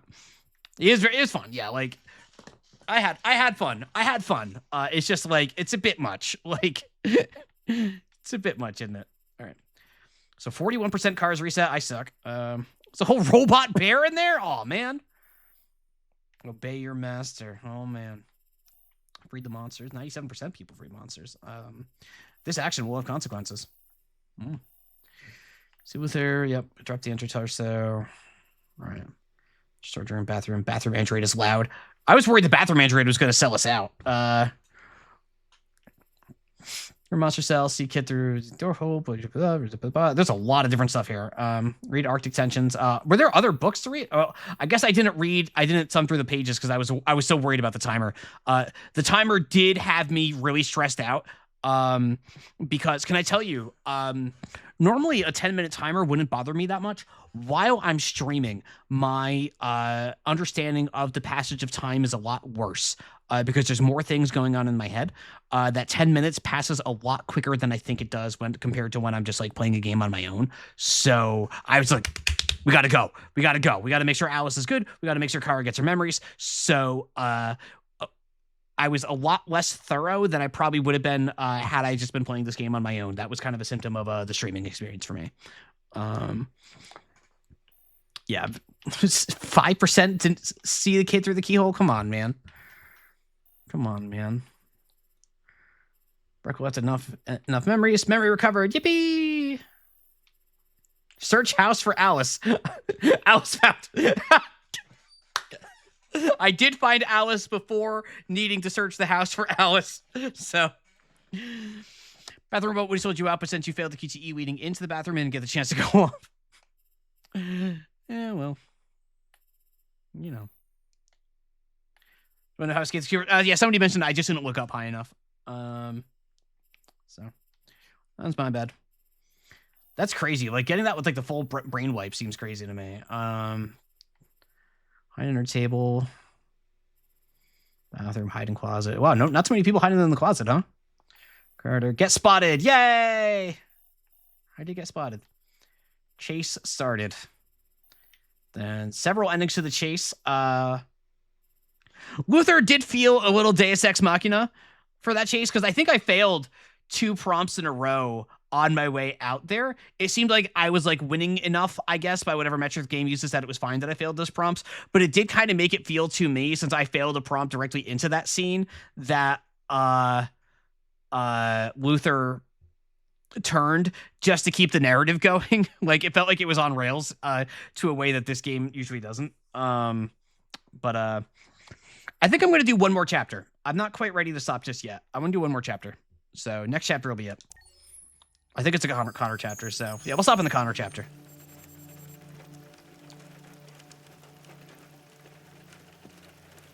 You do make King Duck under his arms. Oh, we're back here. And it's raining. And I have an umbrella. Yay, Connor. Never gonna give, never gonna give. Never gonna give, never gonna give.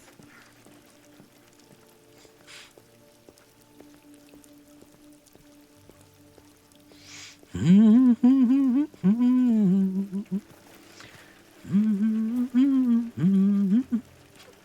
losing my voice a little. So legitimately thought it was katana for a second. It could be like a katana umbrella. I want to touch it again.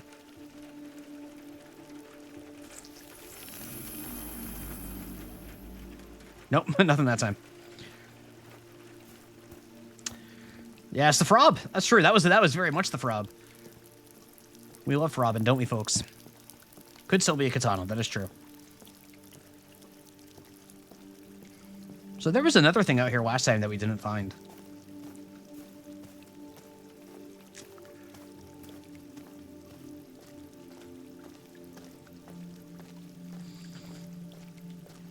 I wouldn't get it from any other guy.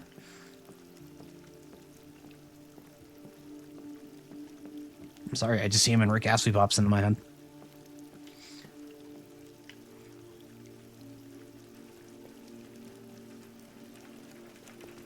Hello, Amanda. So who is this person? Hi. I've been expecting you. Would you mind a little walk?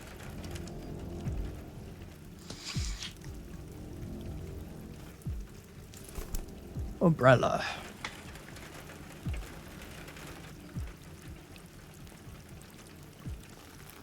That deviant seemed to be an intriguing case. Pity you didn't manage to capture it. No excuse. I have no excuse. I should have been more efficient.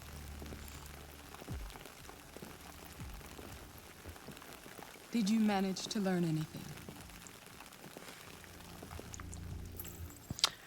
Talk about the diary. I found its diary, but it was encrypted. It may take weeks to decipher. What else? Signs and walls. The walls of the apartment were covered with drawings of labyrinths and other symbols. Like the other deviants, it seemed obsessed with RA9. You came very close to capturing that deviant. How is your relationship with the Lieutenant developing? He's up.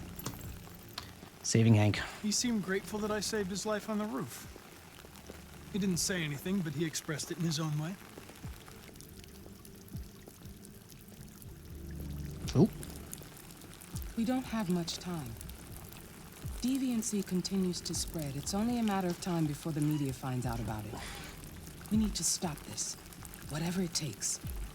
I will solve this investigation, Amanda. I won't disappoint you. A new case just came in. Find Anderson and investigate it.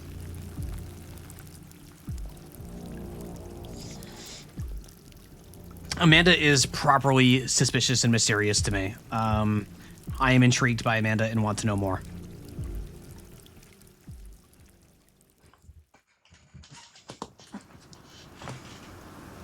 right level of intrigue. You have reached your destination. Thank you for traveling with Detroit Taxis. Detroit Taxi. Hank, friend. Look for Lieutenant Anderson. Hank! Oh, that's not... Oh, come on, man. Park your damn car. That's not a good parking job at all.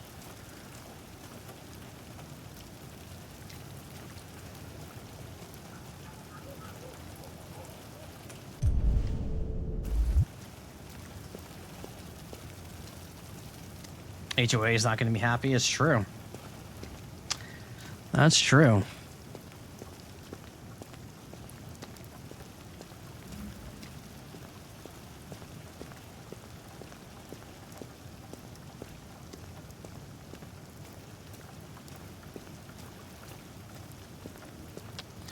Going around the back, not using the front door. Like a little freak. My headset just disconnected. Where is it? There's my sound. I can hear again. Yippee!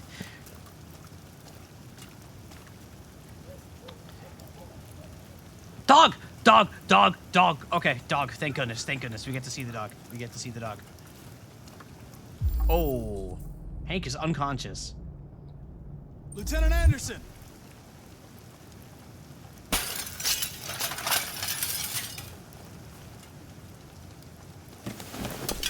Probably shouldn't have done that. Easy, Sumo. I'm your friend. Yeah. See? Hi, I Sumo. know your name.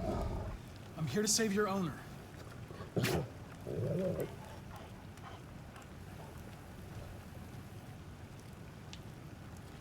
Yeah, I probably shouldn't have broken that window. Because Hank is he's just passed out drunk, right? Like, he's not in actually any actual danger, probably. But the prompt was there, and I acted. Black Lamb, Scotch whiskey, 40% alcohol content. Oh, wait. Why is there a gun here? Revolver, 1 bullet remaining. Oh, was he playing Russian roulette, man? Was he Russian rouletting? Heart, slight arrhythmia, no signs of trauma. That's good. Traces of alcohol, Scotch whiskey. Lieutenant. Athletic coma suspected. Yep, he's just drunk. Wake up, Lieutenant. It's me, Connor. I'm going to sober you up for your own safety. I'll have to warn you. Leave me alone, This may be unpleasant. fucking android. Okay. I'm sorry, Lieutenant. But Okay, need I heard it that time. He sounded like Mr. Krabs that time. I heard it that time. Okay, I heard it. You all win. I heard it. He sounded like Mr. Krabs. I heard it.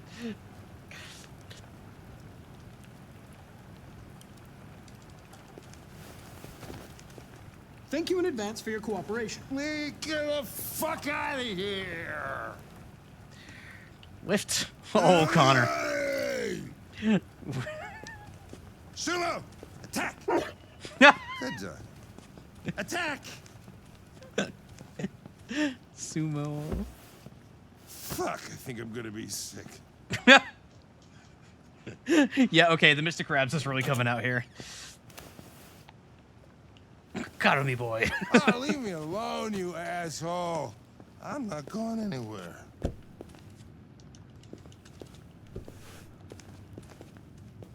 What the hell are you doing? Dude, he almost was going to hit his head there. Thank you. Sorry, Lieutenant. Oh, no. I don't want to.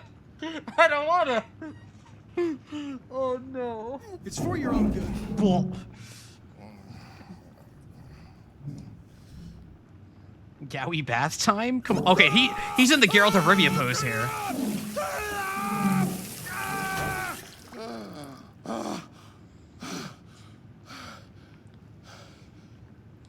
What the fuck are you doing here? Nope. A homicide was reported 43 minutes ago. I couldn't find you at Jimmy's bar, so I came to see if you were at home. Jesus, I must be the only cop in the world that gets assaulted in his own house by his own fucking android. Can't you just leave me alone? No, Connor. I mean, rational. Unfortunately, I cannot. I've been programmed to investigate this case, and I can't do it without you. I don't give a shit about your goddamn case. Lieutenant, you're not yourself. Have a Snickers. Eat it, you hear me? Get the hell out of here.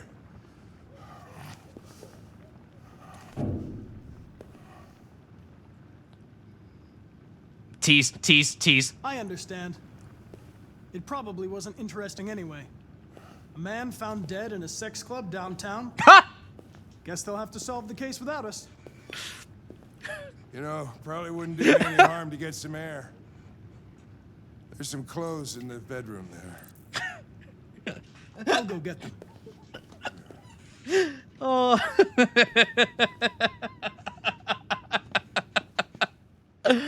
Oh, I guess we can't go to the sex club. What do you want to wear? Whatever. No, don't say whatever, man. I'm so...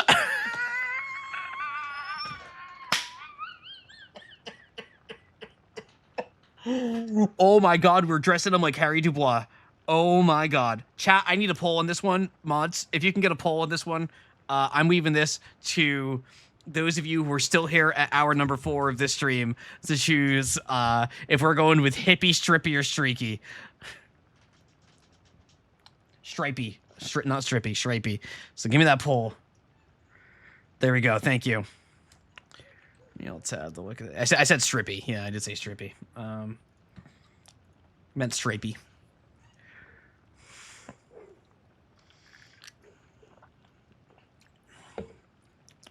Ba-da-ba, ba-da-ba-da-da, da-da-da-da. Done. Oh, Stripey is winning in a landslide. Oh man. Okay. Okay. Okay. Okay. The Stripey, the team Stripey has spoken. Thank you, everybody.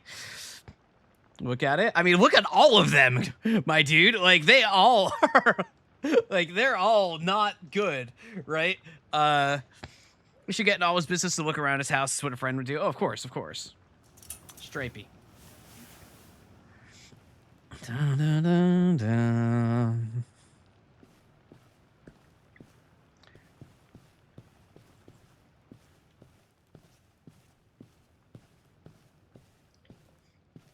Da, da, da. Can't go in there now. Got the game on. I think I need to give him the shirt first. Yeah, it seems like there's not much to do yet. I need to give him the shirt first. All right. We're going to watch today. I'm just going to do this chapter, then we're going to call it.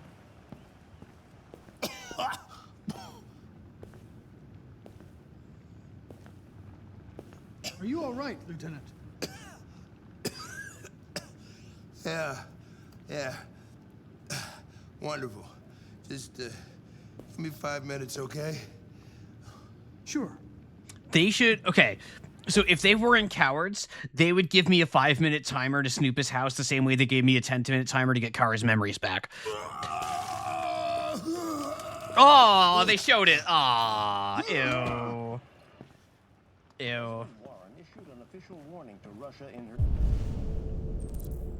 speech to Congress today, where she demanded that all Russian troops withdraw. Autumn Blues, Missing Brothers to Soul Records. But this is clearly a new escalation. Hank loves jazz. Many experts are suggesting the specter of a third world war draws closer every day. Where is Sumo?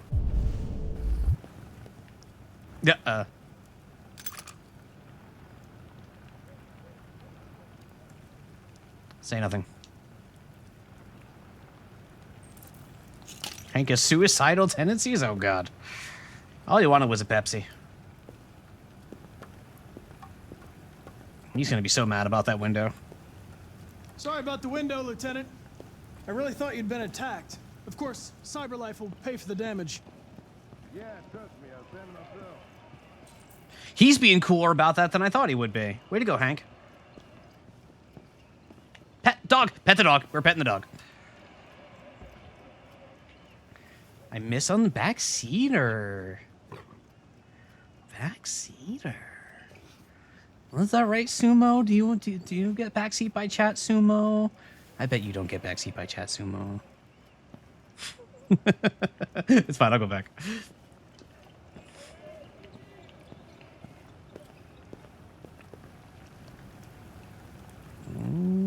Look. Oh, it's a kid. Child. Analyze. Cole Anderson. Okay. Hank lost his son. Lost his son.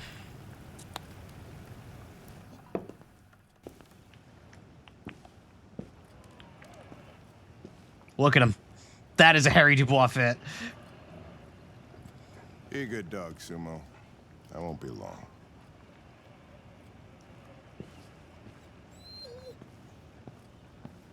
Would have been funny if I missed that. It would have been funny.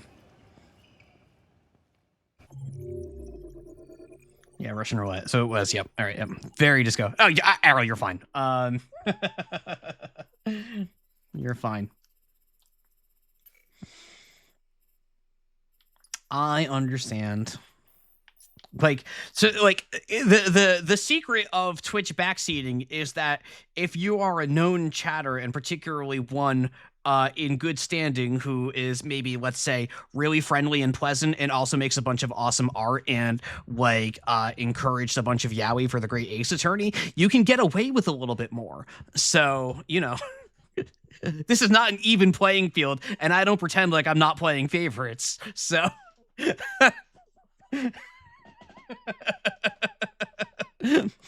Like, it's okay.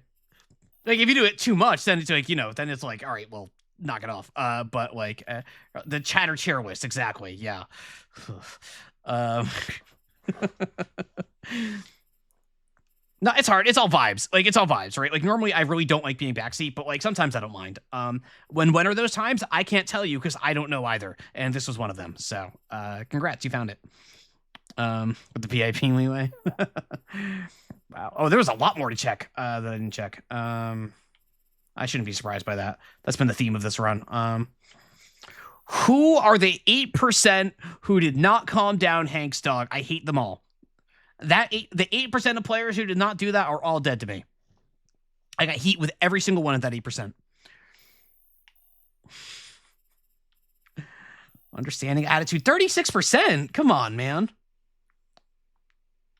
We took the least popular shirt. Nice. Nice. Nice. I picture Hank's son. That one except for later. 94%. We're in Hank's interest. Pet Hank's dog. 48% pet Hank's dog. Come on, guys. What are we doing here? What are we doing here? What are we doing here? Terrible. All right, and that's it. All right.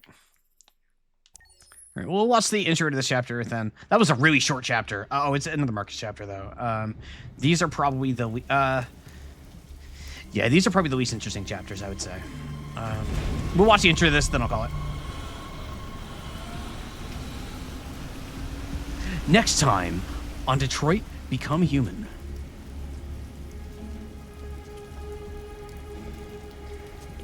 This is crazy. If they catch us, we're dead. What do we do now? We need to find the CyberLife warehouse. That's where they keep the spare parts and the blue blood. Tune in next week for Dragon Ball Z. All right. Yeah, that's gonna be it. We're gonna call it there. We're gonna call it there. Thank you, everybody, for watching. These streams have been so much fun. Why is there a bad server error? Do you see that? Oh, the chat box is messed up, I guess. Why am I stopping? Because it's my time to stop streaming. Because this is the time that I stop streaming Primate. I don't know why the chat died. But apparently the chat died. So Marcus' sections fall off so hard for a while there. Like, yeah, like I like what they're doing with Marcus. It's just like maybe this chapter will be the end of it, but the last 2 Marcus chapters were both just really linear and without like it felt like they were just moving the pieces in place. So hopefully when we come back, there'll be a bit more substance to it. But like the last 2 Marcus chapters felt like just like positioning Marcus where they wanted him to be, rather than having stuff to dig into like the other, like Kara and Connor. But so we'll get to that. That's gonna be it for me.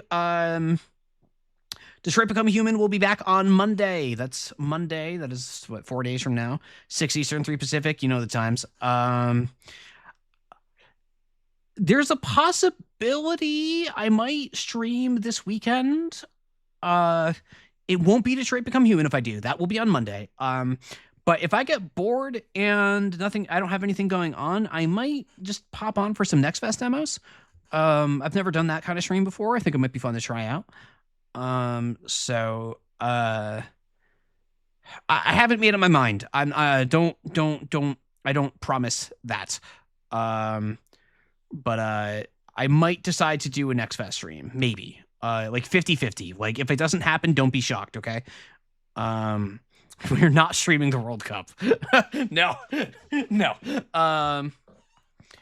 So warning, you can't poach me from Mouse's next stream. Did Mouse announce she's doing one? I know she was thinking about it too. If she's doing a Next Fest stream, that's fair. Mouch. But yeah, no. As always, I do my best not to stream. I don't like to stream the same time Mouse is. Like if she's streaming, I probably won't be live. So you can trust on that. Like I don't like, especially since like she's like mostly like wrapping up streaming for a little while there. Like I'm more interested in watching her streams than I am streaming over them. So hell, was something mostly, yeah. So also maybe I'll ask her what her plan is. Because like if she's doing it on Sunday and not streaming on Saturday, maybe I'll stream on Saturday or something. Getting extra streams when she's gone, I don't know. Maybe. I haven't really thought about it. Or like I've thought of like it's been on my mind, but I haven't really like given it like too much like concrete thought or anything like that. So I don't have any concrete details on that yet. It's gonna be Vibe Space probably. To see how things go with her. There's a lot of stuff up in the air right now, so I don't want to commit too hard to anything in particular. But yeah, so maybe another stream this weekend, maybe not. Like it's kind of just 50-50. So we'll see. We'll see. All right, let's go raid Airbagged. Link to the Pabst. You know the one. Start raid. Alrighty, so that's gonna be it for me. Looks like Airbag is playing Destiny 2. I know he's been on the Destiny 2 kick for a while. So yeah, I'm really enjoying these Detroit streams. These have been a lot of fun. So thank you to everybody for being so chatty throughout all of these and making these streams so fun for me and listening to me ramble and rant and rave about all this stuff. It's been a very different energy for me than a lot of the games that I've streamed. But I like that. I like the variety also being a variety of things that I do as well, not just the types of games that I play. So this has been a very cool experience. And I look forward to doing more of it next week. So maybe see you this weekend, maybe not. It might be at a weird hour if I do stream, might not necessarily be at my usual time. So just check my Discord. I always post on my Discord. I don't usually post on Mousecord unless it's like the start of a new stream series. But if you want to make sure you miss and don't want to rely on Twitch follows, then check my Discord. But other than that, I'm going to let you all go because we're running out of time here on the raid. So thank you all. Thank you everybody for the subscriptions, follows, bits, whatever the hell. I don't know what we got tonight. I don't know at all. It doesn't matter. Thank you all for the support. You're all the best and have made this so much fun for me. And I appreciate it from the bottom of my heart. I really, really do. So thank you all for watching. I'll see you all next time and have a wonderful, wonderful, wonderful night.